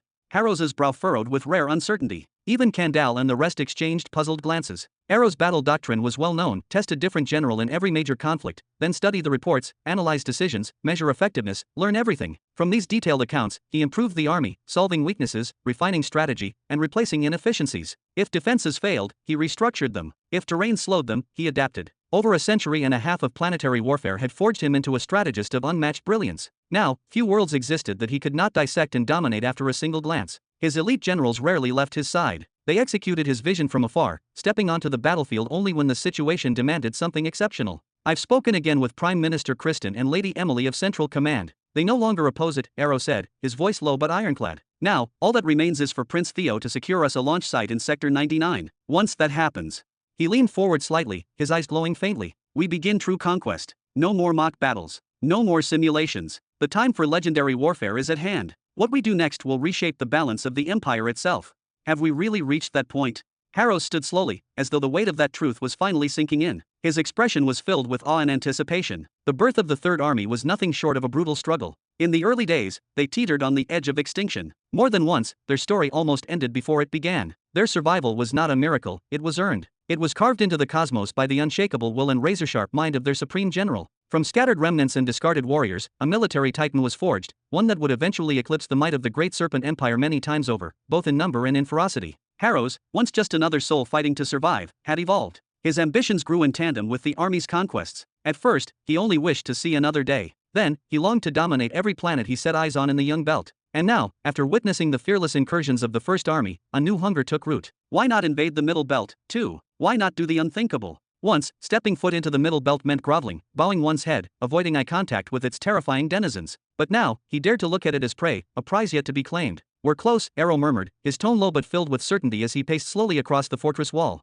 "His Highness Theo is currently occupied. He's acquiring new slaves. But if I persist, he'll eventually entrust Leonid or Kiri with securing us a foothold. Once that's done, we'll begin real operations in mid-sector 99 of the Middle Belt. No more scouting missions. No more trial runs. Real war. Real expansion." He halted at the very edge of the wall, his dark armor glowing faintly with runes of blue lightning. Below him stood his soldiers, freshly equipped and armed. They shone under the sunlight like a sea of steel and discipline. Arrow inhaled slowly. "We have to accelerate. Every planet we delay subjugating is a planet lost to another faction. I want to send a message to His Highness Theo, clear and undeniable: the Third Army is ready. No more experiments. From this day forth, we move like a storm." He turned back toward his generals, his eyes like sharpened stars. "With this new legion, Kandal, Harrows, Sandria, each of you will personally conquer and subjugate no less than 3 new planets per year. And you will do it without the support of elite divisions. Is that clear?" The three generals stood silent for a moment, absorbing the gravity of the command. Then, all three nodded, resolute and unwavering. The bar had been set sky high, but they did not flinch. Truthfully, each of them had long desired this moment. They wanted the universe to finally witness the full, undiluted strength of the Third Army, and to grant them the respect they had always deserved. Servan, Arrow called, shifting his gaze slightly. You will take charge of all Class R planetary subjugations under our control. You'll be handling them personally, and very soon. Servan's brow furrowed ever so slightly. He glanced behind Arrow's throne, where three women stood in absolute silence. Understood. But I want the assistance of Haiti, Hadhar, and Tetha. Arrow didn't blink. Fine. But in exchange, I want results, 5 worlds a year, minimum. And know this, if we receive authorization to ascend, and you're still behind on your mission, the consequences will be yours to bear. Understood. Servan nodded, his voice calm but his eyes alert. In this army, Arrow's commands were law. Not long ago, he had been the weakest among them in terms of raw energy. But once they all crossed the threshold of level 50, the illusion shattered. He mastered them individually. Then came His Majesty's gift, the merged law of storms. His power surged by orders of magnitude. Now, there was no debate. Arrow was the strongest being in the Third Army. Good. Go. He gave a final nod. The generals vanished in streaks of color and wind. Whoosh, whoosh. The sky shook as they launched toward their positions. Boom. The war horn rang out again, deeper this time, filled with intent. The army below began to board their ships in synchronized formation. Row upon row of recruits, most of them fresh and untested, now stepping into the unknown. And yet, in time, these very soldiers would become the scourge of empires, bringing down civilizations by the dozen. Step by step. No elite troops? Isn't that a bit extreme? A soft, elegant voice emerged behind him. Flora approached slowly, radiant in her flowing silk robe. Her fiery red hair cascaded like a waterfall down her shoulders, and both hands rested protectively on her swelling belly. Arrow sighed, his eyes still fixed on the horizon. If we rely on our elites for every mission, what will we use when we face the titans above? He turned to her, pressed a gentle kiss to her forehead, and pulled her into his side. Then, once again, he looked out over the mighty army being loaded onto their ships. The dream is no longer a fantasy, Flora. It's real. It's coming. And it's coming faster than anyone expects. Chapter 1378. Somewhere deep within the heart of Sector 100 in the middle ring. Step, step. Each footfall echoed like a ghost's whisper, which very chosen few could ever hear. In a voice barely louder than silence, Theo finally spoke. Did you get what I asked for, Mr. Bulldog? You know damn well your request is nearly impossible, came the response from a short, white-bellied man walking swiftly ahead of him. His cheeks sagged heavily, his nose was crimson from too many drinks, and his glassy eyes looked like he drank liquor the way others drank water. And yet, his voice was clear, precise, and disturbingly lucid. A few more years, maybe, or a few decades more. Honestly, I might never be able to get what you're asking for. That's not what I've heard about you. Theo stopped in his tracks, his tone flat, cold as iron. And it's not the kind of service I've come to expect from our previous dealings. Heh, you know how much I admire you, little shadow sword, Bulldog chuckled, turning halfway toward Theo with a crooked grin. I'm genuinely impressed by your little uprising in mid-sector 100. But let's be real, you're pushing it this time. He turned to face Theo fully, squinting as if trying to read something beneath his skin. Be honest with me, where did all that money suddenly come from? I know the underworld you operate in. It's profitable, sure, but billions? No way. Did you find yourself a new backer? Some hidden powerhouse, maybe. Higher than you can imagine. Theo's lips curled into a dark, knowing smile. But it seems you're not interested in his coin. This has nothing to do with interest or coin. Bulldog waved his hand dismissively as he resumed walking into a narrow, suffocating alleyway. The walls were slick with moisture, and the stench of rot and sweat clung to every stone like an oily film. The truth is, your demands are simply outrageous, even for someone like me.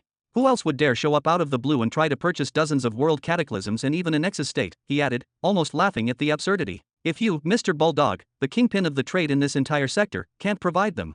Theo's voice stayed steady as he followed closely behind. Then who can? You wouldn't want me sniffing around your competitors, would you? He knew this man wasn't just another criminal. He was the largest and most influential slave trader in all of mid-sector 100's middle territories, one who operated with the unspoken blessing of a certain shadowy guild. If what Theo wanted wasn't available here, it likely didn't exist anywhere else. But even so, Theo was getting impatient. Time was ticking. Listen, my little friend. Bulldog spoke again, his tone somewhere between casual and calculating. When it comes to slaves of this caliber, you need to place an order centuries in advance. Even at their ridiculous prices, they sell faster than fresh water in a drought. He stopped and turned abruptly, facing Theo with a toothy grin. And let's not forget, didn't I already hook you up with 8 world cataclysms last time? Any complaints? Did even one of them disobey you? Obedient as sheep, weren't they?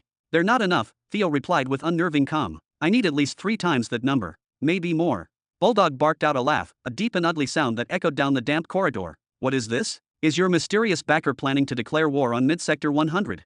He snorted and waved again, as if swatting away a fly. I'm kidding, burn the whole sector to the ground if you like. That just means more slaves for me, he. A few paces later, the tight alley suddenly opened into a hidden courtyard, walled in on all sides, dimly lit by faint, flickering lights embedded in the stone. The ground was uneven and wet, and the air was thick with the metallic scent of blood and rust. And then Theo saw them. He halted, placing his hands behind his back with slow, deliberate composure. His sharp eyes scanned the wall in front of him. 15 bodies were chained there, young men, adolescents, and children, bound by wrists and ankles to iron shackles fused into the stone. Some were completely naked, others wore tattered remnants of clothing, all of them trembling, covered in grime and bruises. Around each of their necks was a wide collar, pulsing with a dim light every few seconds, like a dying heartbeat. But one figure in the center drew Theo's full attention. Unlike the others, this one was restrained in a far more brutal fashion. He was kneeling on the cold, wet ground, his head hanging low in silence. His legs were shackled together and bolted to the floor, his arms yanked backward and bound tightly at the elbows. The collar around his neck wasn't just glowing, it was crushing. It pressed so violently into his flesh that his veins bulged and throbbed against the skin, making it so he was barely able to breathe.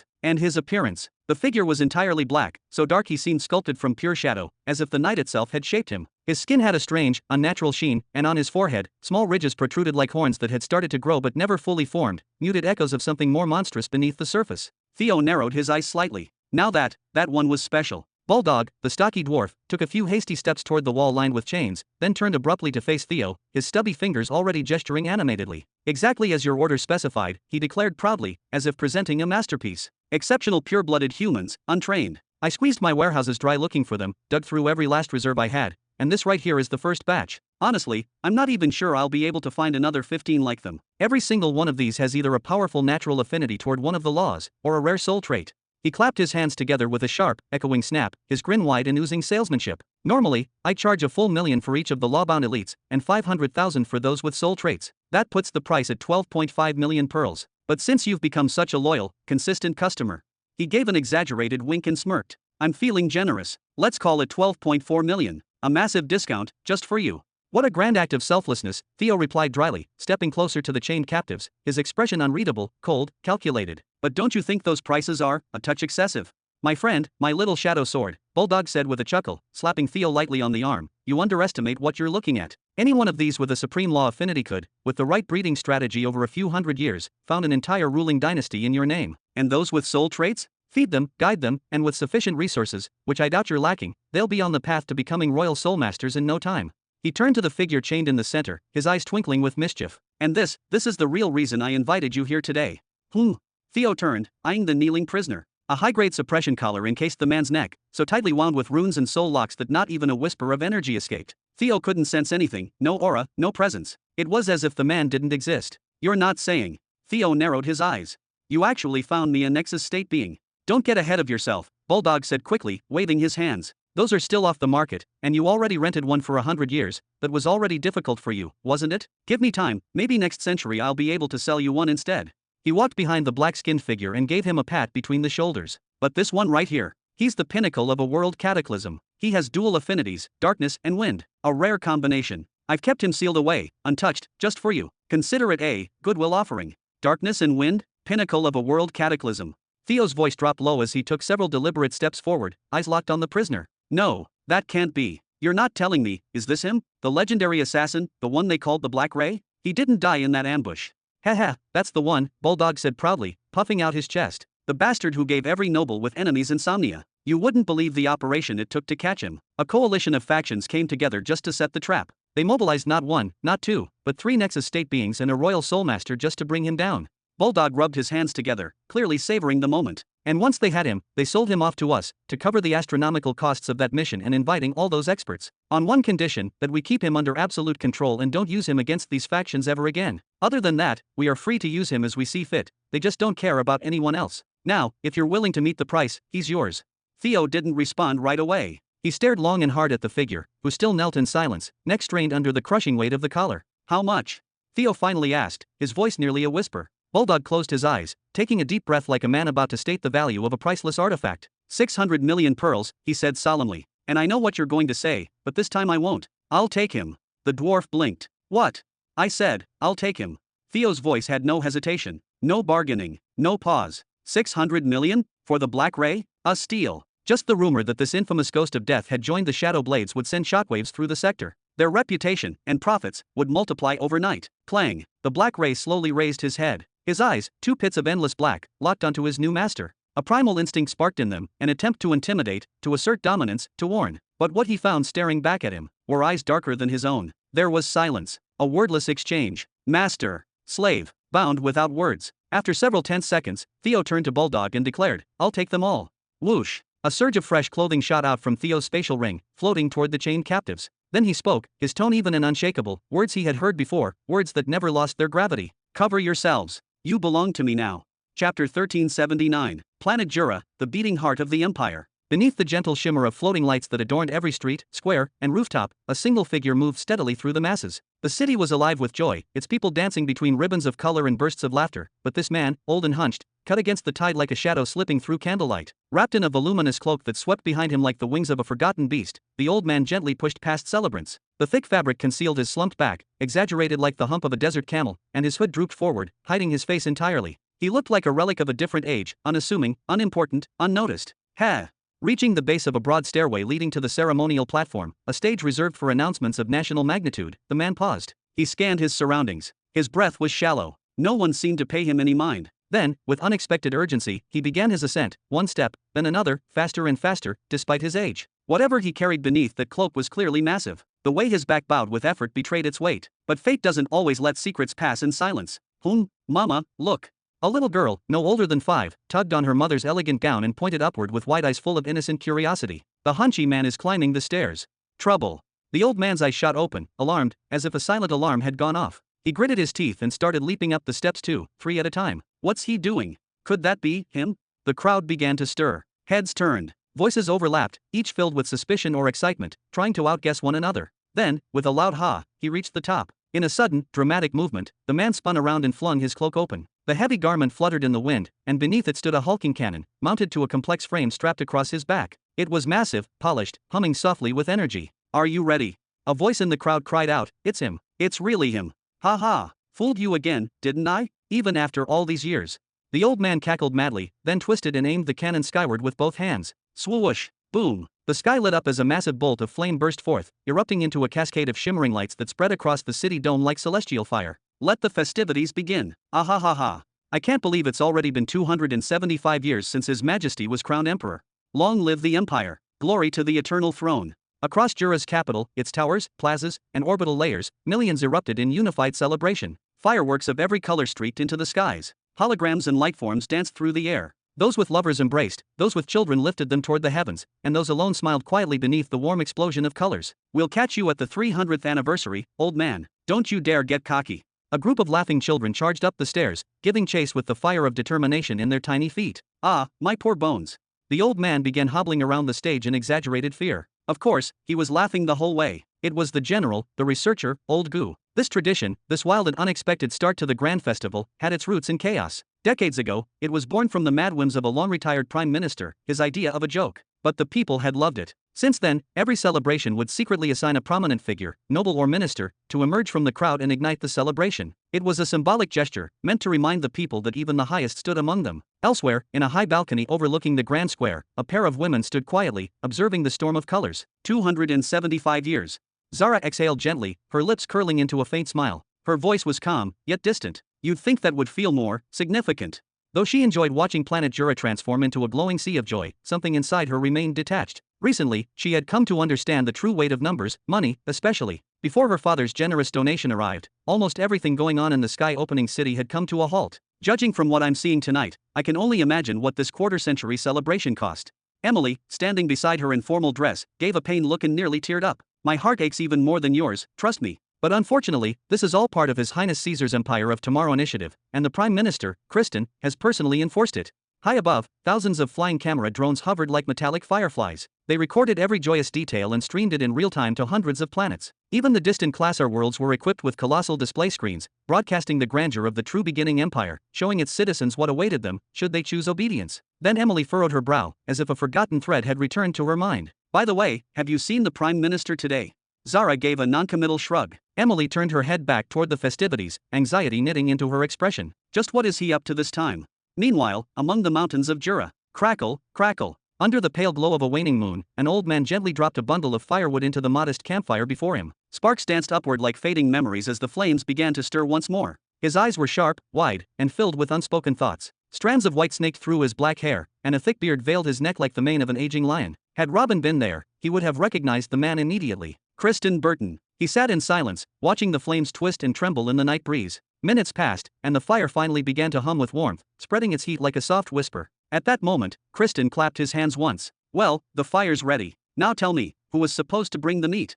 I did. The voice was deep, deep enough to make the mountain itself shiver. I picked something worth remembering. Bam! A colossal object plummeted from the sky and smashed into the rocky ground beside the fire, unleashing a tremor that rattled the stones and sent nearby birds fleeing. Kristen blinked slowly, then turned his gaze upward. What he saw was no ordinary catch. A gigantic ancient tree trunk, gnarled and dark, had fallen from the heavens, its surface glowing faintly with the mark of time. Tied to it by its own intestines was a monstrous scaled bull. Kristen looked back at the fire, then at the tree trunk, and sighed in sheer despair. You snuffed out the flame. No matter. That same earthborn voice rumbled once again. A massive blue wyvern head descended from the darkness above, its eyes burning like twin stars of twilight. With one deep inhale, and a mighty whoosh, it unleashed a stream of purgatory fire, setting the trunk ablaze once more in haunting blue. I brought the appetizers, came another voice, this one firm, but kind. Emerging from the flickering light was a majestic white fox, large enough to stand eye to eye with the giant wyvern. In its jaws, he carried a linen cloth filled with frozen cubes of bone and meat, perfectly cut and glistening like jewels. Kristen stared at him, unimpressed. Really? And what exactly am I supposed to do with that? Lick the bones like some spirit fox savage? I'm a human, damn it. He stood up, pointing accusingly at Devos, the white fox. That's it. A quarter of your meal is gone for failing to take this seriously. Devos drooped his ears, clearly sad. He looked at the ground, his tail curling inward like a scolded pup. Kristen exhaled and turned toward a fourth figure. All right, and you, what did you bring? Coiled near a boulder was a titanic serpent, its body sleek and obsidian. Upon each of its 5 horns rested a different hat, one for each century of life. The serpent tilted its head curiously. HSSS. Was I supposed to bring something? You have got to be kidding me. Kristen erupted, both hands yanking at his own hair. We've been planning this best friends banquet for 10 damn years, and you forgot the bread and salt. We don't have salt on the rock of venom, the serpent, Durgar, hissed defensively. And I can't bake. I'm a snake. What do you want me to do, knead dough with my tail? Shwoom. A sudden explosion of blue flame shot upward. Crixus's voice, low and serious, returned, we might need help here. Kristen spun around. What now? The fire had surged out of control. The massive bull was disintegrating. Its flesh and scales were peeling away, not burning, but being purified. No, stop, put it out. Kristen leapt forward, frantic. On it. Durgar and Devos both reacted instantly. The serpent exhaled a chilling black mist, and Devos unleashed a breath of icy wind, both aimed at the burning creature. Ah! Kristen's eyes shimmered. Tears welled up. The top half of the bull had already been consumed by the law of corrosion, while its lower body had been frozen into glass by the law of frost. A feast meant for joy was now a ruined relic. Chapter 1380. Somewhere in Midsector 99, at the summit of a towering mountain, high above the clouds and cloaked in the stillness of night, a sudden gust tore through the air. Without hesitation, she took only a few steps forward until her boots met the very edge of the cliff. Then, a voice, deep, jagged, and unmistakably feminine, cut through the silence like a rusted blade scraping bone. It sounded as though its owner had once screamed with such force that her throat was torn and had only just begun to heal. This is it. Let's begin. The woman standing there was not like the others. No human scholar, no expert on the bloodlines could easily place her race. She was undoubtedly human, yes, but something else stirred beneath the surface. Something fierce. Something built for war. She stood close to 2 meters tall, her posture regal but grounded, like a weapon forged in waiting. Her hair was cropped aggressively short, shaved on the sides with a faint upward gradient toward a slightly longer crown. It was the kind of cut worn by soldiers who didn't expect to return from battle. She wore heavy metal gloves with the tips of her fingers showing, fashioned not just for defense but to amplify pain. Now clenched into fists, they creaked faintly, as though the very metal feared her grip. Her armor was black and minimal, scattered across her body in brutal, efficient patches. 2 thick plates guarded her thighs, one covered each shoulder, a reinforced vambrace protected her wrist, and her broad chest was bound with reinforced straps, cinched tightly to hide its curve behind an angular breastplate. The way she stood, the way her sharp eyes stared downward, there was no doubt. She was a hunter, and something below was about to become prey. Kee. A harsh, nasal laugh echoed behind her. Begin what, exactly? I'll deal with them alone. No need to waste your energy. Go steep some tea and wait for victory, lady. The voice belonged to Wade, and it oozed mockery like venom from a fong. His laugh was wild and unhinged, a cackle fit for hyenas feasting under blood moons. Wade, she growled, without turning her head. Did you not learn last time? In one fluid movement, she turned, reached back, and grabbed him by the collar, lifting him with one hand like a sack of grain. Do you enjoy being used as a chair this much? Or does your face just crave more scars? Wade looked young, 20s perhaps, but no one would mistake him for innocent. He wore a dark, casual outfit, unremarkable save for the massive dagger strapped to his belt, its hilt worn and chipped from years of use. His head was shaved along the sides, and a long black stripe of hair swept back to his shoulders like the tail of a panther. His upper body was absurdly muscular, his shirt stretched taut over his chest and arms, ready to split at the seams. Yet despite her grip, he laughed again. His narrow eyes twinkled with mischief as he tilted his head playfully. Your face isn't much better off, Latania. If you're aching for a rematch, I won't say no. But this time, I'll make you waddle around the planet like a duck. Key. The air itself seemed to warp between the two with crackling tension. On one side stood Latania, sharp, silent, always 2 seconds away from violence. On the other, Wade, chaotic, grinning, utterly unbothered by consequence. Their bodies were canvases of war, marked, branded, burned. Their faces and exposed skin bore only tattoos and scars in every shape imaginable. Some were shaped like lightning bolts, others like hearts or a child's drawing, and there was even a scar that looked like a penis. Step. Enough. A third voice rang out. Calm. This is neither the time nor the place. Finish the mission, then rip each other apart. A man emerged from the shadowed ridgeline behind them. He wore a long, flowing cloak, split open at the front, revealing layered robes beneath, each tied with ropes, leather cords, and metallic clasps. His right hand remained hidden beneath the folds of his cloak, while his left extended outward, holding a short staff. It pointed toward the two warriors like a judge's gavel. His gaze was concealed beneath a wide hood, but his presence exuded command, not the authority given by rank, but the kind earned in blood and fire. Still not armored up. His voice was dry. What am I dealing with, warriors or children? His face looked like that of a man in his late 20s, withered just enough to command respect, but still carrying the smoothness of youth. A light stubble traced his jawline, clean and deliberate, the kind that wasn't laziness but rather carefully maintained for a rugged elegance. His hair, neither too long nor too short, was of that perfect in-between length that allowed it to be slicked back effortlessly, giving him a composed, almost aristocratic demeanor. His complexion was a warm tan, kissed by sun and wind, and his eyes, half-lidded and heavy-lashed, held a serenity that was almost otherworldly. There was something about his gaze that made time feel slower, like he had just stirred from a centuries-long slumber with no intention of rushing anything ever again. Malik, Latania spoke without even glancing at him, releasing her grip on Wade's collar with a scoff. She turned slightly, her tone dry and unimpressed. You'd better keep your sage advice to yourself, and start by putting on your own damn armor first. Then, with deliberate defiance, she leaned in toward Wade again, her eyes glinting like twin blades unsheathed. Just wait till this mission ends. Tonight, it's going to be 298 to 298. I guarantee it. Mwah. Wade pressed a mocking kiss to the tip of her nose, completely unbothered. Drink your milk and get some rest, kitten. It is 297 to 298 and the gap will only get wider. Key. That's because you're a deceitful little bastard. Latania growled, wiping her nose with an exaggerated look of disgust. Her hand clenched into a fist, the very air around it beginning to shiver. And then, with a sharp swoosh, she slammed it downward, the punch carrying such weight it warped the wind around it into a miniature storm. Key. Wade was already gone, leaping back with perfect timing, a clean slit opening in the space behind him as he slipped through it and vanished with a flicker. Damn you. Latania halted her fist mid-swing, her other hand clamping around her wrist to stop the momentum. Just like that, the building storm dissipated. The power, the vibration, the raw energy that had built up in her arm vanished without a trace. The dust at her feet hadn't even stirred. Ha!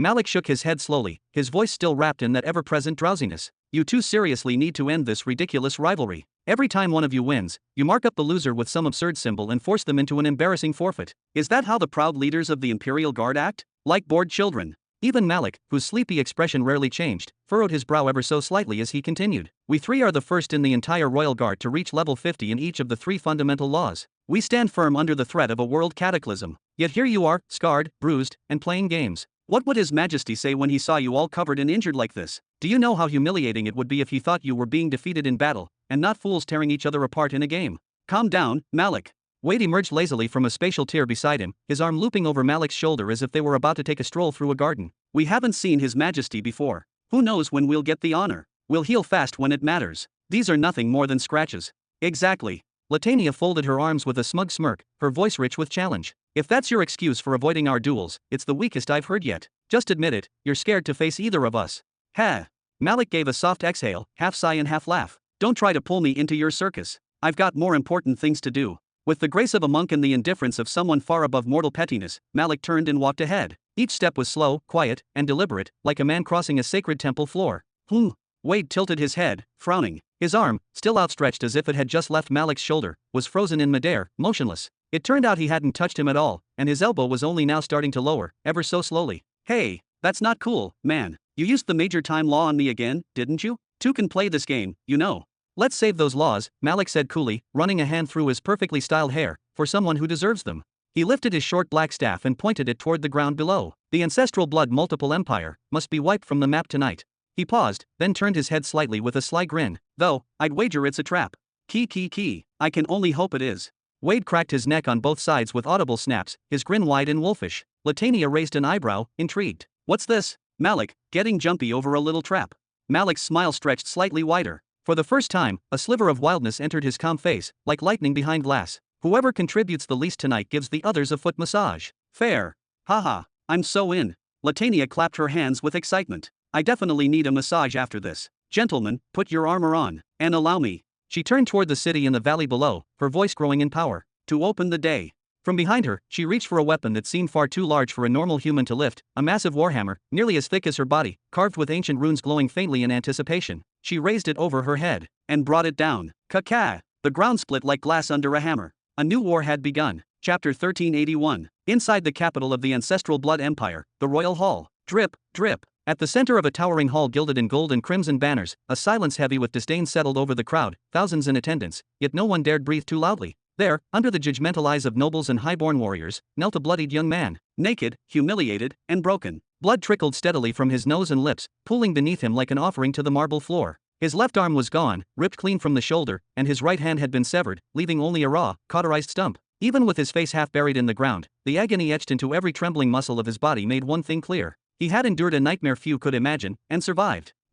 Seated atop the grand obsidian throne was a figure whose skin shimmered with a reddish hue, as if perpetually bathed in the glow of freshly spilled blood. His garments bore the mark of ancient royalty, adorned with soul-thread embroidery and divine sigils, and his thick hair flowed in dark, sinuous tendrils that seemed almost alive. His attention, however, was not on the pitiful figure groveling before him, but on the item encased in crystal beside him, a full-body set of black armor. Sleek, brutal, elegant. It radiated an aura of silence, like a hunter that never missed. The only blemish, a shallow dent at the chest, barely noticeable, but to those who knew what it meant, it told an entire story. Truly extraordinary, the emperor on his throne muttered, admiring the armor's craftsmanship. That set withstood a strike from me, a strike fueled by a Nexus state level of power, and it didn't shatter. That alone is worth a legend. He gestured lazily toward the mangled prisoner. Even that fragile human, he survived the blow. Barely, but still. You were merely swinging casually, Your Majesty, said a man beside him, dressed in a flowing robe of dark blue silk and a towering ceremonial hat. He bowed with an overly cheerful grin. Had you been serious, you would have reduced both the man and the armor to ash. Still, this is indeed a marvel.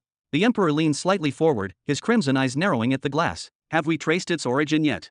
Unfortunately, no, replied the elder, stepping closer to the display case. Any artifact of mid-epic class or above usually carries a title, a legacy. But this set, it's a phantom. It doesn't exist in the Soul Society, and it's absent from all recorded chronicles. No name, no past, nothing. He tapped the glass gently. It's a complete set, forged with exceptional uniformity, even the weapon matches its structure. And yet, there is no signature, no master mark. We believe this isn't a one-of-a-kind piece. It's mass-produced, one of several.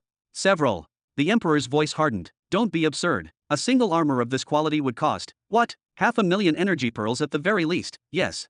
He turned back toward the display, eyes gleaming. Even I, Emperor of the Ancestral Blood Empire, do not possess a set like this. You cannot simply buy it when one wants, even if you have the money.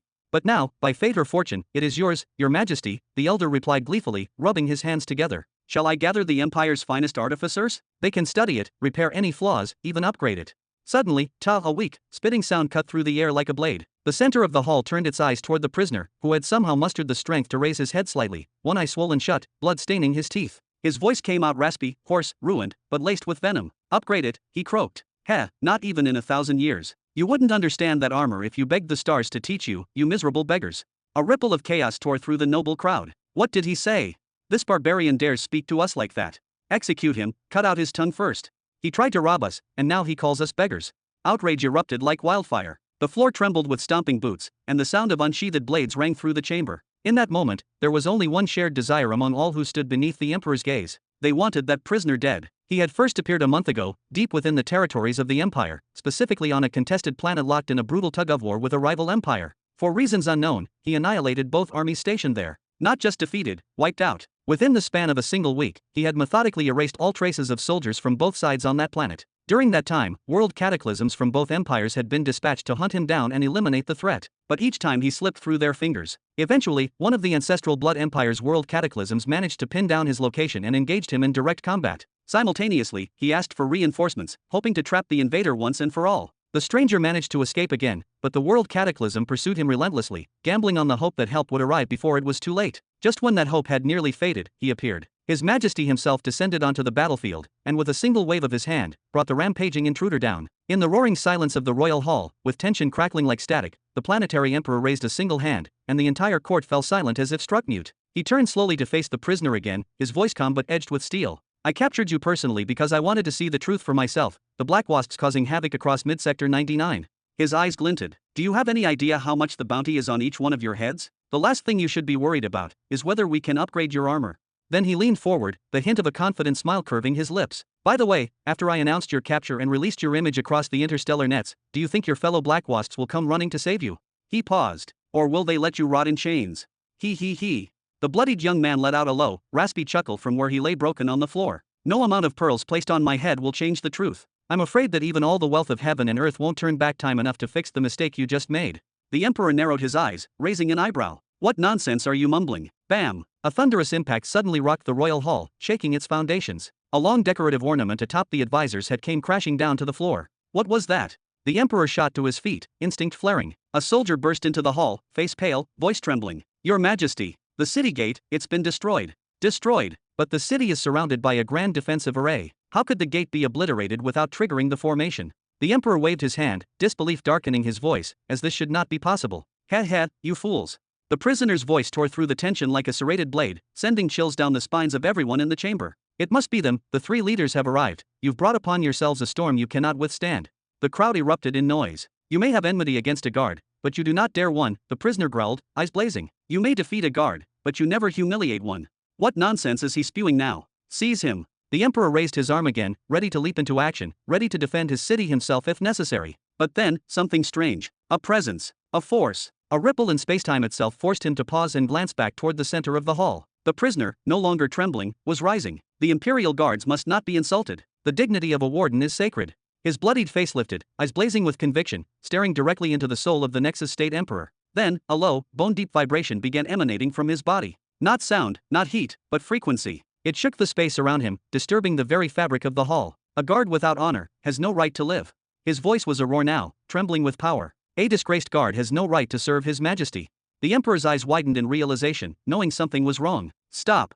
Boom. Chapter 1382. Outside. Bam. The grand gate of the capital, an awe-inspiring monument that had stood for hundreds of thousands of years, weathering countless wars and the passage of entire eras, was obliterated in an instant. No warning. No build-up. Just a flash of devastation that shattered history in one breath. What's going on? Cries of alarm erupted across every district. Within seconds, the eyes of every citizen turned skyward, then toward the massive void where the gate had once stood. A wave of dread rippled outward. For the weak-hearted, the sight alone felt like the end of days. Their knees buckled. Some wept. Others simply stared, unable to comprehend the nightmare. But understanding wasn't a luxury they'd be allowed for long. Buzz. A rift tore open above the ruined gate, and she emerged. Latania. She burst through the spatial crack like a spear of divine judgment, clad head to toe in full black war armor, her form like a silhouette carved from obsidian in shadow. Even her face was hidden behind a fearsome helmet shaped like a snarling beast. Where is my subordinate, you miserable worms?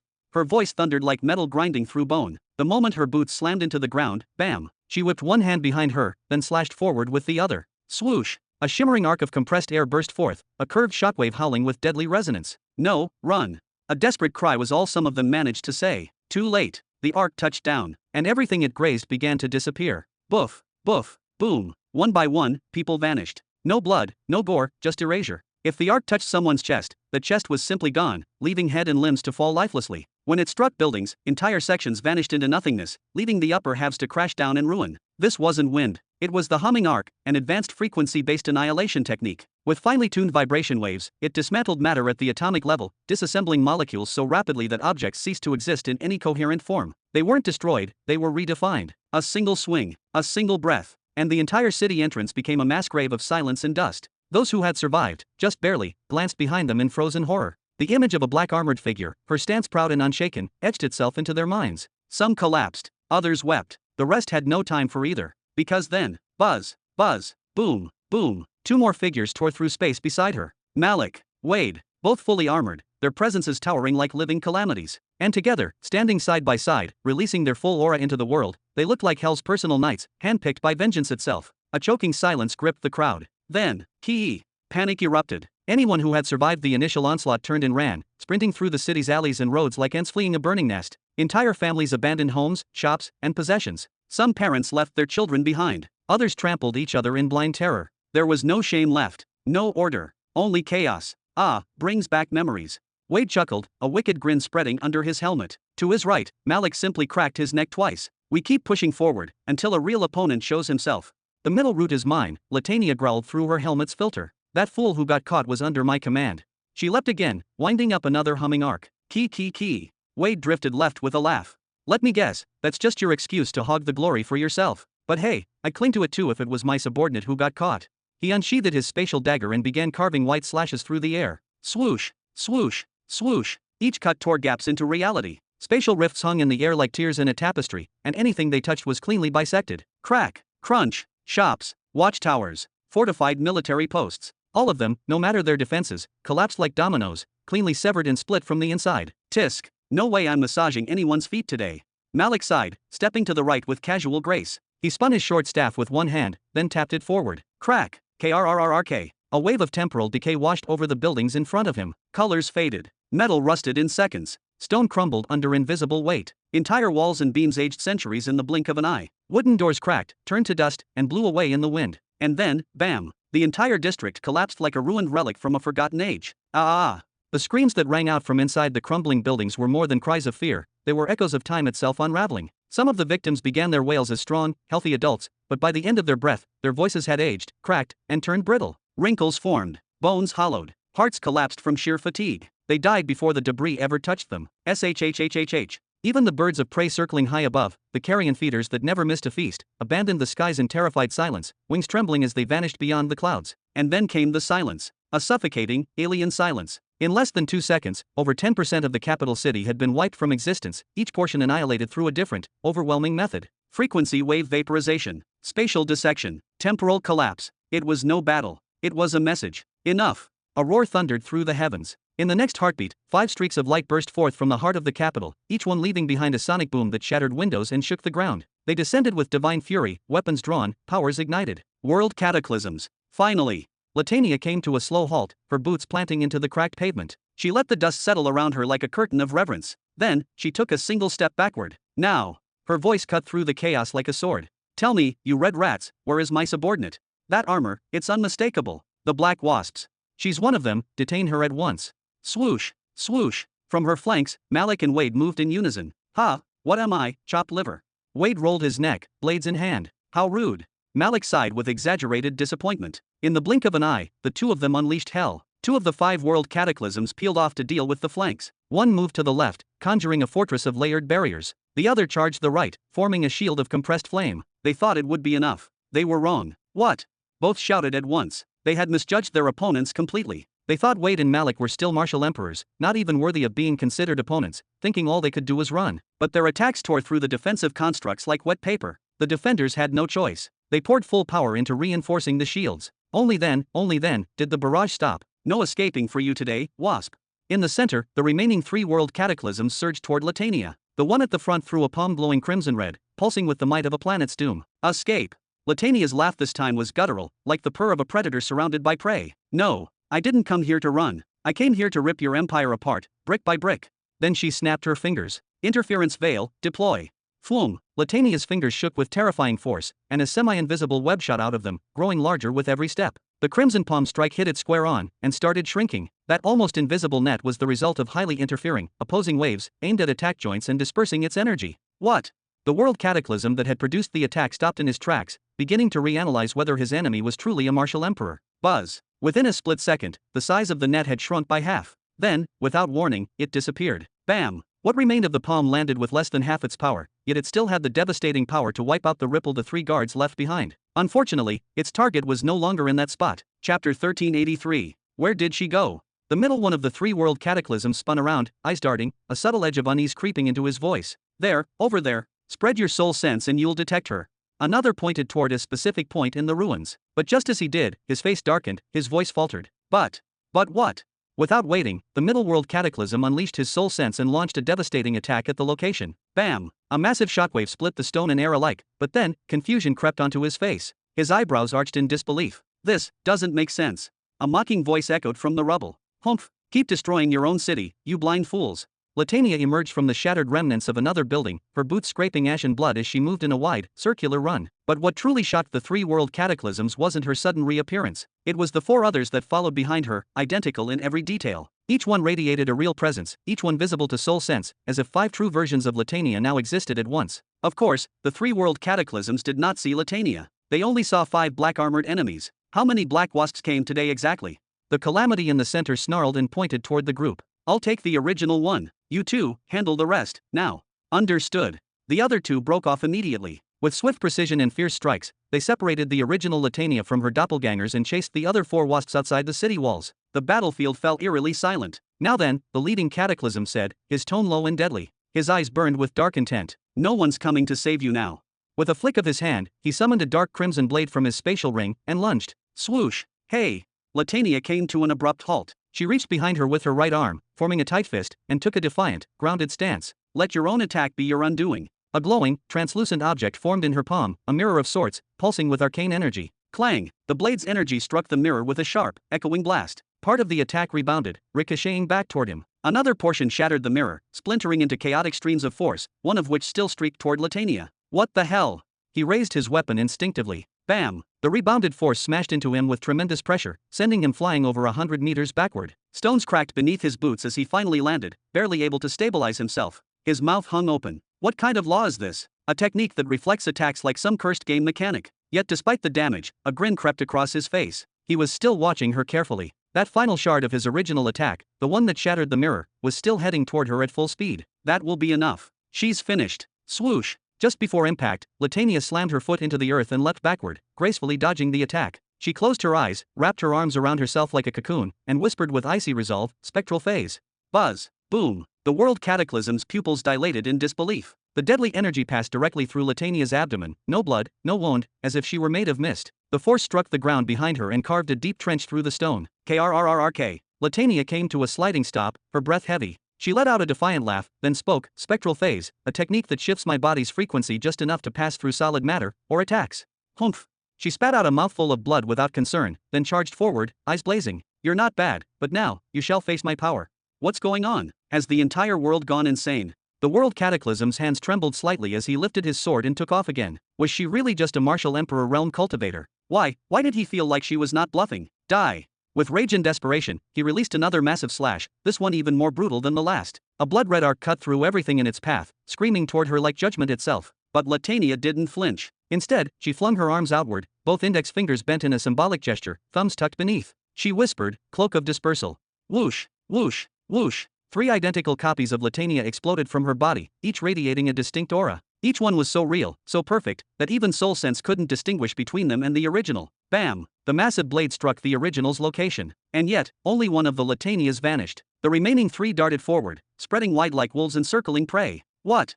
The world cataclysm gasped and spun around. Then his eyes snapped toward the city gates. Don't tell me. Were his 2 comrades chasing illusions this whole time? That second of hesitation would cost him everything. Where are you looking? Latania smashed her heel into the ground and leapt like a predator unleashed. She struck with her open palm, her voice low and sharp, pulsing domain. Pa-dum. The world cataclysm's heart skipped a beat. His mouth fell open. His eyes locked wide. BBBFFFT. A torrent of blood burst from his lips, nearly a full liter. Bam! Latania landed heavily, her boots cracking the broken stones beneath. Dust rose around her like a cloak. She narrowed her eyes and looked up, breath steaming in the night air. Tisk! Damn those cursed world cataclysms, their bodies are like iron walls wrapped in stone. She rolled her shoulders, cracked her neck to both sides with audible pops, and then launched herself backward with a graceful leap. Her feet barely touched the ground before she sprang again, her aura surging like a brewing storm. Again, she snarled, her energy coiling around her like a viper preparing to strike. She moved in for another blow from behind, her signature technique, pulsing domain. A strike that didn't shatter bones, it destroyed organs from the inside out. Rarg, I got you. The world cataclysm roared with bloodlust. One hand still clutching his chest, he swung his sword behind him with murderous fury. From this distance, there was no way to miss. But Latania brought her hands together with a smooth, practiced motion. A glowing sigil bloomed between her palms, circular, ancient, rippling like water. She whispered through her teeth, Echo Gate. Whoosh! A pulse of light, and she vanished. What? His strike didn't land. Not even close. Instead, the crimson slash flew forward, unchecked, and carved a brutal, jagged trench through a massive section of the imperial city. Buildings collapsed. Screams echoed. Where did she go? Then, he heard it. A whisper, softer than breath, deadlier than death, pulsing domain. Pa-dum. BFFFT.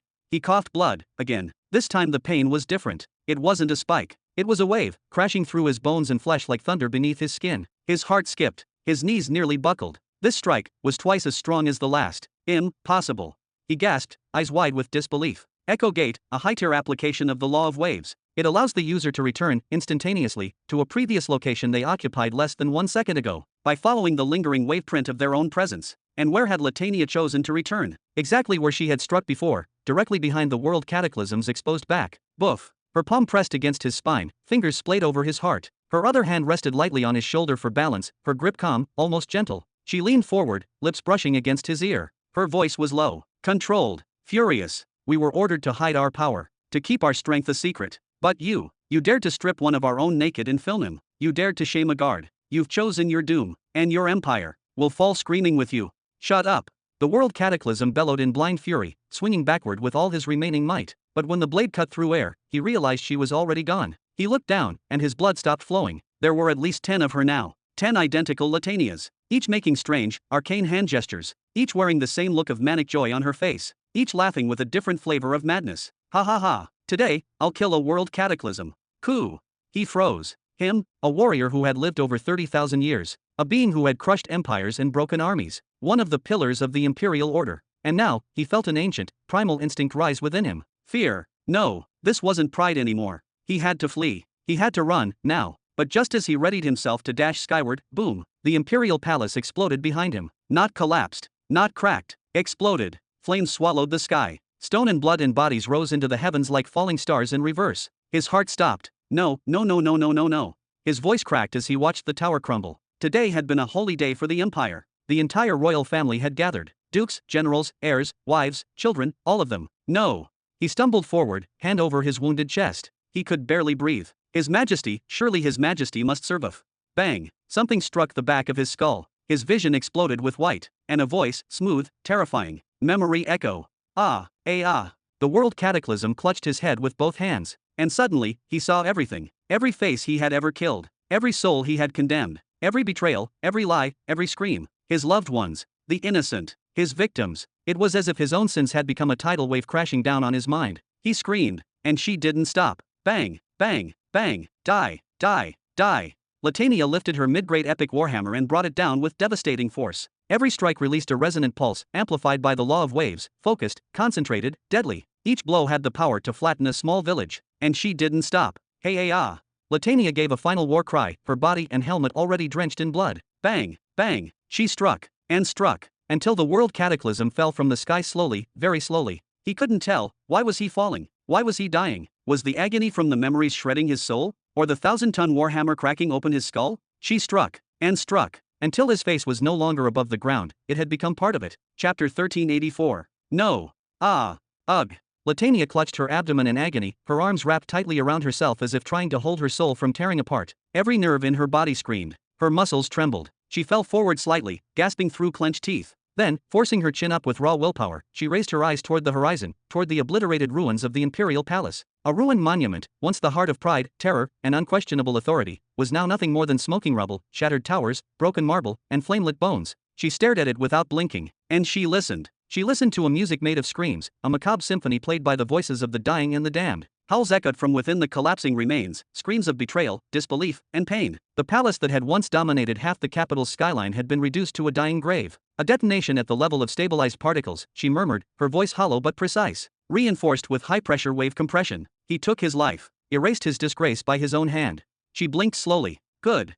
Bam. Her legs gave out completely. She fell to her knees, barely managing to catch herself with both hands before her face hit the ground. Her entire body shook with exhaustion. Her breathing became sharp, harsh, uncontrolled, a rapid panting like a hunted animal in its final breaths. Her iconic, wide-set eyes, always alive with wild energy, now bulged with fatigue. They flickered, red and wet, and looked as if they could drop from their sockets at any moment. Ordinarily, the Imperial Guards did not rely on their laws. They were designed as living weapons, honed by blood, steel, and punishment. Each guard was armed with body-strengthening tattoos of the fourth stage, the model that was once exclusive to the Nihiri giant race. They had endured Jabba's personal array rituals, which tore open their physiology and restructured it at a molecular level, unlocking body strength no ordinary human should have. Their equipment was not just gear, it was legend. Armor forged from materials harvested from dead stars, something the true beginning empire only came across after getting access to the mid-belt. Their mid-grade epic weapons and armor set were made to last. Each set was bound to its user, reacting to their breath, their blood, their will. And inside each of their spatial rings was an entire arsenal, dozens of high-grade talismans, battle arrays, tens of thousands of energy pearls, emergency pills, scrolls, and warding orbs. A walking war chest. All of that, plus their hellish training through Hulak's brutal methods, was more than enough to deal with most missions. But even all that might was not always enough. Against world cataclysms, they had only one last trump card, the use of fundamental laws. Yet it came with a grave price. They used their laws only when absolutely necessary, and only to escape. 2 reasons explained why. First was secrecy. The laws they used were not minor forces. They were major, fundamental laws, believed to be reserved for behemoths. Second was physical backlash. Their bodies were simply not meant to handle such power. Each guard had been trained with a certain affinity toward waves, time, or space. But this was not above 90%, no, it was much lower. For laws this high, even 10% affinity was good, and 10% would make Zara select that individual. They were not supposed to be able to touch those laws. And yet, Robin made it possible. Using personally crafted alchemical formulas, he tailored each elixir to unlock just enough control over a law to be used in an emergency. But the catch was that the window of activation was absurdly short. The strain on the body could rupture organs, burn nerves, and collapse bones. The cost of each elixir was staggering, enough to purchase a warship. Among the guards, only the 3 commanders could sustain their law long enough to even attempt a duel with a weak world cataclysm. Latania was one of those commanders. Huff. She exhaled deeply, her breath still unstable, and leaned back slowly into a seated position, spine rigid. She closed her eyes tightly for a moment, attempting to control her breathing through discipline alone. From her spatial ring, a set of small jade gold banners shimmered into existence. Shoo, shoo, shoo. They stabbed into the ground in a tight circle around her position. A moment later, a soft green dome enveloped her like a womb of light, pulsing with a healing rhythm. It was a medical formation, specially created to repair the internal cellular damage from wave compression backlash. Specifically, it treated the strain from her spectral phase technique, the skill that altered her body's frequency to let her phase through matter like a ghost. Whoosh, whoosh. More flags shot from the ring, this time expanding wider and embedding with force. A low, swirling vortex of energy was summoned, siphoning energy from the ruined city around her and funneling it directly into the dome. That energy did not just fill the formation, it merged into her body through contact, automatically, flawlessly, with no need for conscious control. Whoosh, whoosh. A third wave of rune-marked mini-banners erupted from Latania's spatial ring, shooting out with purpose and embedding themselves in the ground around her. As they settled, a third barrier began to shimmer into existence, this one gray, ghostly, and ethereal.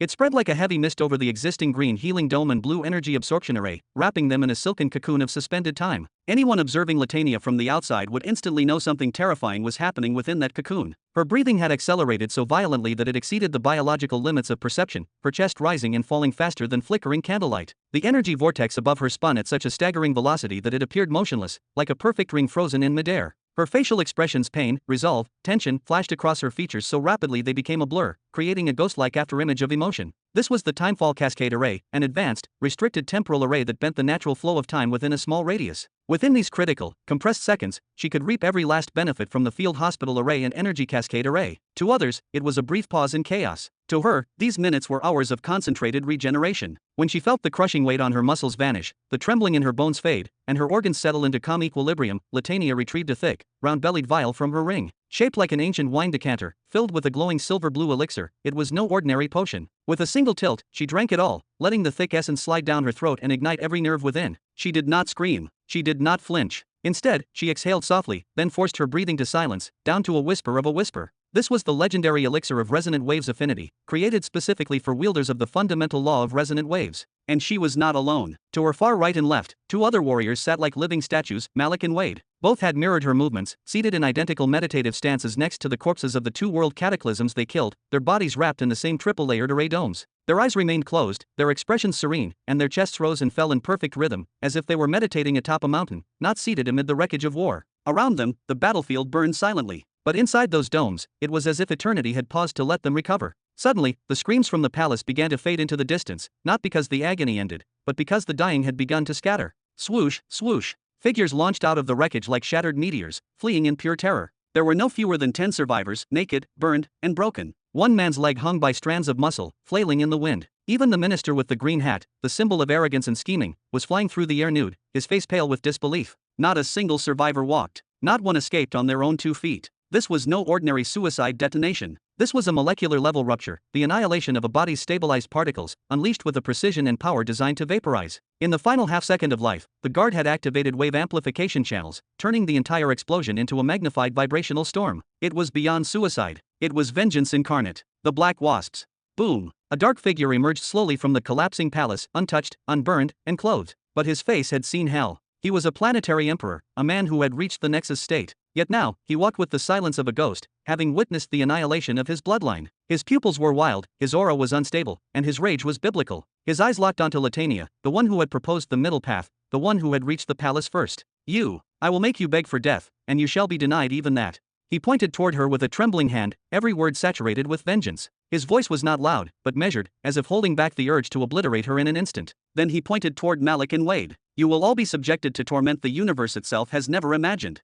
Latania opened her eyes. With a single fluid gesture, she retracted all 3 array domes. The sigils burned away in silence, the light faded, and she stood, fully restored, fully armed, and fully resolute. She cracked her neck, once to the left, then to the right. The small war mallet in her hand shimmered, then expanded into a colossal battle hammer, the head as large as her entire upper body. She lifted it with ease, resting it against her shoulder. Her eyes met the Emperor's, and she spoke, not as a subordinate, not as a soldier, but as a warrior in judgment. His Majesty once endured a full-force strike from a Nexus state being while still merely a saint. He stood tall, carried our homeland on his back, and secured our future. She took a step forward, then another. Her presence swelled, her aura becoming a tidal wave of focused power. Today, I want to know how far apart we truly are. Her voice, once sharp and fierce, now fell into a cold, solemn vow. Come. Chapter 1385. Come here. The planetary emperor shouted with a thunderous rage that shook the very air, his voice laced with humiliation and disbelief. The idea that a mere 4th-stage law user had the audacity to defy him was more than just insulting, it was infuriating. Then, without hesitation, he extended his hand toward her. Whoosh! A blazing crimson energy hand erupted forth from his palm, expanding with terrifying force and speed, slicing through the atmosphere as if tearing apart the threads of reality itself. This is bad. Latania instantly recognized the danger. Her instinct screamed at her that this was not something to block, not with brute force. Without a moment's hesitation, she tossed her warhammer aside, took a powerful leap backward, and transformed her right hand into a set of spectral claws, shimmering and humming with energy. She grabbed her right wrist with her left hand, anchoring the strike. Then she drove her arm forward like a spear. Echo disintegration. A technique designed to shatter energy constructs from within, using the waves to collapse them entirely. But she wasn't done. Even before the shockwave of her attack rippled out, Latania began her next move. Her fingers formed a net of interlocking signs, her eyes flashing with concentrated focus. Interference veil. A powerful defensive technique, this veil was crafted to fracture and scatter energy-based attacks, a buffer between her and inevitable annihilation. Attack launched. Shield deployed. And then she pivoted sharply, slamming her foot into the cracked stone beneath her. With the momentum of that force, she rocketed toward what was once the great city gate. As she moved, her arms flung wide to her sides, and she pressed her index and middle fingers together on both hands. Cloak of dispersal. Instantly, 4 identical clones burst into existence, each one an exact copy of her, indistinguishable in aura, movement, and energy pattern. All 5 Latanias now sprinted toward the gate, each a blur of motion bolstered by the primal might of a fundamental law. But then, crack! The echo disintegration arcs met the massive red hand, and disintegrated on contact, unable to pierce the immense concentration of power. Bang! The interference veil was next. It flickered like a cracked mirror, then shattered into nothingness, unable to withstand more than a fraction of a second under the might of a planetary emperor. Swoosh! The red energy hand closed the gap with terrifying speed, zeroing in on the fleeing illusions. Whoosh! Whoosh! Whoosh! Whoosh! Whoosh! Each clone scattered in a different direction, a last desperate gamble to divert the Titan's wrath. The Emperor narrowed his eyes. Child's play, he hissed with scorn. His palm twisted, and the energy hand responded, expanding instantly, swelling into a colossal force of destruction that blanketed the entire block of the city like an eclipse. And then, boom! The hand fell like a celestial meteor, crashing down on the gate area, the surrounding ruins, the shattered stone, the corpses, and the very ground beneath them. All of it was flattened, crushed, and buried under layers of ruin. The sky was filled with dust and rubble. A moment passed. The Emperor stood still, composed, his expression cold. This level of annihilation should have activated the epic armor's last defense, it always did. But then his brows furrowed. Humph! He extended his senses. There were no life signs, and no trace of divine armor energy. That wasn't just unlikely, it was impossible. What is this? He muttered, eyes narrowing in suspicion. All 5 completely erased. And then, swoosh! What?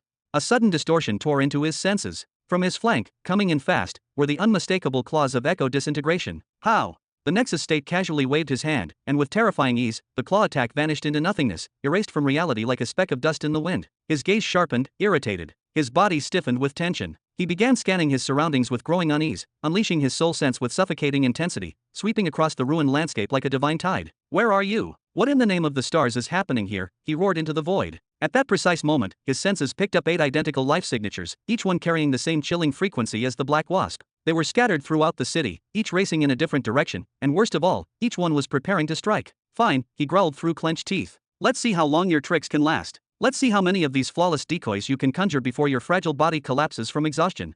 He pointed with a single glowing finger, charging it with wrathful red light. Bang! A sharp, needle-like beam of crimson shot through one of the figures, right through its heart. But there was no blood, and no scream. Only mist. It was nothing but another illusion. Humph! You're just postponing the inevitable, coward. The Nexus State Planetary Emperor launched himself to the center of the illusion web, now fully determined to tear them apart one by one. Meanwhile, hidden behind the chaos, Latania sat in complete stillness, legs crossed, body relaxed, surrounded by her triple-layered healing arrays, each one pulsing softly in rhythmic glow. She was immersed in deep recovery after the blistering exchanges of power moments ago. She was currently in a rare, secretive state known as silent erasure, a cloaking technique so advanced it completely nullified any trace of biological or soul presence, turning her into a phantom among mortals. Not only that, but any soul sense touching her would continue onward as if she were never there. Even a Nexus state being, one of the highest in existence, would require laser-sharp focus to detect the subtle distortions in his soul field. But how could he focus when 8 deadly echoes of Latania threatened him from all sides, each holding her terrifying echo disintegration claws? Elsewhere, a quiet movement begins. Malak rose from his sitting posture slowly, his expression unreadable. With a flick of his wrist, the 3 formation arrays vanished into his spatial ring. He turned his head slightly and muttered in a quiet, grim voice, "At this pace, Latania can stall him for 10 more seconds. That's all we get. Let's move." Ki, try not to fall behind, old friend, Wade cackled, doing the same as he retracted his arrays. He leapt forward, vanishing and reappearing in short, thunderous bursts of speed. "I'll go for the vault. You handle the mess." With a final step that cracked the earth, Wade blurred forward. In the next heartbeat, bang, he appeared directly above the ruins of the Imperial Palace. Raising his hands, he formed a circle with thumb and index finger. Inside that ring, space rippled and liquefied like oil over fire. He brought the ring to his right eye, closed the other, and peered downward, not at the rubble, but deep beneath it. This was the power of the fracture reader, an extraordinary ability that allowed him to generate an ultra-precise 3-dimensional map of all fault lines, materials, and density variations within his visual radius. It was so advanced it could detect the microscopic gaps between grains of sand, building an invisible blueprint of the underground. Ki, there you are, sweetheart. Grinning like a madman, Wade dropped his hand, then traced the shape of a cube in the air using radiant energy. With a swift downward thrust of his left hand, he yelled, "Isolation prison." The energy cube expanded rapidly, descending like a tomb from the heavens. It plunged deep underground until it surrounded a specific target, then it stopped, locked in place. Ki. Satisfied, Wade turned his body. His nose, eyes, and mouth suddenly burst into streams of blood, the backlash of what he was about to do. Yet, his grin only grew more feral. Switch. Swoosh. A massive metallic vault appeared in front of Wade, replacing the isolated object. It was towering, impossibly large, larger than the entire Imperial Palace, a construct of unimaginable value.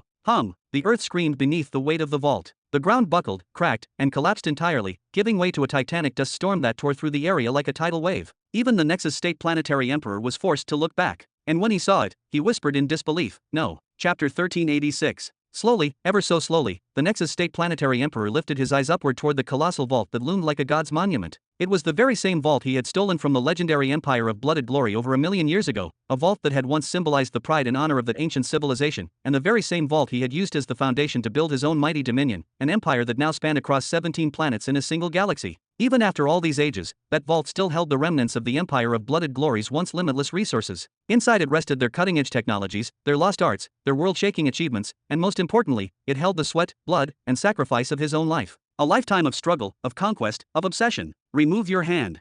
The Nexus State Planetary Emperor burst forward in a blazing streak of light, charging directly toward the vault, completely ignoring the dozens of illusionary copies of Latania scattered around the battlefield like ghosts of war. What he failed to realize was that the real Latania had already positioned herself behind him, standing right between him and the treasure he cherished more than anything. Swoosh, swoosh. Suddenly, 2 claws of echo decay, dripping with corrosion and black energy, shot toward him from beneath, one after the other like venomous serpents. Realizing he couldn't afford to ignore such an attack, the Nexus State Planetary Emperor skidded to a halt, extended his hand, bam, and with a flick of his will, the claws were shattered into nothingness. Then, raising his arm high into the air, he formed a monstrous blood-forged fist and slammed it down with unrestrained fury. Die! This time, he released all his power, holding absolutely nothing back. Now that the Imperial Vault was exposed, there was no longer any reason for hesitation or restraint. The capital city? It was expendable. He could build 10 more with the wealth locked inside that vault. The civilians? Let them be reduced to ash. He could purchase millions more after this was over, just as he had done countless times before. Boom! His titanic, blood-drenched fist collided with the ground, triggering an apocalyptic explosion that shook the heavens and split the earth. Shockwaves tore through the city in every direction. A monstrous handprint, etched deep into the crust of the planet, now lay at the heart of the capital, a yawning abyss that swallowed nearly half the metropolis along with all its towers, infrastructure, and unlucky inhabitants. Swoosh! What? The Nexus State Planetary Emperor spun around with lightning reflexes as he sensed something fast approaching, only to see another claw coming straight for him. Bam! With a flicker of contempt, he dispelled it effortlessly, then shouted into the void, "Where are you?"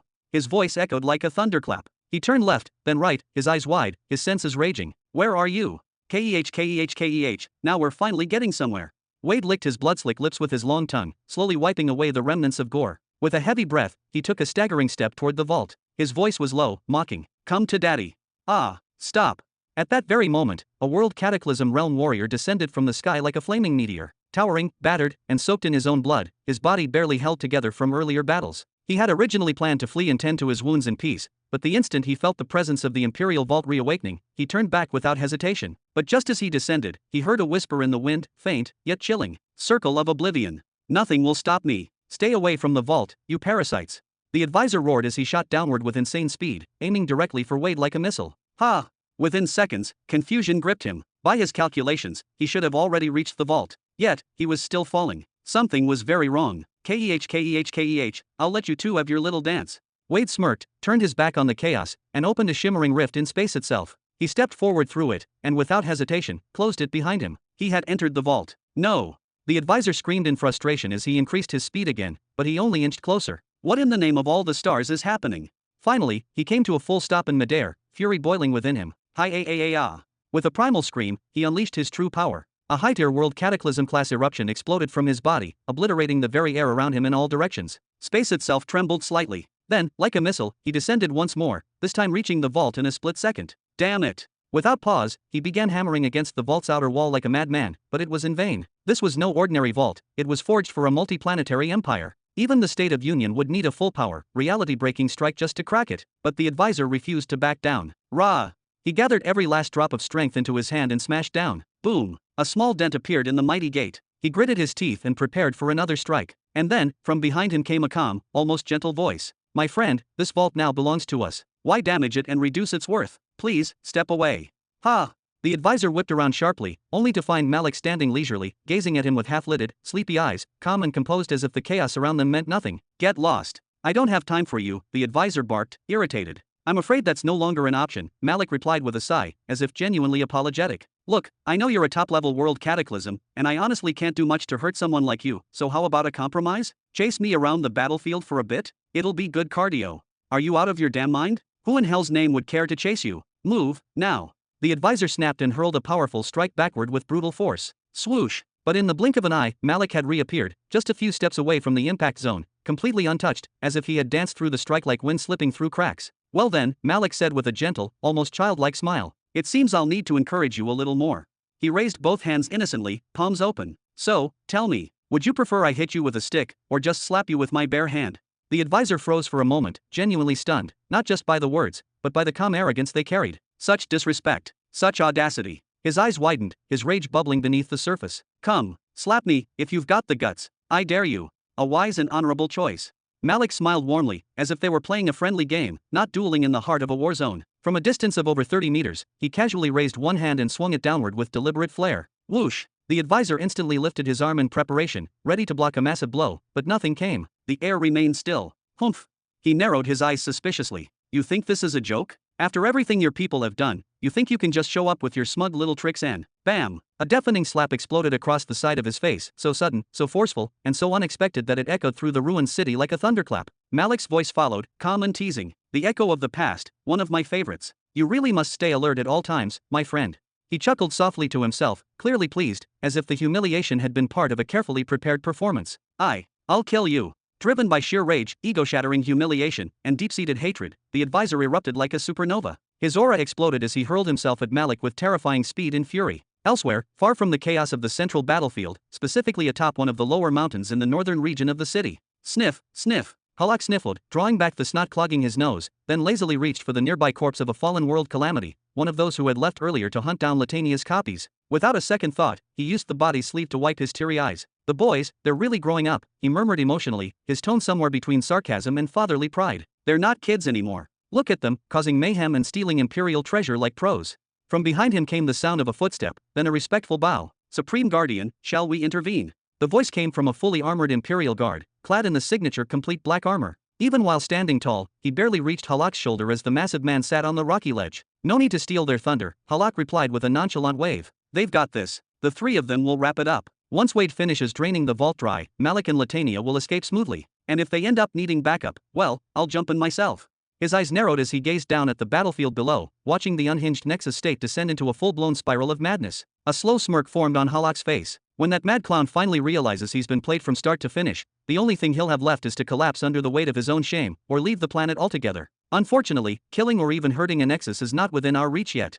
He let out a heavy sigh. Ugh, Theo really needs to secure a couple of Nexus beings for our side, and soon. Having to restrain myself like this, it itches. I can feel it in my damn bones. He shrugged, almost casually. Well, at least robbing those other fools might net us enough loot to buy one. Supreme Guardian, another soldier stepped forward, armor glinting in the sunlight. Do we have permission to spread out and begin raiding the remaining cities on this planet? With pleasure, Halak said lazily, waving his hand as if dismissing a child. And while you're at it, clean out the other planets under the empire of ancestral blood too. Don't leave a single stone unturned. If it sparkles, shines, glows, or even feels expensive, bring it back. Understood. Swoosh, swoosh. Behind him, more than 60 elite Imperial guards split off, darting in all directions like trained predators, vanishing into the wind and smoke. Silence. Once they were gone, only Halak remained on the cliff, seated between two corpses, arms crossed over his chest, and eyes locked on the ruined city below. He stared deeply, almost contemplatively, at the figure of the planetary emperor who had lost all reason. His brows furrowed slightly. It was difficult to tell what he was thinking. I wonder. After several moments of complete stillness, Halak finally muttered in a surprisingly serious tone, his expression unchanged. Is that really his hair? Or is it dyed? Pretty damn stylish. Chapter 1387. Somewhere deep within the vast and ancient folds of the cosmos, Buzz. Way. Robin let out a sharp cry as he was violently ejected from a swirling space portal, only to come crashing down face first with a dull poof against the rocky soil. But he didn't stay down. Damn it, he cursed under his breath, gritting his teeth. With a swift, practiced motion, he pushed himself up on his arms, then distributed his weight across all fours, eyes wide with urgency. The space in front of him, distorting, warping, and melting like a mirage in the heat, was unstable. That teleportation was supposed to launch him to the far side of whatever planet this was. But then, Buzz. The portal behind him sparked again, flickering ominously. Would you stop with these childish antics already? The matter is settled. Whoom. In the very next breath, Robin felt the space around him harden, stabilize, and return to its natural state, as if someone had pressed pause on the very fabric of reality. His technique was shut down, nullified before it even began. This is really bad, he muttered to himself as he sprang up to his feet, spinning around in place like a cornered animal. His sharp eyes scanned every direction, desperate to understand just what kind of nightmare he'd landed in this time. The nightmare appeared, oddly enough, to be an isolated island, deserted, silent, and far too calm. He stood upon a stretch of golden sand, waves from an endless ocean stretching before him in every direction. Behind him, tall palm trees swayed gently, whispering secrets to the breeze. The only thing that broke the illusion of a tropical paradise was the presence of a massive, ancient space portal. Overrun by moss and crawling vines, it looked like it hadn't been used in decades. Where the hell am I? What is this bizarre place? Robin shouted, bewildered beyond words. Who in their right mind would construct a spatial portal on an abandoned island like this? And why? Then, as if remembering a presence he momentarily forgot, he turned toward the blind old man, rage rising in his chest. And what the hell do you want from me? As for your location, does it even matter? The old man replied with a light chuckle. You're still within the middle sector, at the very least, he. He laughed, his mouth spreading into a near-toothless grin, and began to approach slowly, his back hunched, hands clasped behind him, each step echoing with eerie calm. As for what I want from you, I already told you. I will be your master, your teacher. I don't need to be taught by anyone. Robin snapped back, stepping away with every step the old man took forward. His fingers twitched, and the look in his eyes sharpened. His mind was racing. Was this the right moment to risk a spacetime escape? Could he even pull it off? I don't intend to harm you. That's what really matters, isn't it? The old man stopped, standing still just a few paces away. I've been watching you for a long while now. I believe you're ready. Reckless? Yes. Short-sighted? Certainly. But ready, nonetheless. For a while, a long while. Robin's voice rose in outrage. You creepy, twisted old man. We crossed paths once over 170 years ago, and you've been stalking me ever since? Don't you have anything better to do with your damn life? No. The old man raised his non-existent eyebrow in the most casual, matter-of-fact way imaginable. In fact, I learned everything I needed about you during the very first year. That was enough. I decided then and there to make you my disciple. But you seemed a little preoccupied, chasing money like a rabid dog for reasons beyond my understanding. So I waited. I gave you time to get it out of your system. Shouldn't you be grateful for that? Oh yes, thank you so much for not kidnapping me earlier and waiting a mere 170 years instead. Robin clapped his hands mockingly, a forced, sarcastic grin spreading across his face. But no, really, I don't want a teacher. And forgive me if this sounds arrogant, but I don't need one. There's no one alive who can teach me anything. And why would you believe such a thing? Genuine confusion flickered across the blind old man's weathered features. Is it because you're the chosen of truth, O great Lord Human?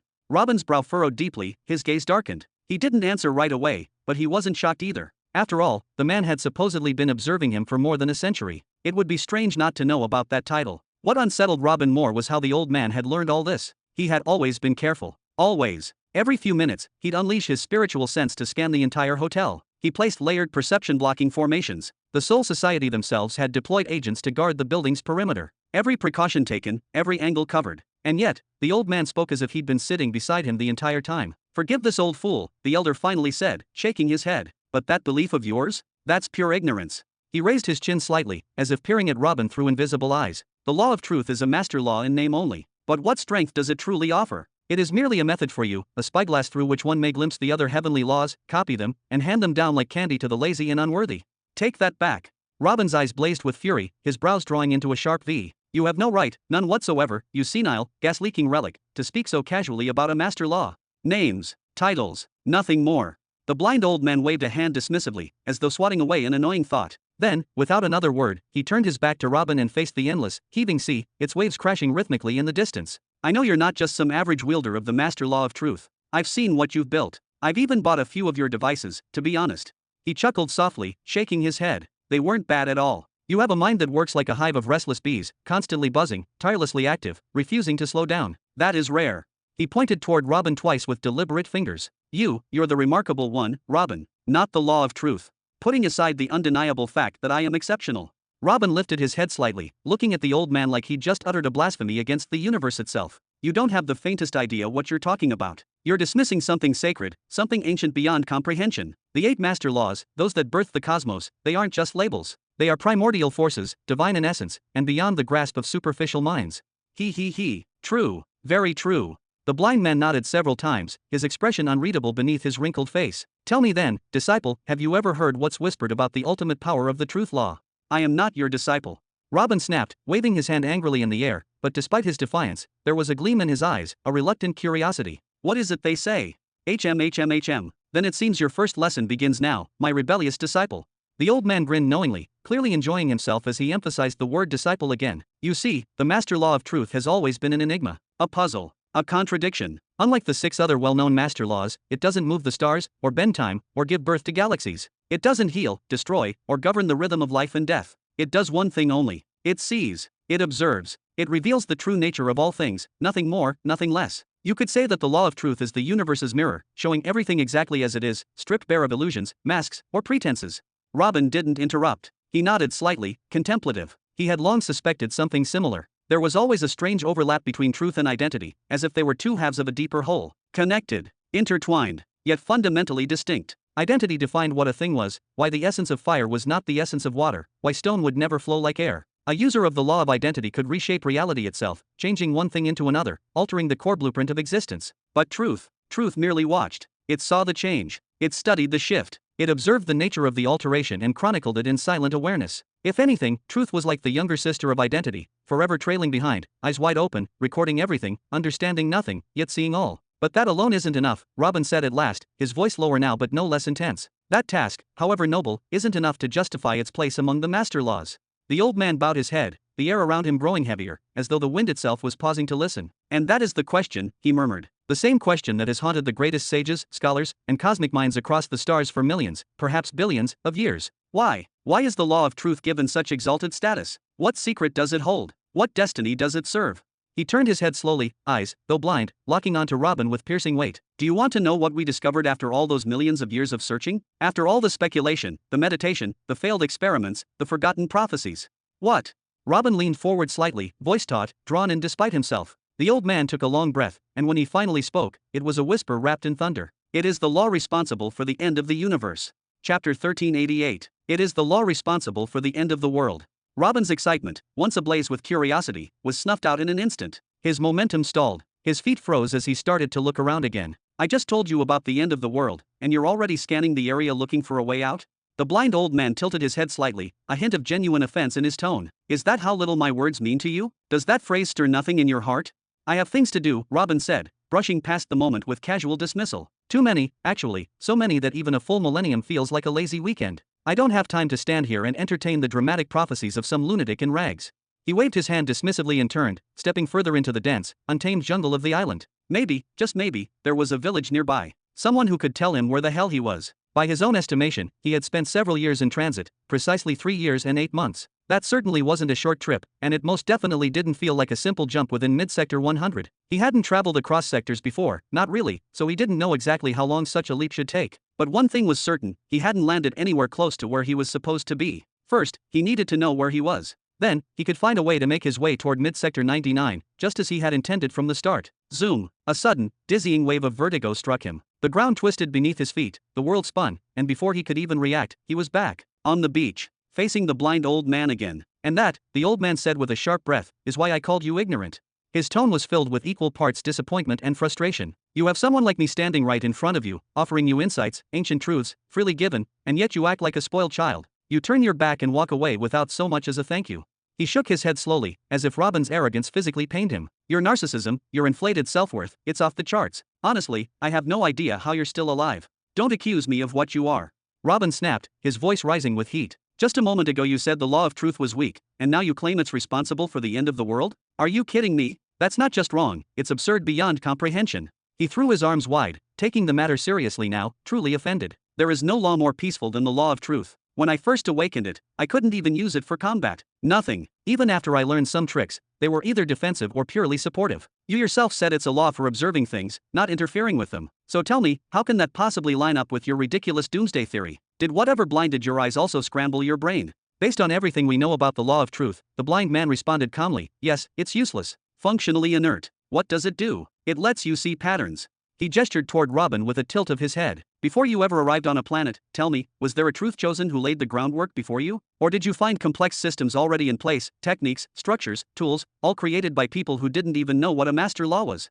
Robin had no words. The silence between them was loud. The old man was right. Completely. Planet Jura had advanced all the way to level 40 without a truth chosen. They had even created awe-inspiring technologies like divine decree embodiment on their own. And it wasn't just Jura. Orphan's Blood. Greenland. Nearly every planet touched by the true beginning empire had made progress without ever seeing a truth chosen. Only Nihari had birthed 3 of them, including Jabba, the most recent. And even that might have been due to Nihari's unique position as a galactic seed, or just pure coincidence. And ironically, Nihari didn't benefit much from the 3. On every world, the same pattern emerged, primitive techniques were created first. Then, over the course of generations, they were refined, purified, perfected. A truth chosen could dramatically accelerate this evolution, but their presence was never necessary. The so-called eye of truth is, in my view, nothing but a joke. The old man exhaled sharply. It's a small tip, a token of appreciation, thrown down by the cosmic laws when they find someone curious enough to keep digging. A breadcrumb. Then his expression changed, his voice steadied into something deeper. But the master law of truth, that is not the eye of truth. It is not a reward. He raised a finger as if pointing to something distant beyond the horizon. It is a force, a thread in the loom of the cosmos, woven into the final chapter of existence. The master law of truth has nothing to do with the eye of truth. A strange smile curled on Robin's lips as he tilted his head. His voice was thick with sarcasm. You're rambling. Your mind's gone. And judging by the state of your nonsense, it's getting worse. Seriously, have you seen a doctor lately? Are you rejecting your teacher's words simply because you don't like them? The blind old man's brows knitted together, his tone calm, but with a quiet edge of disappointment, almost like a father reprimanding a wayward child. Robin, unfazed, scoffed and waved his hand with a flick of irritation. I'm rejecting them because they're complete nonsense. Empty words. What could you possibly know about truth, or the divine nature of the cosmic laws that shape existence itself? Far more than you could imagine, the old man sighed, a sound that carried centuries of weariness. Then, slowly, deliberately, he raised his right hand toward his face. I know how suffocating the eye of truth can be. How it doesn't inspire, but paralyzes. I know it's the most frustrating, disorienting, and progress-stalling law ever born from the fabric of existence. If you cling to it too tightly, you'll spend your entire life shackled, enslaved to a role with no reward, chasing a dream with no substance, a phantom goal with no flesh, only illusion. You senile old fool, stop your dribble before I. Robin stepped forward, his hand tightening into a fist, eyes narrowed as if ready to lash out. But the words froze in his throat. The old man's fingers had already reached the worn gray band tied around his head, and with aching slowness, he lifted the right side, revealing the hollow socket beneath. Robin's frown deepened, as expected. There was nothing inside, just emptiness, a void wherein I should have been. And then, VZZZHHH. The air changed. Energy stirred, softly at first, then gathered like a silent storm. A swirl of glowing essence began to spiral around the empty eye socket, forming a concentrated vortex of reality-bending power. And before Robin could speak, the vortex began to coalesce into an eye. A real eye. Alive. Aware. Radiating something far beyond physicality. Clap, clap. Robin mockingly clapped his hands together, his sarcasm thick. How dramatic. Bravo, old man. The mysterious aura, the ancient gestures, the glowing energy, it's all very spooky. I'm so impressed. Look, goosebumps. But the display didn't vanish. Instead, the spiral faded gently, and in its place remained a beautiful eye, clear as sunlight on still water. Flawless, crystalline, beautiful in a way that defied anatomy. Even Robin, mockery still fresh on his tongue, couldn't help but stare for several moments. Oh, did your body really have goosebumps? The old man's mouth curled into a grin, revealing that jagged gap where his teeth should have been. Then, without warning, a glow began to build in that new eye. Its dark hue shifted into a piercing, luminous green. Robin's breath caught. The green glow wasn't just light. Muscular tension, 0. Pulse, normal. Respiration, steady. You're lying, my dear disciple, you didn't have goosebumps, the old man said with a smirk. Step, step. Robin instinctively stepped backward, his heart skipping a beat, eyes wide. This is, the eye of truth. Of course he recognized it. That unmistakable glow, the sacred green light, had accompanied him all the way through his early journey, up until level 20. He had seen his student, Jabba, use it countless times in battle and in research. This was the original, unfiltered, undistorted eye of truth. It's garbage, the old man muttered bitterly, breaking the silence with pure disdain. A worthless ornament. A cosmic pity prize. Then, before Robin could react, the old man pulled his hand back, and in one swift, horrifying motion, swoosh, he plunged all 5 fingers deep into the eye socket, and ripped the glowing eye out. Blood exploded instantly, coating the old man's face in dark streaks, pouring freely down his wrinkled cheeks, pooling on the sands below like spilled ink. The green glow flickered, twisted, and died. What are you doing, you maniac? Robin shouted, but even his voice wavered. His reaction came too late, not because he didn't care, but because his brain simply couldn't comprehend what he had just witnessed. This wasn't a performance. This was madness given form. He. Relax, the old man chuckled, as if he had just removed a splinter. It was just a first-stage eye of truth. Pathetic, really. He calmly retied the cloth over his now bloody socket, sealing the void once more with quiet finality. Then, without even glancing at Robin, he turned toward the sea, and tossed the glowing eye into the ocean like trash. It'll serve better as fish food. Chapter 1389. The blind old man lifted his right hand, wiping the blood calmly from his face as if it were rain. Then, with slow grace, he returned his hand behind his back and resumed gazing out over the endless sea. He inhaled deeply, letting the clean ocean breeze brush against his aged skin, as though it were trying to carry away the weight of his memories. At the beginning of my life, I was just like you. Just like every chosen of truth in their reckless youth, consumed by curiosity. From the moment I first opened my eyes, I had a hunger for knowledge that devoured every boundary. I questioned everything, studied everything, pulled apart the very fabric of what I saw to understand it. He paused, eyes unseen, yet soul wide open. But after each great discovery, there was always something that made me feel small, something I could never explain. It was the balance, the old man continued, his voice more distant now, as if speaking not just to Robin, but to the universe itself. The terrifying, immaculate balance that underlies everything in existence. The way every law, every element, every force is delicately countered by another. It was a system so finely tuned, so mathematically perfect, that even the tiniest disturbance could cause the entire structure to crumble. The wind shifted. That balance haunted me. It wasn't hidden, it was blatantly obvious. So precise, so undeniable, so symmetrical that I thought I was losing my mind. How could something like this possibly come to exist by chance?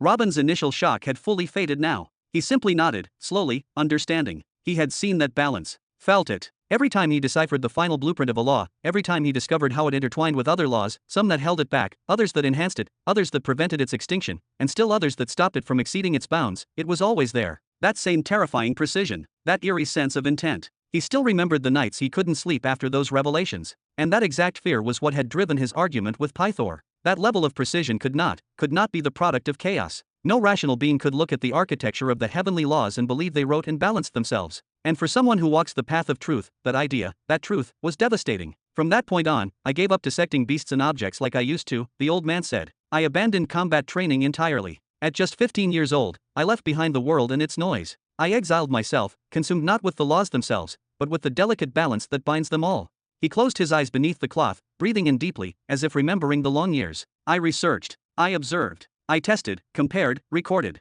I chased the pattern behind every pattern. And eventually, a bitter smile ghosted across his face. Eventually, I was rewarded with the eye of truth. He laughed quietly, a dry, humorless sound. Before that moment, I hadn't trained for almost 60 years. I had only ever reached level 8 by that point. I believed, foolishly, perhaps, that I could find a lead, even the faintest thread, that pointed to the master law of balance. And if I found it, I'd use it to break through to level 11, to rise higher. He looked down at his hand as if remembering the moment it first held power. But instead, the cosmos handed me the eye of truth. Robin clenched his fists, veins twitching at his temple like live wires. Oh, how wonderful, he said through gritted teeth, voice thick with sarcasm. This insane old man gained the eye of truth peacefully after 6 decades of scholarly retreat, while he, Robin, had to die just to awaken it. It was wonderful. Or rather, overwhelming. The old man let the wind carry his voice. That day, I saw something I wasn't ready for, a whole new realm of patterns, woven like threads across reality. I panicked. I fled. I returned to my family. Yes, I had a respectable family in the Middle Belt, with access to decent knowledge, and they confirmed what I suspected. I had awakened the eye of truth. And with it, the opportunity to build my own pillars, to become a powerful and respected truth chosen, to raise my family to glory. Robin narrowed his eyes. Then why didn't you do it? He asked quietly. Was it your obsession with balance? Or was it your hatred of truth?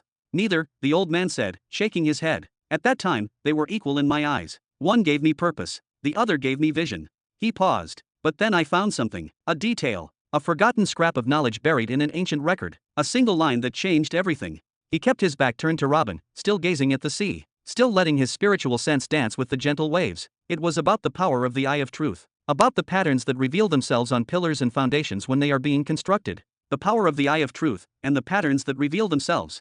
Robin furrowed his brows slightly. Every time his foundations were destroyed, he would only rebuild the part formed from raw energy. The law of truth, on the other hand, would rewrite itself, etching symbols and runes that even he, their wielder, couldn't read. He had never truly had control over that process. Exactly, the old blind man nodded, his voice carrying the weight of bitter understanding. I read that chosen of truth differ as vastly as the sky and earth when it comes to the strength of their eyes, and the number of pattern types they can access. They also differ in how deeply the markings of truth appear upon their foundations. Some have just a single rune, others, their foundations are buried in them, covered, engraved like ancient stone tablets.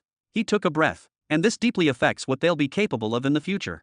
The old man sighed long and low. I read that this difference stems from the reason a person earned the eye to begin with, the thing they were seeking when the universe gave it to them. If you were chasing balance, like I was, if you were researching bloodlines, or a specific race, or some specialized branch of study like talisman crafting, then the cosmos gives you the eye of truth as a mere accessory, a small gift, a research aid. In that case, those people, even if they build their pillars with it, are false chosen of truth. He paused for a long moment, before continuing in a quieter, colder tone. That's very different from those who were seeking the law of truth itself from the beginning. Those are the ones, the only ones, who have even the slightest chance of reaching the fifth stage or beyond. He turned slowly toward Robin, studying him for a heartbeat. You're one of them, aren't you? That's the only explanation for how far you've reached at your age. His voice darkened, but not with accusation, only confusion. I don't understand people like you, chosen of truth. What goes on in your heads? What drives a child, a being who knows nothing of truth's nature, to go chasing after the law of truth itself? What were you even looking for at the beginning? What did truth mean to you, back then? What would ever drive a rational person to wake up one day and say, today, I'll search for truth? Truth of what, exactly? Robin stood frozen, as if those words reached into his chest and pulled something loose. Now that he thought about it, the first chosen of truth in Nihiri had been studying the differences between races. The second had begun studying tattoos, only after encountering studies of the law in his predecessor's work. Jabba, the third, had followed Robin's own research, and chose to study bloodlines. And based on what he'd read of the others, the dog-headed elder had focused on the science of pills. The spiked elder had devoted his life to martial arts. So, is that why he was different from all of them? Because he wasn't looking for some side discipline? Because he had been looking for the law of truth itself, from the very beginning? Was that why the all-seeing God had said what he said the day they met? That someone like him was never meant to discover the law of truth? That the children of such a young world were not ready to know what truth actually was? That day, the all-seeing God didn't speak about the gift of the eye. He spoke of the discovery of the law itself. Even in their last conversation, he mentioned how Robin had severed his fate and forged a new destiny by discovering the law of truth. Robin slowly raised both hands to his head and gripped it in frustration. There's a difference between the eye of truth and the law of truth itself? Have I been using my power wrong this entire time? Chapter 1390. There is a difference between the eye of truth and the law of truth? I have been using my power wrong this entire time. Robin clutched his head in both hands, his breath shallow, his thoughts racing, his very foundation trembling. His mind spiraled through every moment of his journey, every breakthrough, every battle. Had it all been misguided? As for your first question, the blind old man said with a deep sigh, his voice withered by time, that confusion is only natural. He paused, then continued with calm certainty. The eye of truth is a gift, a divine reward for those who persist, for those who dig deep into reality's fabric. It is like the law of causality, which sometimes places fortune in the path of those who act with innovation. But while causality lends aid through chance, the eye of truth is different. It is a long-term blessing, a rare treasure with immeasurable worth. The eye of truth is a fragment of the law, yes, but it is not the law in its entirety. Then, unexpectedly, he chuckled, a quiet, almost mocking sound. And as for your second question, about your supposed misuse of the law, well, that brings us back to what I told you before. The law of truth is utterly useless to anyone who does not comprehend it. No, my dear disciple, you didn't wield it incorrectly. You simply never wielded it at all. That is absurd. How can it be useless? Robin's voice burst out like thunder, eyes blazing with fury and disbelief. It is a master law, damn it. Just like balance, or causality, or identity. Then prove it. The old man's voice was sharp, cutting through Robin's outrage like a blade. What do you actually gain from it? Do you truly see deeper truths? Higher laws? Is that it? That tired myth? Do not be naive. He turned fully to face Robin, blind eyes staring through him. What do you see that others before you have not? Space? Time? All of those fundamental laws have already been discovered, uncovered, and claimed by tyrants long before you were ever born. Even if those truths are now hoarded, hidden, they exist. They were seen. So tell me, Robin, what does your eye actually add to this world? He lifted his voice, pointing directly at Robin with bitter scorn. You, and all the rest like you, if every single bearer of the Eye of Truth, from the dawn of its history to this very day, vanished from existence, what would the universe truly lose? Your eye cannot even perceive the master laws. It is bound, limited, weak, nothing more than a glorified lens, a tool meant to assist, not to lead, a fancy compass with no map.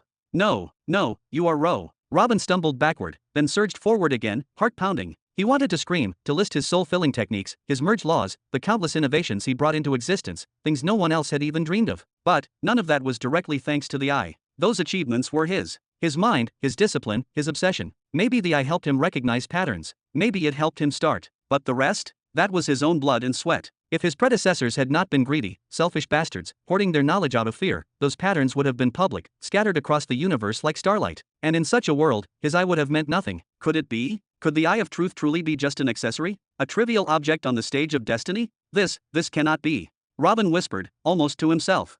The truth I have been searching for, it cannot be some auxiliary tool. He stepped back again, the ground beneath him feeling unsteady. What were you really seeking, Robin? The old man stepped forward, voice quieter now, but sharper, like a knife pressing against the soul. Me? I. Robin's gaze drifted away, searching memories like scattered pages. I just wanted to walk my own path, to understand what surrounds me, to pierce the veil. But I got lost, and, the tavern, that cursed night, arg. He clenched his head, as if trying to force the pain out of his skull. What were you truly searching for, Robin? The old man took another step, this time his voice thundered with the weight of fate. I was searching for the truth.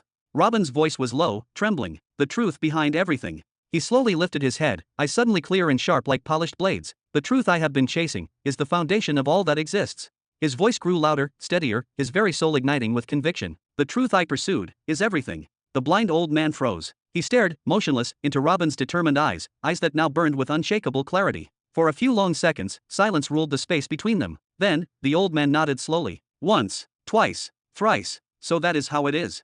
He turned his gaze back to the sea, the endless horizon stretching out like a question with no answer. His hands, usually steady, trembled slightly, barely perceptible. So, your kind of great truth chosen, he murmured, as if speaking more to the ocean than to Robin. You do have a glimpse of the real deal. You march down that path not out of knowledge, but out of instinct, not knowing what you are chasing, but still chasing it with your entire soul. He drew a shaky breath, eyes glimmering with something between awe and dread. I do not know whether that is comforting or terrifying. He clenched his fists tightly, as if trying to crush the tremor itself. Maybe that is what sets you apart. What makes you different from the rest? It is not your power, it is your purpose. And that may also be why you are the rarest of all master law wielders. Robin blinked. His firm, collected expression cracked slightly, giving way to confusion. You mean the opposite? The chosen of truth are everywhere. Are we not the most common among the master paths? The old man turned to face him fully, his voice suddenly fierce, surprisingly sharp for someone so frail. Take the fakes out of the picture, people like me, who only carry the eye, not the burden, and what is left? He raised a hand into the air and sliced it downward with finality. 5 true chosen of truth have appeared throughout all recorded history. Only 5. And every other known master law, every single one, has had more than that. Robin stared at him, stunned. Every master law had more than 5 users. To him, this was earth-shattering. He had touched the edge of those laws, he had felt them. He knew what they were capable of. He knew how one person wielding such power could bring entire star systems to their knees, if they so wished. Master law wielders are anomalies, the old man continued, his voice now laced with a kind of reverent melancholy. They are not like other cultivators. They walk a lonelier, steeper, stranger road. Progress within a master law is brutal. To reach the 4th stage is to accomplish something that would take most a dozen lifetimes. A 5th stage user. He paused, voice lowering like a whisper carrying forbidden truths. They can slaughter Nexus state beings as if swatting flies. They can challenge behemoths into a standstill. And the 6th stage. He fell silent for a breath. The waves lapped gently against the shore, as if the world itself were holding still. The 6th stage is legend. Of all 7 known master laws, only 3 individuals in all of time have ever reached that height. 3 souls. And none of them were a truth chosen. Robin's breath caught in his throat. 3? Only 3, across all the eons? And those 3? The old man continued, his voice becoming softer, more contemplative. Each of them could have ruled over countless sectors. With a single gesture, they could reshape reality itself, bend space and law to their will. They could have built thrones atop the corpses of kings and carved empires into the bones of stars. Then he shook his head slowly, eyes distant. But none of them did. Why? Robin burst out, almost stepping forward. If they had that kind of power, then why? Why would they not seize what was theirs by right? The old man's voice grew cold. Because none of them wanted it. Not even the fifth stage users showed any real desire for authority. Some were too detached, seeing mortal politics as dust in the wind. But others. He paused again, others were afraid. Robin's heart skipped a beat. Afraid? Of what? The old man's gaze darkened. Afraid of something, something no one else seems to understand. Something they never spoke about, not directly. But it was there, lurking behind their eyes. They looked upon control, upon dominion and power, and saw nothing but emptiness. Meaningless illusion. Or worse, a trap. He gave a bitter chuckle, his voice cracked with age. And yet, despite their reclusive lives, few of them lived long. Most of them died mysteriously, vanished, or were claimed by forces unknown. A strange paradox, isn't it? The ones who feared power were the ones who disappeared first. Robin felt a chill creep up his spine. He had touched master laws. He knew what kind of cosmic balance they disturbed. But this was different. They were afraid of something, he whispered. Who, what, could possibly pose a threat to a sixth-stage master law user? The old man tilted his head, a strange smile curling across his lips. Then, from deep within his chest, came a rasping, ancient laugh, one that spoke of things seen but never told. Ha, ha ha ha, are we really going to keep pretending? Walking in circles like we do not already know the answer? Then, with one slow, deliberate motion, he lifted his hand and pointed directly at Robin's head. A stillness fell over the air. Are you not, of all people, more aware of that thing than even I could ever be, you golden-eyed truth chosen? Chapter 1391. Aren't you the one who knows more about that thing, oh, golden-eyed one? Step, step, step. Robin stumbled backward, panic overtaking reason. His breath hitched. His heart pounded in his chest like a war drum. He took several quick steps back until his spine struck the rough bark of a lone palm tree. His eyes were wide open, trembling, darting. He looked like a man who had just seen death with a smile. What's the matter? The blind old man asked with venomous amusement. Is it really that shocking that I know where your eye comes from? Did you truly believe you were walking through the universe alone? He let out a dry, cruel laugh that crackled with scorn. The worst kind of arrogance is the belief that you know something no one else does. It's not like that. I just. Robin tried to speak, tried to sound like himself again, the composed emperor, the stoic cultivator, the brilliant researcher who had sold a martial art for billions, but the words collapsed before reaching his lips. He couldn't find his voice. Not here. Not in front of this old man. Because the old man hadn't just acknowledged the golden eye. He had hinted at the origin. And more than that, he had all but declared that he knew the true nature of the danger behind it. That thing Robin had only dared to whisper about in the corners of his thoughts. Did he mean him? Did he mean the all-seeing God? It looks like your buddy didn't share very much with you. The old man's smile twisted, ugly, knowing. But that's to be expected. He didn't share much with his other victims, either.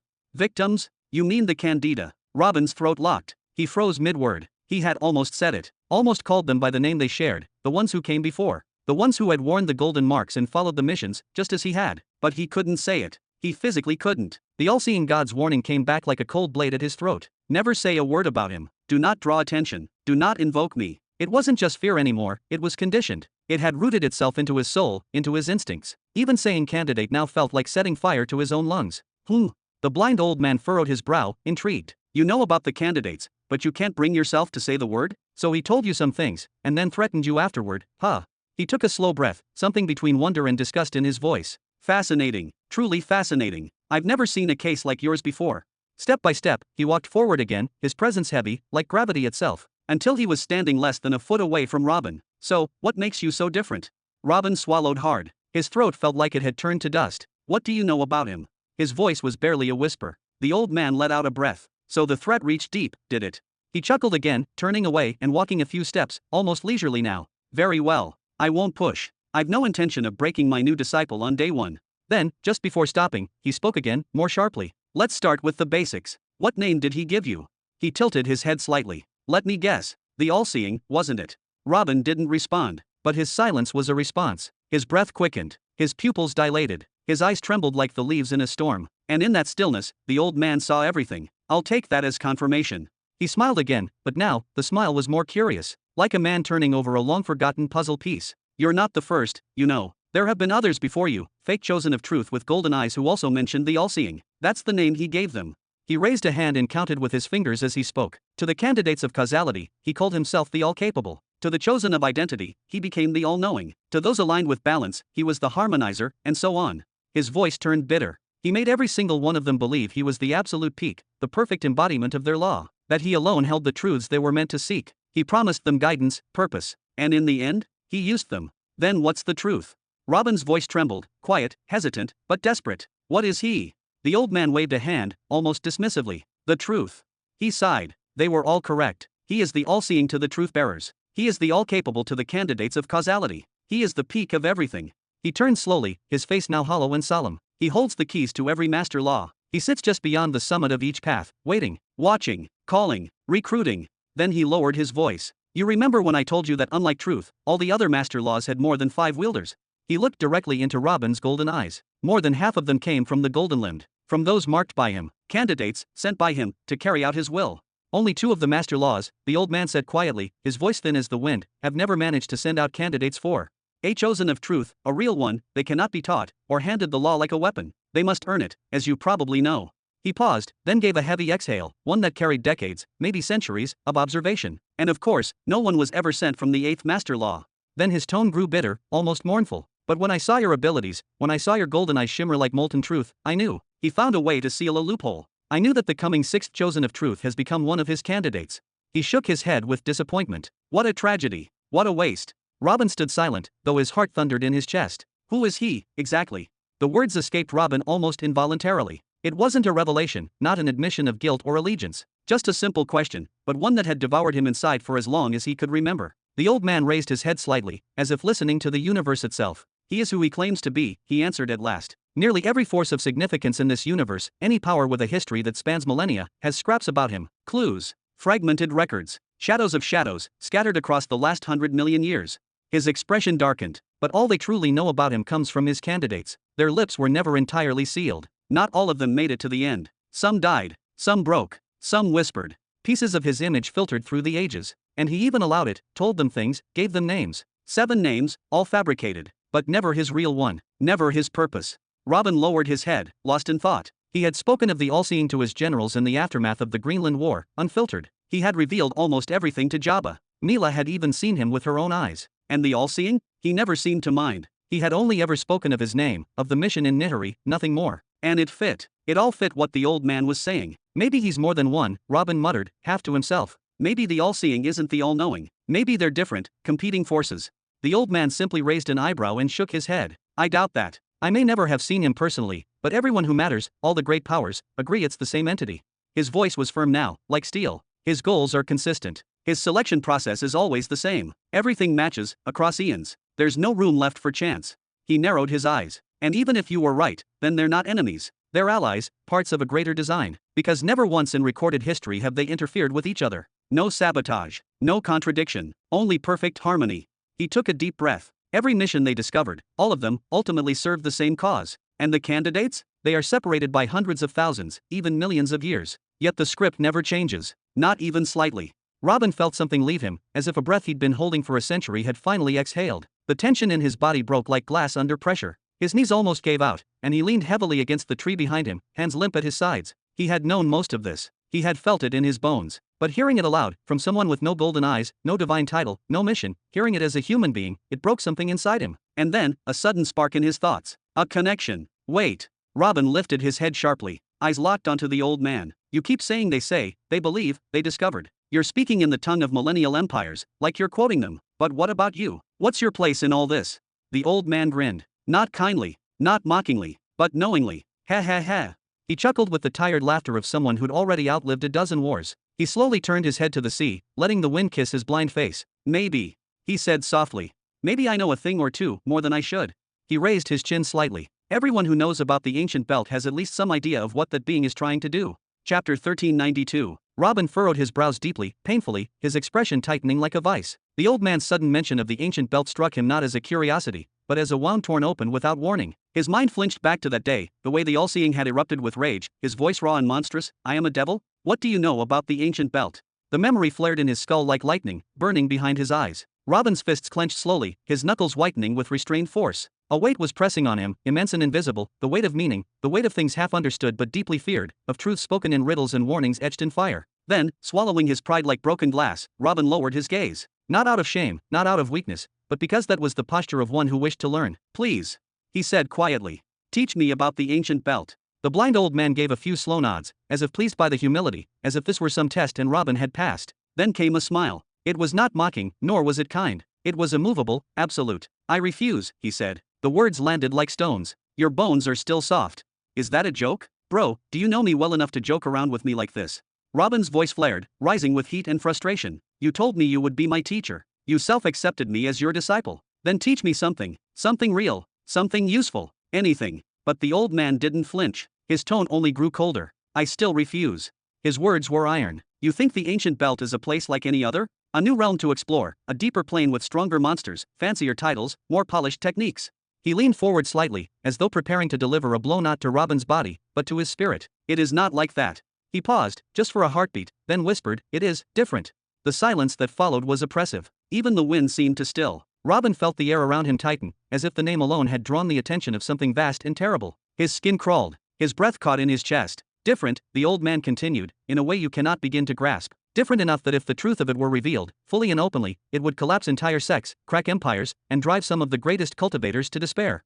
He stared into nothing, his voice quieter now, more distant. Different enough, that you might lose your will to pursue power at all. Robin's heartbeat faltered. There was no explosion of fear, no outburst, just a slow, sinking dread, like a man realizing too late that the floor beneath him is water. Then came his reply, low, tired, sincere, consider it lost already.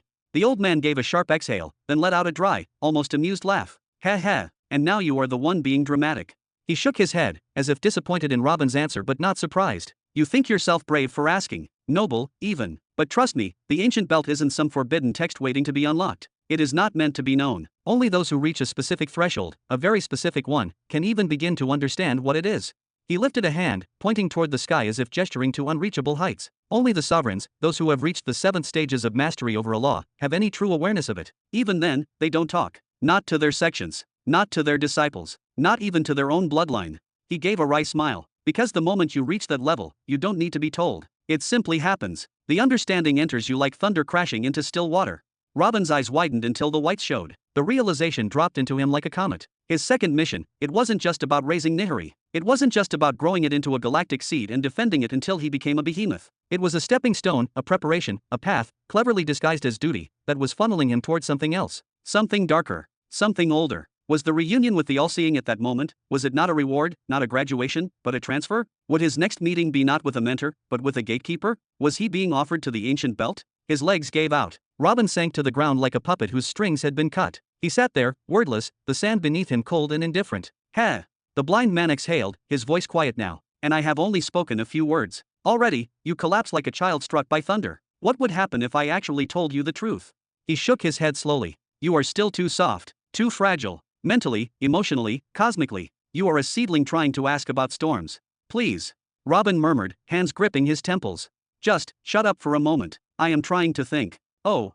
The old man tilted his head. And what is it you are thinking about, golden-eyed child? The ancient belt is still far from your reach. Then he paused, and his smile took on a darker shape. Or perhaps, you are thinking of quitting. I can't. Robin's voice was low, neither defiant nor defeated, just weary. You can't. The old man frowned. It is not like others haven't done it. There is one, you know, living a quiet life now, retired, at peace. He turned slightly, as if to gauge Robin's reaction. I only dared bring you here today, because of him. Robin's head shot upward, almost violently. His neck cracked. His mouth opened, words rising in a torrent, but he stopped himself. What is with that reaction? The blind old man's brow twitched ever so slightly. Robin's face had become pale, drained of color, of calm. His breathing hitched, shallow and uneven, like he was trying to hold back a scream lodged in the back of his throat. Do you know who I am talking about, or don't you? The old man studied him for a moment longer, then let out a breath. Whatever. His name is Sevar, one of his candidates. A long, long time ago, Sevar cheated the system. He found a loophole, slipped through the cracks and vanished. Retired from the game in silence. No flames, no war, no legendary death. He just stopped. No one has seen him in public since. Everything he does now? It is in the dark, behind curtains, beneath layers of silence. How do you know he was a candidate? Robin's voice cracked under pressure. How do you know what happened to him? How could anyone know? He bit down hard on his tongue. He was dangerously close to saying something forbidden, something that might trigger that thing's awareness. Even a mention of the mission risked being overheard. But inside, his heart was raging. Sevar, that was his first mission. Sevar made a loud entrance, and he burned fast, the old man explained with a cold sharpness. He quickly gained fame across the middle belt. They called him the Golden Shears. Why? Because that being, he never tells his candidates what the golden tint actually means. They only realize it after it is too late. By the time they notice the sheen in their energy, a dozen factions have already started hunting them. Robin swallowed hard, the sound loud in his throat. But Sevar. The old man continued, still staring into nothingness. He settled his debts. He apologized to enemies. He withdrew, just like that. Those who tried to hunt him as a candidate of doom, they couldn't find a trace. No one ever declared him dead. And let us be honest, killing him would be next to impossible. Then came the dagger, because by the time he disappeared, Sevar had reached the 6th stage of the master law of causality. Robin stopped breathing. Do you even understand what that means? The old man leaned in just slightly, his voice dropping. A sixth stage user of a master law isn't someone you challenge. They aren't even someone you approach unless you want to die. The only one capable of making him walk away is the same being who chose him. So we pieced it together. A terrifyingly powerful candidate. No mass destruction. No blood-soaked legacy. Just a quiet departure. Why? Fear. Fear of something. And we still see his fingerprints everywhere. That being, he is alive. He is watching. His invisible hand still plays with threads behind the curtain. Robin's pupils began to dilate, slowly, deliberately, as if his brain couldn't keep up with the implications all at once. Even the blind man felt a ripple of discomfort from Robin's silence. What is it? The sixth stage. Robin whispered. Did you just say he reached the sixth stage of causality? A bitter laugh clawed its way up Robin's throat. Then a smile bloomed, wide, unnatural. It split across his face like a wound forced open. He pointed at the old man several times, each jab of his finger sharp with disbelief. Again you joke with me, old man. You stand there with that stone face and mock me. I am not joking. The old man's tone didn't shift. At the moment of his withdrawal, he had already crossed into the sixth stage of the master law of causality. Before that, he fought multiple behemoths while still in the fifth stage. And when he finally broke through, he didn't return to slaughter them. He didn't care. He made peace and left just like that. Robin's eyes lowered. He stared into the sand like it held answers the stars could not give him. Then, slowly, he began to nod. Again, and again, and again. I see. Of course he had the sixth stage. Why wouldn't he? Oh, how stupid of me to ever think otherwise. Then came a laugh. Not from the chest. Not from joy. But from somewhere broken. Ha, ha ha ha. Robin's eyes widened, unblinking. He looked like a statue on the verge of cracking. Then, in a strangely polite voice, he spoke. Excuse me, just a moment. He got up, turned. He walked to the palm tree, the one he had leaned on earlier. He placed both hands gently around it. And then, bam! He slammed his forehead into the trunk. Bam! Again. Bam! And again. Chapter 1393. Bam! Bam! Bam! Robin kept slamming his head into the thick palm tree, one he had reinforced with soul force so it would not break easily under the sheer force of his frustration. He kept pounding, even after the pain should have convinced him to stop. Is this some kind of ancient ritual? The blind old man raised an eyebrow, frowning in vague amusement. No, I am just a competitive, masochistic human being. Robin gritted his teeth, his voice trembling with emotion. When I hear about someone better than me, I feel the need to punish myself a little. He was nearly in tears. The idea that his opponent was using a master law, not just any, but causality itself, one of the most terrifying and absolute forces in existence, had been haunting Robin's nights for weeks. And now, it turned out that man had reached the sixth stage in it. It was too much. That old man had casually mentioned that Sevar already held grudges with several seventh-stage users back when he was only a fifth-stage causality user. That meant he fought behemoths when he was still a world cataclysm. And then he said he settled the disputes and withdrew when he reached the sixth stage?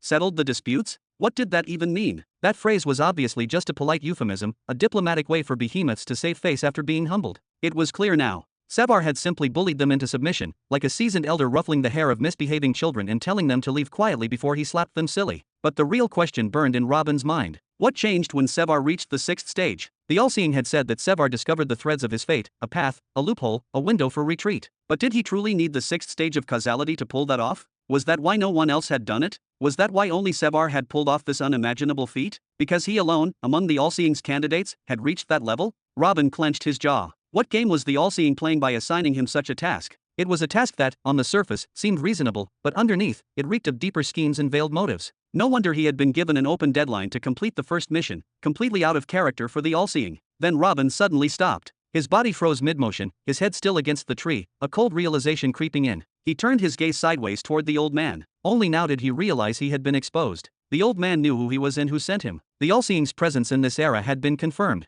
Was that the true reason the All-Seeing had been so furious when he appeared and saved him? Is that what he meant by shaking the threads of fate? That if someone like Robin made too much noise, the elites of the universe would start to notice something was wrong? Ho ho ho, the old man chuckled with the deep rasp of someone who had lived far too long. There is no need to put so much weight on your shoulders. Sevar is indeed a being of immeasurable weight. In fact, most major powers are terrified to even utter his name, afraid they might inadvertently create a karmic thread with him. He waved his hand dismissively, then added, but, well, that is not the important part here. Then he leaned slightly forward and said in a more serious tone, Sevar is not just one of the only three in existence who ever reached the sixth stage in a master law. He is the only known person in recorded history to break through into the world cataclysm realm while still a child of the young belt. Robin's eyes widened. His body snapped to face the old man completely. Wait, what? He is that legendary figure. He had heard whispers before, tales from Pythor, vague rumors passed between high-level cultivators that someone had once reached the world cataclysm realm, and as a result, their entire planet had been forcefully transferred to the middle belt by the will of the heavens. But the story turned darker. That planet had been obliterated shortly afterward, everyone on it turned to ash. And the man? He simply vanished. When Robin first heard that story, it sounded like myth, like a warning wrapped in a legend. Was not World Cataclysm just another realm, like any of the others before it? Why had only one person ever managed it? But then, after gaining the Eye of Truth, and seeing for himself that not a single fifth-stage law could be found within the Young Belt, after stepping into the Middle Belt and feeling the monstrous restrictions that made cultivation 100 times harder, he began to understand. He began to respect that impossible feat, but not fear it. It was not impossible. He had spent countless sleepless nights sketching out ways to circumvent the lack of laws, to trick the system, to rewrite the rules themselves. Every method was catastrophically expensive, each one demanding a kind of genius and insanity far beyond the average cultivator. And in those dark moments of isolation, when the walls of reality pressed in, he always thought of one man, the one who did it first.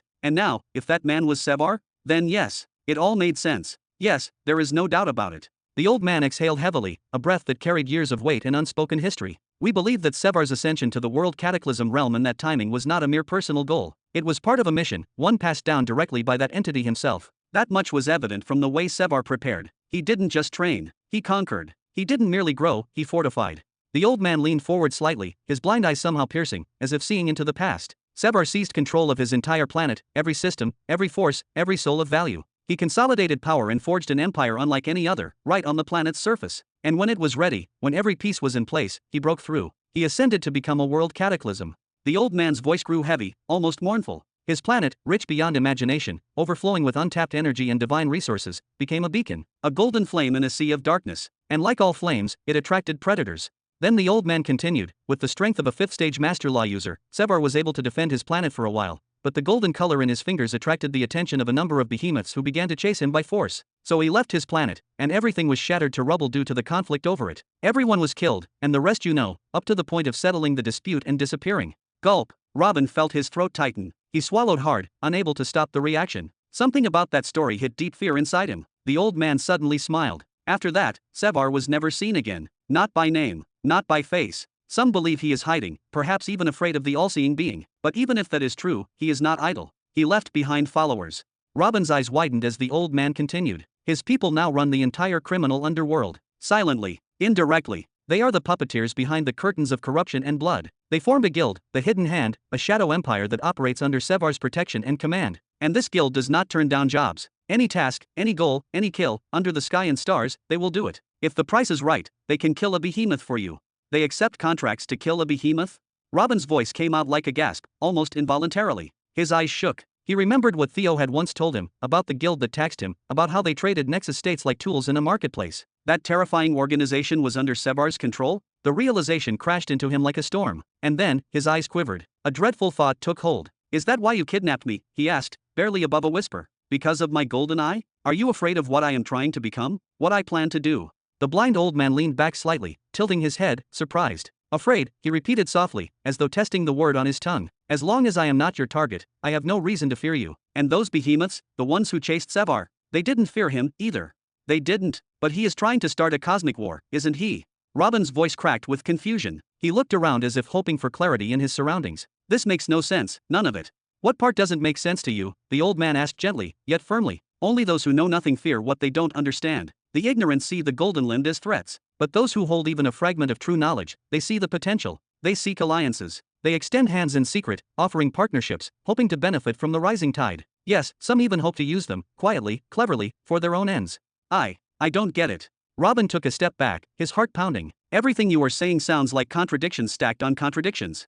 The old man smiled, a serene, knowing smile that didn't need eyes to see clearly. You will understand in time, when your soul is strong enough to hear about the ancient belt without your mind shattering into madness. Chapter 1394. Poof. Robin let his body fall to the ground, not in surrender, but in contemplation. He slumped where he stood, lowering himself until he sat cross-legged at the base of the towering palm tree. With a weary groan, he leaned back against its bark and rested his hands atop his raised knees. Then, he simply breathed, a long, tired breath that escaped his lungs like smoke from an old battlefield. Since this conversation with the old man had begun, it felt like his entire understanding of the world had shifted. He had been dragged, into a domain of knowledge that felt far beyond him. He had uncovered truths, secrets so old and vast they echoed like legends. And yet, the strange irony was that he still knew nothing. Nothing he could use. Nothing that gave him an edge, a direction, or even a sliver of clarity. Just the overwhelming weight of the unknown pressing down on his shoulders. Time passed in silence. Finally, after what felt like a very long time, Robin raised his head and spoke again, this time with calm but cutting honesty. And what are you, exactly, old man?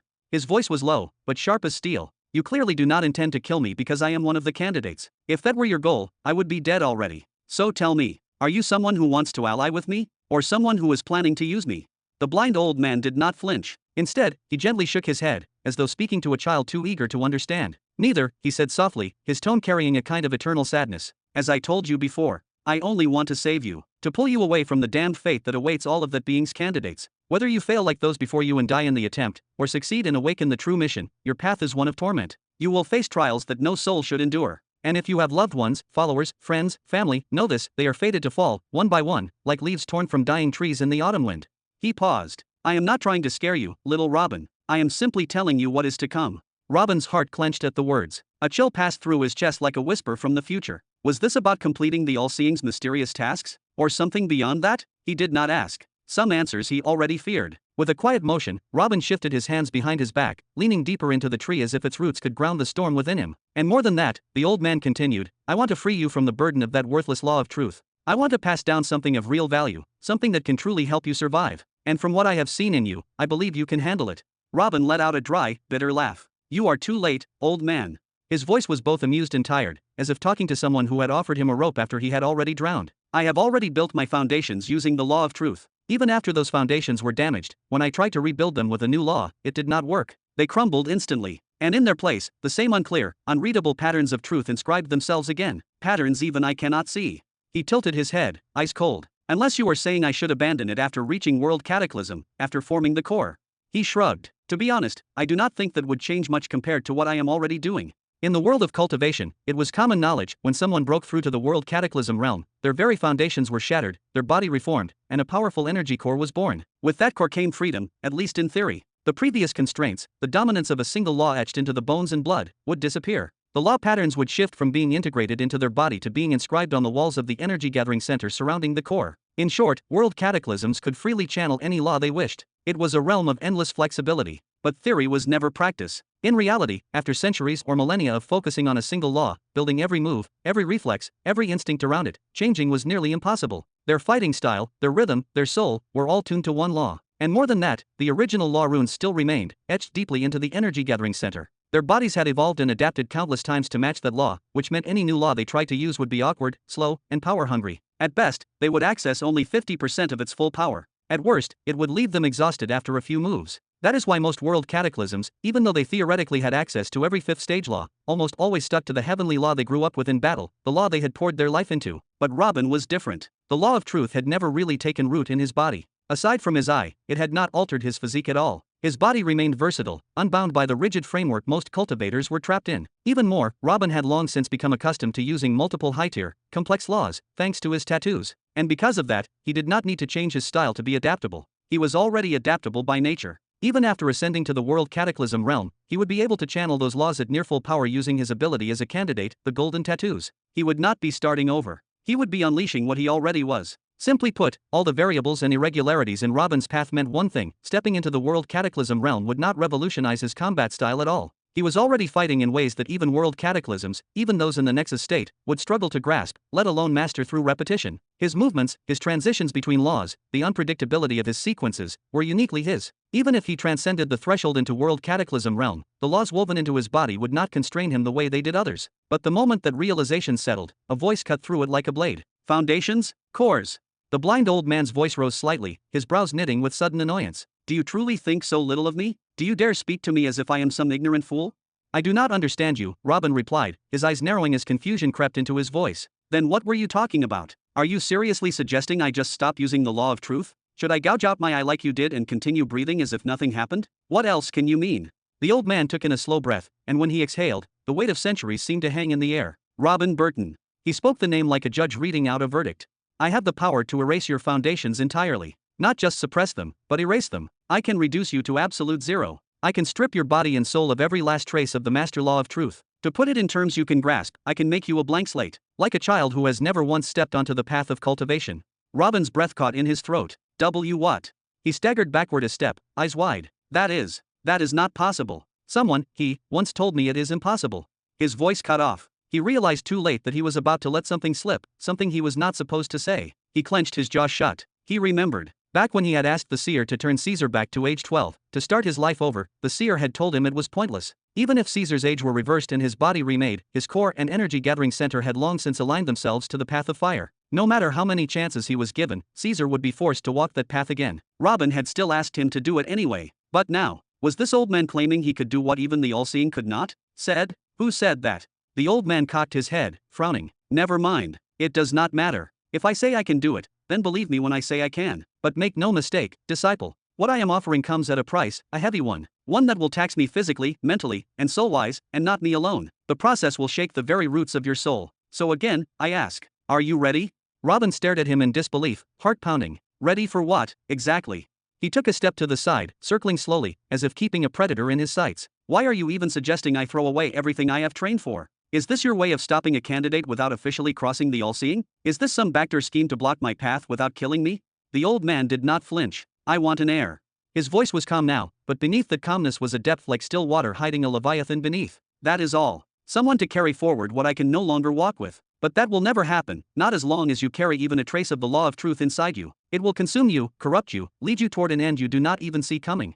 An heir. Robin froze, the word sinking in like a dagger. An heir to what, exactly? The old man slowly lifted his head, blind eyes gazing toward a sky he could no longer see. An heir to the master law of balance, he said. And not just its shadow or echo. I speak of its true essence, all the way up to the 6th stage. A silence fell like thunder. Then, without fanfare, he slowly lifted his hand. Clatter, crack, rumble. And in that moment, Robin saw the world change. Before his very eyes, as though reality itself had been torn in two, the sky and the sea split down the middle. Chapter 1395. The sky and the sea split cleanly in two, as if sliced by a divine blade of light. A thin, radiant thread shimmered across the world, drawing a perfect incision, so precise, so sharp, that it resembled a code of judgment, a commandment etched in light. The planet itself obeyed, cleaving into two symmetrical halves. And there stood Robin, right in between, exactly at the intersection of devastation and serenity. As if he, too, had been cleaved by the blade. Yet no pain came. His body was untouched, his soul intact, but his mind was elsewhere, drowned in what his eyes beheld, reality itself suspended in awe. Tremor, tremor. The right half of the world began to mutate.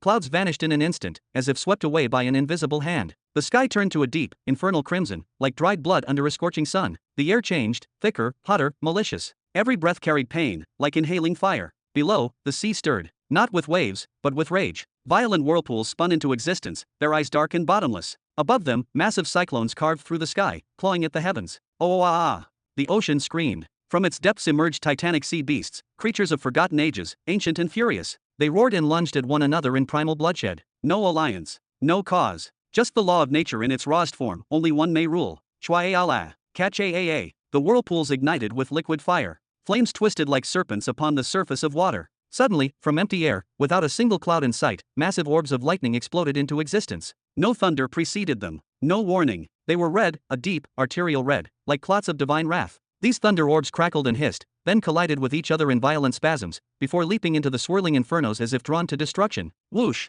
Robin had witnessed the impossible in his lifetime. He had walked through war zones, stared down emperors, survived death itself. But this was beyond anything. His body trembled uncontrollably. Not from fear, but from an instinct far deeper, a soul recognizing something not meant to be seen. He couldn't even guess the level of power behind this manifestation. But he knew, with terrifying clarity, if a world cataclysm were to be thrown into one of those firestorms, it would not come out the other side. Blorp, blorp. Slowly, almost reluctantly, Robin turned his burning eyes to the other half of the planet. And there, peace. The sky was crystal clear. The sun glowed warmly, not harshly, casting golden rays on the serene ocean. Birds glided lazily through the air, chirping and playing as if the apocalypse wasn't unfolding nearby. Fish of every color and size leapt joyfully from the water, joined by majestic sea creatures who danced in synchronized elegance, performing flips, spins, and dives like trained performers on a stage of liquid sapphire. Each splash birthed droplets that caught the sunlight just right, creating rainbows, bridges of color linking the earth to the sky in arcs of quiet beauty. To Robin's right, Armageddon, a dying realm, a vision of hell. The right half of his body burned, scorched by the toxic heat. His left nostril refused to inhale the corrupted air. To his left, paradise, a newborn Eden, a living dream. Despite the proximity to chaos, this side of the world radiated a serenity that made Robin's lips twitch. He wanted to smile, to breathe, to rest. No, this isn't possible. Robin staggered back, clutching his head. What have you done? Is this real? Did you tamper with my soul domain? Are you making me hallucinate? Get out. The old man, still unmoved, replied calmly, almost with pity, you can rest assured, I don't tamper with anything that has to do with the soul. I dare not approach what I can't reach its peak. Then, he lowered his hand once more, and spoke as if his words were law. Everything you see is 100% real. Silence. And just like that, without build-up or fade-out, the world returned to normal. No gradual dissipation. No dying roars. No smoldering ash. Just normalcy. As if nothing had happened. Then Robin heard it. Cough cough. The old blind man had coughed up a mouthful of blood, violently, unexpectedly. What? The shocking shift pulled Robin out of his daze. Are you all right, old man? Ha! The blind old man wiped his mouth with a faint grin. I wanted to show you the majesty of the master law of balance, but it seems I've made myself the fool instead. Is it really that damaging to use? Robin asked quietly, eyes still wide, voice barely a whisper. What I just did wasn't harmful, the old man began slowly, as his voice floated across the calm air like a whisper against a storm's aftermath. It was a simple maneuver. By disrupting the balance of this planet and momentarily connecting its two opposing polarities, I created a state of pure, stabilized contradiction. That's why I didn't suffer severe consequences, because the opposites nullified each other. No external sacrifice was required in this instance. He took a long, trembling breath. But that doesn't mean it's safe. No, far from it. Using the master law of balance, especially beyond the first stage, is like walking on the edge of a sword, one sharp enough to split soul from flesh. It's not something that can be wielded without cost. Robin's breath slowed. His heartbeat pounded in his ears, and a memory flickered in his mind, something the seer once told him, something about Sevar. The all-seeing said that Sevar rarely moved directly, even when he could. He manipulated fate subtly, for even a single step outside the design came at a terrible price. Touch the threads of the cosmos too harshly, and they lash back. The old man, still coughing faintly, raised his head, his voice now heavier. Not just with fatigue, but with regret. Across many years, through wars, void collapses, and battles that nearly shattered the firmament itself, I was forced to invoke the deeper layers of this law, the higher stages. And each time, I had to offer something in return, for balance demands balance. Take something? You must give something. Reshape a battlefield? Pay with blood, or time, or memories. Force fate to bend? Then fate will bend you in return. He looked down at his own body, a skeleton barely hidden beneath skin. Hands that once held galaxies now trembled just lifting a finger. Eyes that once saw beyond realms were now shrouded in blindness. My bones are hollowed out. My soul domain has fractures I cannot repair. And my energy core? It cracked. This is not just age. This is the price. He turned slightly, his blind eyes facing Robin as if they could still see him. That's why I've spent the last quarter of my life searching for a successor. For someone who can carry what I can no longer bear. He held out one withered hand, trembling but dignified. I've tempered planets, shielded civilizations, preserved cosmic laws even when chaos demanded their collapse. And yet, I am dying, and I will soon be forgotten. His voice broke for a moment, but then, it steadied, defiant. But if I could go back, if I could relive all of it, I would do it again, without hesitation. Every scar, every loss, every sacrifice, worth it. Because even in my ruin, I am proud. I am proud of everything I've done. Robin's throat was dry. A million words bubbled within him, yet none escaped. You said you're at the 6th stage of the master law of balance. The old man lifted his chin, pride returning to his frail posture. Yes, I am Zulun, one of only 3 beings in known existence to have ever reached the 6th stage of a master law. I am known, by few, as the Cosmic Elder, one of the pillars silently holding together the current iteration of this universe. Never heard of you, Robin said flatly. The silence afterward was painful. Zulun blinked once, visibly stunned. That's all you have to say, he asked, disbelief echoing in his voice. Yeah, Robin replied, his expression blank, cold, unreadable.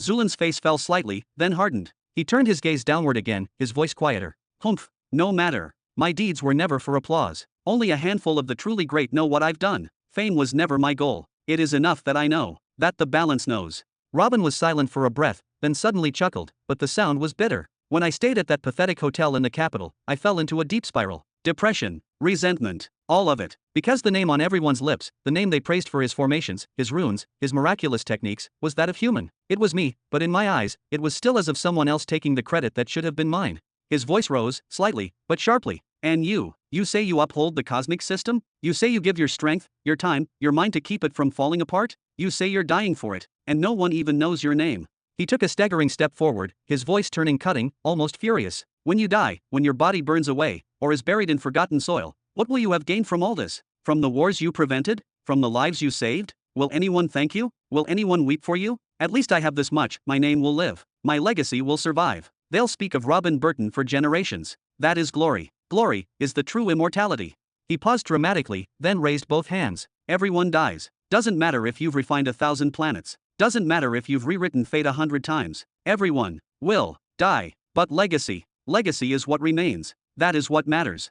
He stepped even closer to the old man, eyes now burning with something almost like rage. To die for others to live and not even receive thanks? Is this the path you chose for yourself? No, this is a bad nightmare, a wrong path with no goal or personal value. Damn this route you took, and let those who take it be damned too. I don't want anything to do with it. Chapter 1396. The blind old man stared at Robin's face in silence for a few long, lingering seconds. No emotion, no movement, only an unreadable stillness in his expression. Then, slowly, with a calmness carved by decades of silence, he turned his entire frail body to face the sea once again. His voice came soft at first, but carried a strange weight, like an echo from a memory too distant, yet too sharp to forget. That day, the day I first received the Eye of Truth, it was a day of celebration for me. A day that felt like a personal holiday, a rebirth even. I did not want it, I did not crave it, but when I did get it, it was glorious. He exhaled, as if remembering the feeling of the wind on that forgotten day. Even though I had read countless manuscripts, studied its mysteries, and heard legends about what the eye could do, none of it compared to the experience of wielding it myself. It was something beyond imagination, something mythical. To hold the Eye of Truth was like being handed a divine key to the inner mechanics of existence itself. He took a step closer to the ocean, the wind brushing through his robe. The balance I had always sought, between forces, objects, laws, and souls. Suddenly, I could see it. Not metaphorically, literally. His voice gained a strange beauty, like a scholar reminiscing about his first love. I could see the convergence of energies, the silent dialogue between opposing laws. I could trace the outlines of harmony in the clash between light and shadow, between chaos and form. I could identify where true balance lived, where it was thriving, where it was dying, where it was waiting to be reborn. Every object, every being, every motion, became a visible equation of patterns and interwoven truth. A faint smile crept onto the blind man's lips, gentle, nostalgic, and tinged with a quiet ache. During those early days, I was like a child given the keys to the stars. I wandered everywhere, peering into the pulse of life, chasing after beauty hidden within balance. But that innocence did not last. His smile faded, and something darker filled its place. After satisfying my initial curiosity about the nature of balance, the eye began to pull me more. I began to crave more than just harmony. I wanted to see how laws were structured, what made them tick from the inside out. And to do that, I had to break them. I began to dismantle formations, shatter sacred spaces, tear apart beasts, slice them open just to study the harmony of their blood and nerves. I became something else. A monster, small, obsessed, and hungry. Hungry for sight. I wanted to see everything, every truth, every secret, even if it meant destroying everything in my path. His voice trembled slightly, but not with fear, with shame. And then one day, I woke up. Not physically, but inside. I opened my eyes and saw nothing but ruin. I had lost myself. There was no direction left in me, no meaning. He clenched his fist slowly, as if still trying to crush the memory. I asked myself, what was the point? What use is all this knowledge, if it leads you nowhere? If it leaves you empty? My passion had always been about discovering the reason for balance, the why behind the great symmetry of the cosmos. But the eye only showed me the how. It flooded me with explanations, but never gave me a reason. And in doing so, it led me astray, far from the road I was meant to walk. A silence followed, longer this time, heavier. I hated myself. For a long time, because the why and the how are not the same. He lifted his hand and pressed it lightly to where his right eye had once been. You can uncover how the universe works, by watching, observing, tearing it apart piece by piece. But why the universe works this way? Why it chooses balance? Why it doesn't collapse into chaos? That is the real mystery. And that is the kind of question, worth wasting a lifetime to chase. His voice dropped to a whisper. And so, I tore out my eye, with my own hand. On the very same day I was about to build foundation number 11, using the master law of truth.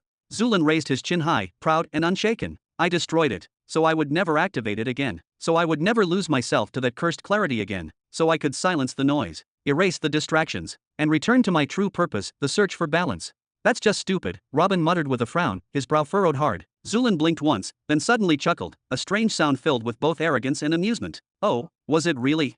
What kind of question is that? Robin narrowed his eyes. And that smile, what the hell is that smile supposed to mean? In the very moment I destroyed my eye, Zulin said, lifting his voice proudly, I attained the first stage of the master law of balance. What? Robin's eyes went wide, his voice cracked with disbelief. I was just as shocked as you are, Zulin nodded slowly. The moment I felt the vital scale, I was in awe, confused, lost, but when I began to understand it, everything clicked. His voice turned deep, almost reverent. The being that created the scale was not mortal, not even divine in the way we understand it. It was master, pure and unapproachable. Even now, as someone who has reached the sixth stage of balance, I cannot break the scale as I please. No, I can only negotiate with it. I can bend its rules, slightly. If I want to destroy something, I must repair something else. If I want to heal something, I must lose something of equal value. If I wish to create hell, I must also create paradise. He turned back toward Robin, and his tone lowered with solemn weight. And when I desired the master law of balance more than anything else in existence, I gave up the master law of truth. I unknowingly sacrificed it. And in doing so, I created the balance I had been seeking all my life. Without realizing it, I took my first step onto the very path the cosmos had laid for me. You make it sound like the master law of balance showed you mercy. Like it, chose you. Robin's eyes narrowed again. But only the law of truth was supposed to choose, wasn't it? Maybe, Zulin replied with a shrug. Maybe my years of seeking balance, my willingness to sacrifice, fulfilled some hidden requirement. Or maybe, the law of balance truly pitted me, and gave me a chance. He turned away one last time, gazing toward the horizon. What matters is this: I got what I wanted. With my own hands. Without help. Without a teacher. Then he raised his hand high with pride, as if lifting the weight of all his years. I reached the sixth stage through my own comprehension, my own perilous journeys, my own sacrifices. Without a mentor. Without a divine hand guiding me. Without shortcuts. And that is my pride. He turned sharply toward Robin again, his voice gaining edge and fire. You said the body is temporary, and glory endures. But tell me, Robin Burton, what good is glory when you're nothing but dust buried beneath the soil? What will that legacy do for you when your bones lie forgotten beneath time's feet? He swung his arm like a blade through the air. We both chase what fulfills us, don't we? I take pride in what I've built, what I've become. You bask in the admiration of others. I find peace behind the curtain. You hunger for the spotlight, like a moth to a flame. He stepped closer, accusing finger extended. You're not interested in legacy after death, no. You crave constant attention. You want to be seen, applauded, envied. You want the world to orbit around you. Robin's eyes narrowed, his jaw tightening, but he said nothing. The old man straightened, one hand clasping behind his back with solemn grace. Let me offer you a choice, Robin. Imagine you were offered two paths. In the first, you die, sacrificing yourself to shield the universe from annihilation. And in doing so, you are immortalized. Statues rise in your name. Stories are passed down. You become the eternal martyr, the cosmic hero. Or, you let the universe burn. Everyone, everything, gone. Except for you, and a few of your followers. You fight the threat until the bitter end, and eventually, you win. But in that victory, you're alone. Utterly alone. No one left to sing your name. No one left to remember. No history. No glory. Just silence and ash. Now tell me, chosen of truth, which would you choose? Robin looked down at the ground for a few seconds. The silence was thick, pressing. Then he lifted his head slowly, eyes cold, voice steady. I choose to be the last one standing. The blind man stared at him as if trying to read something written beneath Robin's skin. Then he exhaled hard, shaking his head in disbelief. If I hadn't already chosen you as my disciple. He muttered bitterly, I would have ended your life here and now, with a single slap. Why? Robin raised an eyebrow, his voice unfazed. In that scenario, I would still be fighting to the end. Isn't that what matters? Fighting for what? The old man snapped, anger flaring in his voice. What use is your struggle if everyone is already dead? Wouldn't it be better to sacrifice yourself to protect the many? By the death of one, perhaps the entire system could find balance again. He pointed at Robin as if pointing at the heart of a great flaw. Your definition of glory is corrupted. You equate glory with survival, with standing beneath the lights, even if that means the annihilation of everyone else. Your glory is nothing but selfishness dressed in stardust. Robin tilted his head slightly, then smiled, not in shame, but in confidence. And what's so wrong about that? His eyes gleamed with something dangerous. Tell me, old man, did you do all you've done for the sake of the people? Or for the sake of that sensation you call balance? Or was it, perhaps, to fulfill something in you? Some hunger, some echo of purpose. He glanced at the sky, his voice growing colder, sharper. You say I want the spotlight, that I long to be the center of everything. Maybe that's true. But you do everything just to feel right, to feel that calmness within, to sleep at night believing you've restored harmony. Then he turned his eyes toward Zulin again, unblinking. We're not that different, you and I. You call me selfish? Fine, but your balance, your mission, is just another form of selfishness. We both chase what gives us peace. We both chase our own truths, Lord Zulin. The old man's face turned stony, his voice dropping to a low growl. That's nonsense. There is no such thing as personal truth. There is only one absolute truth. And if 100 voices tell different stories, only one of them is real. The rest, lies. Robin's smile widened. He took a slow breath. That's true. He gave a sly wink. But how can you be so sure that you have the real one? Zulin's voice turned icy, laced with sarcasm. I have my reasons to believe I do. What about you, O glorious chosen of truth? Have you found it? Robin's gaze drifted to the horizon, a strange smile on his face, calm, almost serene. No, but I'm walking the path toward it. He exhaled slowly, as if shedding all weight. I'll hold on to my truth, until I reach the truth of everything. The wind carried his words into the silence. No, the blind elder murmured, shaking his head slowly. No, you won't. Not while I still draw breath. Chapter 1397. Are you still rambling about me giving up the law of truth? Robin furrowed his brows slightly, his tone laced with a hint of disbelief. Why don't you just find yourself a bright young man to teach, someone eager and fresh? Master laws don't require any affinity. With your level of power, you're bound to come across someone clever enough eventually.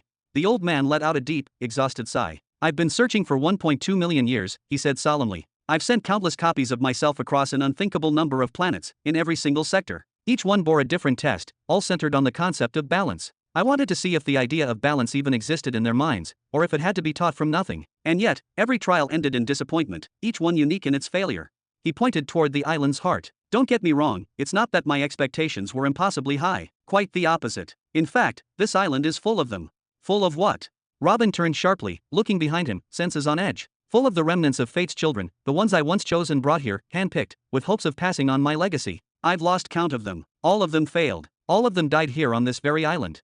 The blind elder's voice grew heavy with old sorrow. You'd think intelligence, talent, luck, or even good karma would be enough to comprehend a master law, but that's not the case. You need something deeper, a natural inclination toward the law. You must love it. And only then will the law love you in return and accept you. Problem solved. I don't love balance, Robin said, raising an eyebrow, almost mockingly. What nonsense was this old man spouting? Love? Did he love spacetime and creation then? You're drawn to the law, you just don't realize it, the old man countered, stepping forward. The moment you laid eyes on the test involving dark power and dark energy, you spoke of it instantly. It stirred something in your thoughts, it dominates your subconscious, and you're too blind to see it.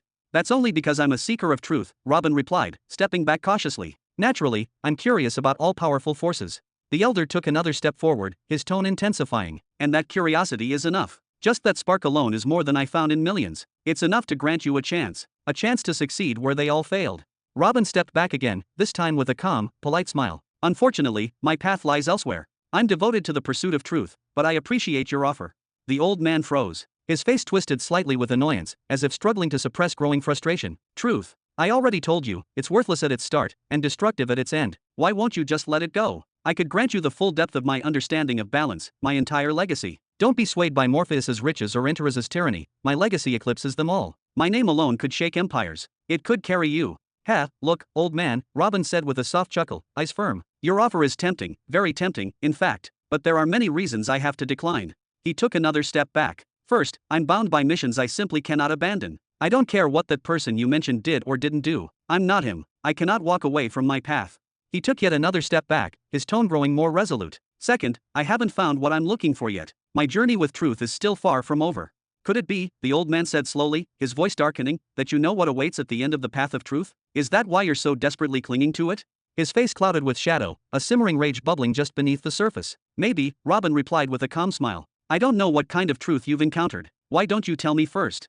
He folded his hands behind his back, standing his ground now, avoiding another step back for fear of provoking the old man further. You have said it just a moment ago, without even realizing. The old man looked down toward the earth, as if recalling ancient memories. When you described why you started this journey, why you walked this path in the first place, you said, truth is everything. And you were right. You were absolutely right. I know I'm right, Robin replied. His tone sharpened. But what are you getting at? Let me paint you a picture, a metaphor I cherish. The old man lifted his chin slightly, eyes staring through the veil of time. Imagine, for a moment, someone preparing materials to build a house. Those raw materials? That's primal chaos. The tools used to shape and prepare them? Creation. The four foundations you lay for the building? That's balance. The walls and the roof? That's spacetime. The ordered steps followed from start to finish? That's causality. And the fact that you're building a house and not, say, a sack of potatoes? That's identity. He paused, then locked eyes with Robin with intense seriousness. What remains to complete the picture? Robin fell silent, his brows furrowed deeply, mind racing. I don't know, he finally said. Think, the old man pressed. There are still 2 master laws left. Or are you suggesting that they serve no purpose?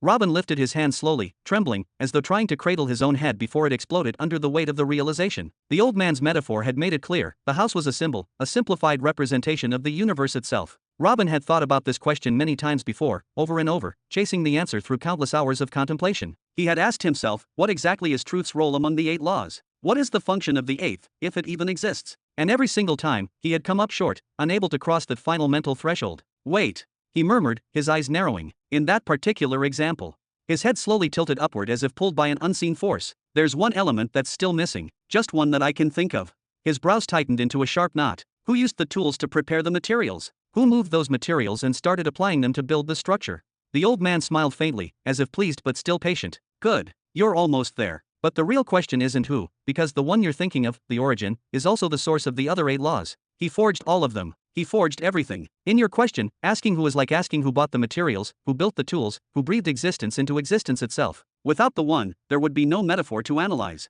There would be no universe, no laws, no us, no conversation. He tapped his fingers in the air slowly as if conducting thoughts. Our conversation isn't about the prime mover, but about the laws, the forces, the tools used to bring form to the formless, things we can comprehend and perhaps control to a degree. The real question is, what law governs the actions? What law drives the movement, the use, the decision to build? Robin's eyes widened. His mind raced. His voice burst out before he could stop it. Consciousness, he exclaimed. Because in this metaphor, this cosmic analogy, there had to be someone who moved, who acted, who chose to engage the tools, shape the chaos, and build the cosmos. Someone aware. Someone conscious. Very close, the old man nodded slowly. Very, very close, but not quite. You can possess consciousness, he continued, and yet choose to do nothing with it. You may be aware, yet entirely unmotivated. If you have no intention to build, then nothing happens. Nothing ever happens. The materials will remain untouched. The tools will gather dust in the void. And the house, the universe, will never come into being. Robin froze. A deep silence filled the space between them, then his breath caught in his throat. So it's not consciousness itself, he muttered, but rather, something that consciousness must do. And then his eyes widened again, this time even more violently, as if a forgotten truth had just slammed into his soul. It's will, the will to act. The old man's face softened, as though witnessing a student finally utter the answer no one else could reach. I've always called it decision, he said gently, but will, yes, that's just as fitting. The eighth master law, that elusive, mysterious one we've all been trying to grasp, it's will. Robin's body trembled, as though the weight of the concept was too much for his mortal frame to bear. Almost, the old man said with a slow exhale, his voice now like an ancient wind. No one truly knows how to reach it. No one has ever wielded it, not even the oldest titans of the stars. Every ancient power has speculated about it, just as we are now. And each one gave it a different name. Some called it decision, others resolve, intention, will, permission, command, decree, choice, and now you call it will. He leaned forward slightly, his voice a whisper wrapped in thunder. But in the end, the first being to grasp and master the law will have the right to name it. Robin remained silent, but his heart was racing. His mind, his soul, all of him was alive with fire. And now, the old man slowly pointed his chin toward Robin, his voice growing colder, sharper, and far more intimate. Only one seat remains at the master table. One law left, untouched, unspoken. Truth. He paused, his blind eyes seemingly piercing through Robin's very being. So tell me, Robin, what is the role of truth, the law you hold onto so stubbornly, so desperately, as if your very existence depended on it? What is the purpose of truth, in this grand design?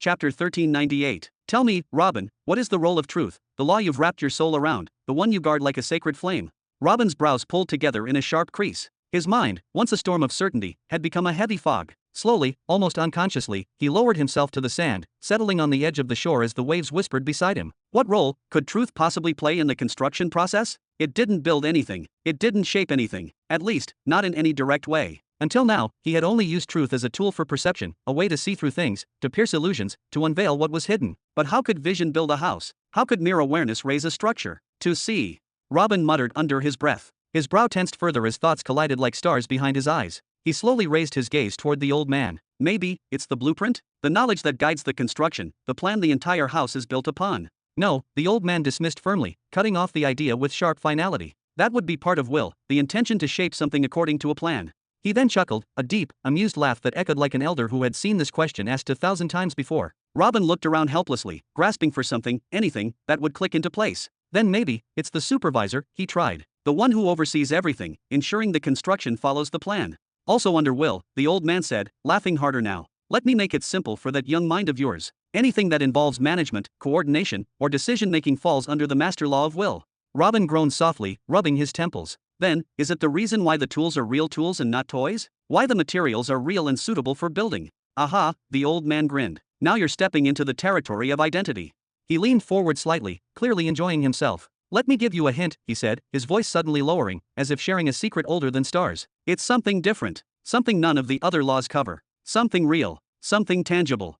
Robin stared at him, incredulous. How can it be tangible, he barked, if the construction's already complete? What role could a thing play after everything's already done? His head dropped again into his hands, the frustration boiling over. It's not the things inside the house, is it? Like furniture? Decorations? No, the old man said, his tone growing instructive. The furniture, the paint, the clothes, the utensils, all those details that bring color to life within the house? They're governed by the foundational, essential, and complementary laws. He tilted his head toward Robin again. But you, boy, you're refusing an offer that could make you sovereign. One of the eternal greats. You spit in the face of true legacy. At least have the decency to understand what you're rejecting me for. Robin's voice broke slightly. I don't know. I honestly don't. Everything's so interconnected. Every concept feeds the next. Even that mysterious eighth law, will, was easier to comprehend than this. The old man laughed again, this time a mocking little chuckle. How pitiful, truly pitiful, for someone chosen by truth itself. But I don't blame you. You're still a newborn in cosmic terms. Soft bones. A fragile ego. Stubborn without knowing why. He waved a hand lazily toward the sky. It's something you do every single day, without noticing. Something hard-coded into your brain, something all other things rest upon. A silent act repeated endlessly since your birth. A law so fundamental that its absence would collapse everything else. Then teach me, please. Robin's voice lowered, humbled, almost trembling. He bowed his head, not just physically, but mentally, for the first time in the conversation. If you're about to tell me I'm not ready or something like that, then I swear this day will end badly. The old man raised an eyebrow, intrigued. Oh, and what exactly would you do? I'll go back and smash my head against that damn palm tree. What else can I do? Robin snapped. For once, he felt truly helpless, as if he were a child lost in a world of titans. Just tell me. Now that's better, the old man said, finally nodding, his tone turning serious. The answer is the ground. The ground. Robin repeated, blinking. What ground? The ground the house was built upon, the old man said, now smiling with full satisfaction. The earth upon which the materials were laid. The surface where the tools were used. The floor where the pillars were raised. The ground that bore the weight of creation. I still don't understand, Robin admitted, shaking his head, the crease in his brow deeper than ever. Then listen to me, Robin Burton, the old man said, his voice firm, commanding. You can have the best tools in the universe, the rarest materials, the strongest will. You can have laws that command time and space, creation and causality. But all of it, is meaningless unless there is something to stand on. Something stable. Something that says, yes, this happened. This is real. He pointed directly at Robin. That something is the belief that reality exists to begin with. That what you touch is truly there. That what you feel, what you see, what you know, has weight. Then his tone darkened, his expression turning grave. Has there never been a moment when you doubted everything? When you felt like there was no absolute truth? That everything could be questioned, twisted, manipulated? Haven't you ever asked yourself if the life you live is just an illusion? Just a lie wearing the mask of reality?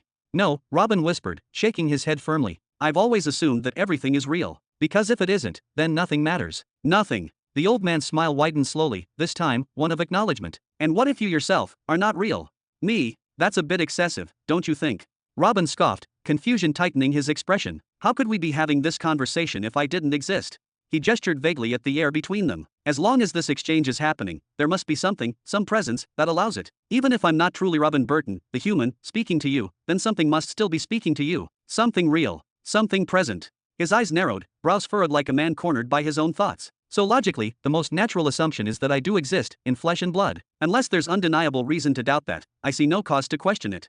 The old man's eyes sparkled with amusement. Exactly, he whispered, as if hearing a code spoken aloud. That's the key. Assumption. You don't know it for certain. You're not proving it. You're choosing to believe you're right. You've convinced yourself that what you see, what you touch, what you experience, must be real.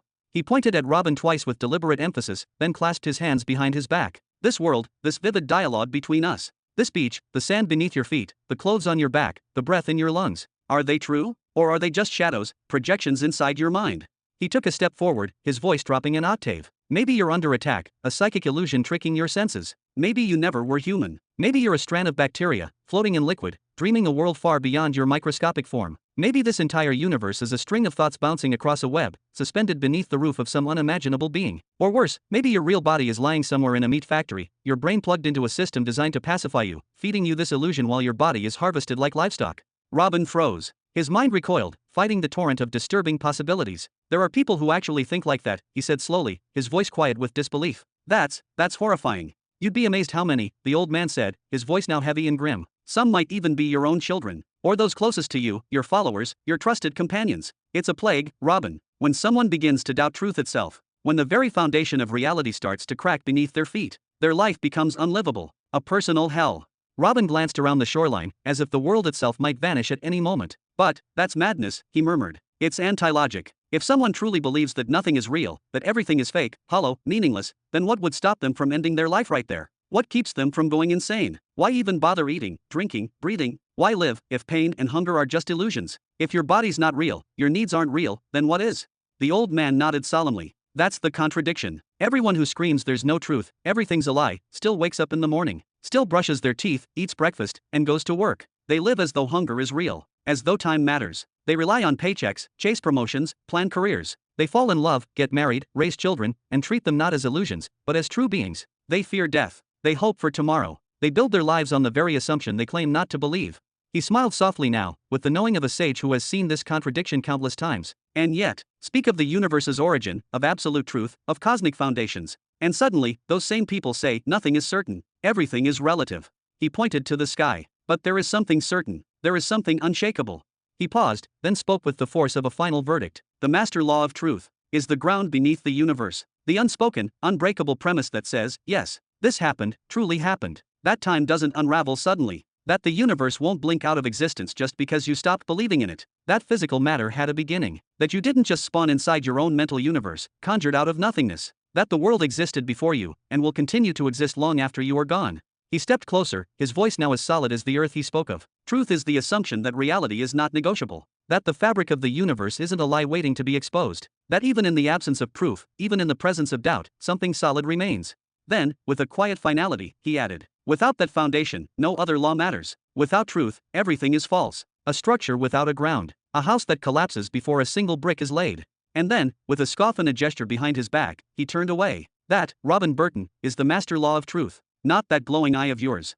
Chapter 1399. Robin's eyes remained locked on the blind old man for what felt like an eternity. He didn't blink. He didn't breathe. He simply stared, silent, still, as if even time itself paused to watch. And then, like a weary soul weighed down by revelation, his head began to lower, slowly, solemnly, until his gaze met the sand at his feet. His eyes clouded not with fear, nor confusion, but something deeper. A sense of being unmoored, as if the foundation beneath his thoughts had shifted. The wind carried nothing but the whisper of waves brushing the shore. Waak. Shoo. And for several minutes, neither of them spoke. The world itself seemed to hold its breath. Then, in a voice as soft as the tide, Robin murmured, just a moment ago, the sea retreated. And based on the law of causality, a long wave should arrive any moment now, one strong enough to reach the shore and take this little stone in front of me back into the depths. But if what you said about the law of truth is correct, then maybe the wave won't come. Or worse, maybe the stone itself will start moving on its own in another direction against the natural flow. Against reason. Against the very rules of the world. Is that what you're saying? The old man's lips curled faintly. His voice, like a whisper carried on the wind, replied,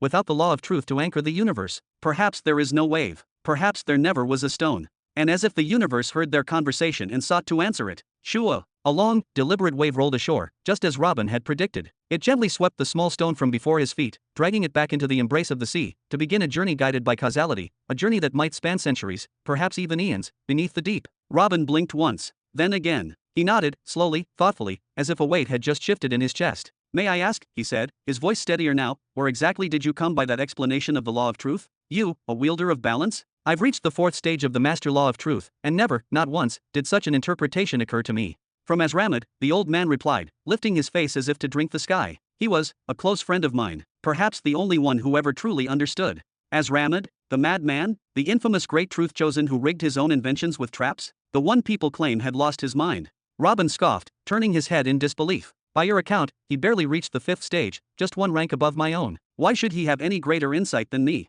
Rumors often distort truth, the old man said coldly. Brother Azramad died hated, feared, ridiculed. But make no mistake, he lived for nothing but the pursuit of truth. He was like you, chosen in every sense of the word.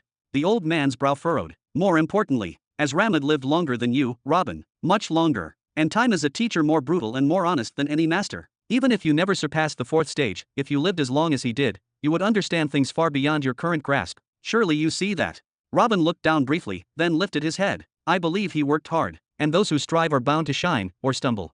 The old man chuckled. Oh, and what flaw do you find in my explanation then, mighty great truth chosen?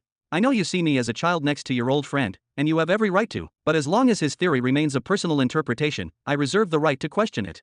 Robin turned again toward the sea, his voice steady yet thoughtful. Your explanation is well structured. I can't find fault in its logic. The premise that everything is truly something, a foundation of existence, is essential to continuing life itself. But, he turned his eyes back to the old man, I simply cannot accept that this is everything truth is. I can't believe this is the end of it. You're being irrational, the old man said, irritation bleeding into his tone. You're rejecting a model that you yourself admit is sound, just because someone else reached it before you? I expected better. Think what you will, Robin said with quiet steel, but I stand by my word. What you described might be a portion of truth, but it isn't the whole. Something is missing in Azramad's interpretation. I can feel it. What you feel, the old man growled, doesn't matter. You will not walk that path any longer. Today, you shall become a wielder of balance. He raised his hand sharply, cutting Robin off before he could speak. There is no point in your pursuit of truth. There can be no application of it. Why? Because the moment you try to change the truth of the universe using the law of truth, it ceases to be truth. It collapses upon itself. It is a paradox, a self-destroying loop. That eye glowing under your forehead? It's nothing but a consolation prize, a gift for chasing a path with no reward. Robin let out a sharp laugh. Didn't you say it was dangerous? Capable of ending the world? That, the old man muttered, turning away, is merely speculation regarding the seventh and final stage of the law of truth. And it wasn't just Azramad who foresaw that potential, he added gravely. All five of the great truth chosen saw it. We, the wielders of master laws who've lived long enough to glimpse beyond the veil, we all reached the same conclusion. His voice dropped into silence for a moment, heavy with ancient certainty. It is the cause without doubt. What are you talking about? Robin frowned deeply. In the young belt, for a planet to ascend to the middle belt, its inhabitants must spend 500,000 years cultivating. But before even a single person on those young planets learns the basics of cultivation, those worlds drift endlessly through the vastness of space, for hundreds of millions, even billions of years. Billions of years. The old man repeated. Then he turned to Robin. If there are planets that ancient, if the universe itself is truly that old, then why, is there no record of anything that happened before 97.8 million years ago? Ha! Robin had expected many things, but not that question. Is this some kind of conspiracy theory? Why is no one alive from before that number? Why is there no technology, no history, not even a scrap of paper that tells us anything? The old man stepped forward, his voice tightening. We have beings like Intiras and Morphis, like me and Sevar. We've lived long, searched deeply, and yet we've found nothing. No trace at all. Then, he asked urgently, forget the middle belt, if you went to the young belt right now, you wouldn't find a single clue about what existed before 97.8 million years ago, even though every single one of those planets clearly lived through that era. Why, Robin? Why? Maybe because those planets ascended to the ancient belt. Robin offered, confused. The planet spirit told me the middle belt only spans from 500,000 to 100 million years. That's nonsense. Nothing ascends. There isn't a single planet that's actually reached 100 million years of martial arts history yet. It's a lie, something we tell the masses to keep order. But that lie is about to unravel. Only 2.2 million years left, and the first batch of planets will officially hit the 100 million year cultivation history mark, and then the truth will collapse on itself. He paused, then said it clearly, the truth is, we have a lost history. That's massive, Robin muttered, his brow furrowing. But what does any of that have to do with the law of truth? The old man raised his voice. How can it not be related? Many of us believe that a wielder of the law of truth once erased the universe itself. Chapter 1400. We believe that a great truth chosen once ended the universe. Robin's brows furrowed, his voice sharp with disbelief. Do you have any evidence to support that claim? Not conclusive evidence, the old man admitted, slowly shaking his head. Only a trail of speculation woven from pieces of reality. Using certain cosmic laws, we can determine the age of stone itself, and some planets in the midbelt are as old as billions of years. Are we truly to believe the universe floated in barren silence for eons, just chunks of rock adrift in the void, until we suddenly emerged only 97.8 million years ago, in all planets, and at the same time? Why is that entire era completely missing from all record? He exhaled heavily. And yet, we find no trace of any massive war, no sign of celestial destruction. As I told you, no documents, no carvings, no whispers in the dust. Nothing remains before that time. And still, on nearly every planet, signs of intelligent life and structured civilization begin at the exact same moment. It's as if every intelligent species and their civilizations vanished all at once, only to reappear together in perfect synchrony. Robin's eyes narrowed. And what does that have to do with a user of the law of truth? He asked firmly, his voice steeled with skepticism. If all life appeared at once, how do you know that a truth chosen was responsible for it? Because, the elder said, his tone low and ominous, to erase all civilizations, to reset the universe without leaving a single trace, and to do so without damaging the planets themselves, is an impossible feat utterly inconceivable. Except, perhaps, through two master laws of the seventh stage, truth and will. He raised two fingers. Disrupting any other master law of the seventh stage would destroy the very fabric of existence. He clasped his hands behind his back, his tone turning grim. Will is the simpler one to grasp. If a person were to comprehend it to the seventh stage, they could will all things to vanish, or will to alter memories across the cosmos. Everything could be explained that way. But in 97.8 million years, no one has ever managed to so much as brush against that law, which leaves us with the only remaining candidate, truth.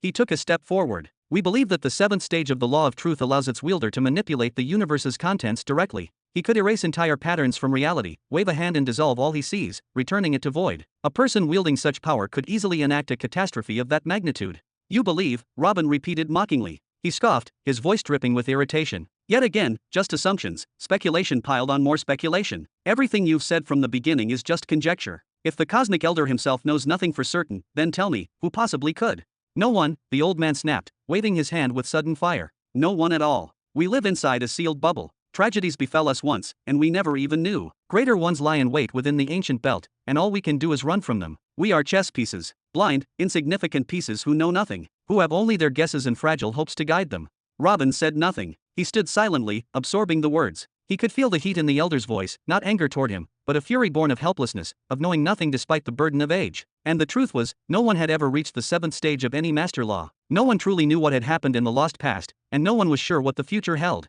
For someone expected to be a wise leader, an ancient guide, there could be no more bitter truth than that. Do you understand now why I reject your existence? The elder asked, his voice quiet but heavy. Then, suddenly, with a sharp gesture, he pointed toward Robin. You, as a user of truth, have only two paths before you. The first is failure, like all those who came before you, using your petty eye to carve meaningless runes to polish asses. Or, you succeed. you reach the 7th stage. And then you stand before a button, one that erases all patterns, destroys every foundation, and deletes the entire universe. In the first case, you're a useless fool. In the second, a tyrant beyond redemption. Either way, the universe has no need for you. Robin smiled, calm and amused. Then he stood slowly, placing one hand over the other in mock elegance. I am but a humble truth chosen, he said softly, lesser than those who came before me. I desire nothing more than to build an empire, and rule it in peace. Runes for polishing asses, you say? Sounds like a lucrative business model. I just might adopt it. Hee hee, now, if you'll excuse me, I'd like to take my leave. Humph, the elder grunted. Weren't you just a moment ago talking about destroying the world and standing alone? Ah ha ha ha. That was just youthful fire talking. If everyone dies, who would remain to glorify me? Robin chuckled as he stepped toward the moss-covered gate. A spotlight-craving soul like mine wouldn't last long in a quiet world. Ah ha ha. It's been quite the day, full of theories, information. Kindly excuse me now. I can use the gates myself. No need for you to trouble yourself. You're committing a grave mistake, the old man said slowly, his voice calm yet laced with something deeper, like disappointment carved in stone. With the power of balance, every dream you've ever dared to imagine, and even those you never conceived of, can become real. With my legacy, you could dominate entire sectors of existence. You could raise your head above the clouds, and the stars themselves would kneel before your will. He followed Robin with his hollow gaze as the young man moved steadily toward the overgrown gate, unshaken, uncaring. I'm offering you a chance, the elder continued, his voice louder now, a true opportunity to obtain something that the law of truth could never provide. So tell me, why reject it? Why walk away from the impossible made possible? Robin paused mid-step. There was a moment of silence, thick and tangible. Then he spoke, slowly, as if sifting through memories. When I was 7, Robin began, his voice soft but firm, I modified the energy absorption technique my family had passed down for generations. I didn't just change it, I made it better, sharper, more efficient than anything they had ever crafted. That made me cultivate faster, and they thought that I was a genius cultivator because of it. He exhaled faintly. At 14, I left my family. I turned my back on the chance to become head of the clan. I walked away from safety, from legacy, from certainty, just to chase the unknown, just to explore the laws that define reality. I don't really know how to explain it. He turned his head slightly, not to look back, but as if remembering something from another life. I think I was born to be a seeker of laws. That's just what I am. I don't care if you see my actions as meaningless. I've made my choice, and I will keep walking this path. Then, in a sudden shift of tone, Robin clapped his hands together with a loud, playful smack. A wide, mischievous grin spread across his face. Well, anyway, thanks for everything. Really, I mean it. And listen, when you ever need something from me in the future, don't be shy. I'll give you a huge discount. Special elder rate. Just ask, ahaha. He laughed, carefree, and took a few brisk steps toward the ancient, moss-covered portal. With a soft shoe, he brushed dust off the control panel. Ha! The portal hasn't been used in hundreds of thousands of years, the old man said from behind, his voice now quiet and strange. There's no energy left in it. It's nothing but a fossil. He turned to face Robin fully, his lips curled into a curious, unsettling smile. And besides, this dwarf planet has no recorded coordinates. It was erased from all known star charts. Robin's eyes widened. Then how did we even get here? But after a brief surge of panic, his smile returned, wider than before. You know what? Never mind. Doesn't matter at all. Now, could you help me leave, dear Mr. Cosmic Elder? He gave an exaggerated bow. I would be forever grateful. Such a shame. The elder sighed, his voice heavy with age and regret. I tried to reach you with words. I tried to help you see, truly see, the nature of the path you walk. But you are far too stubborn, far too proud to hear anything beyond your own voice. Aha, apologies, Robin rubbed his hands sheepishly. I suppose I wasted your time. My bad. He gestured toward the gate again. Just a small favor now, please. He gestured a few more times, mock pleading. You know what, forget it. Don't trouble yourself. I'll fix it. Just give me a couple minutes and you'll find me gone far from your luxurious territory. Such a loss, a tremendous loss. The old man muttered, shaking his head again, more solemnly now. Then, in one slow, deliberate motion, he lifted his right hand and aimed it at Robin, and his left hand pointed toward the ocean behind them. You wish to leave, he said, his voice carrying a new weight. Very well. His eyes, blind but burning with something unseen, locked onto Robin, but not before becoming a wielder of balance. Wah! Robin gasped, trying to turn, to flee, to react, but it was already too late. The world around him shifted. The air bent unnaturally. A pulse of invisible force surged around him, and in a flash, he found himself encased in a sphere of gleaming energy, transparent, humming, alive. He tried to move his arms. They refused. He tried to shout, to scream, his tongue wouldn't even twitch. His body, his muscles, his mind, they were all locked in place. And then he felt it. Something inside him, cracking. His energy foundations began to shatter. To be continued. Thanks for listening. If you enjoyed this video, hit that like button and subscribe so you never miss an update. Check out the playlist to catch up on the rest of the series. I'll be back with the next part soon, stay tuned.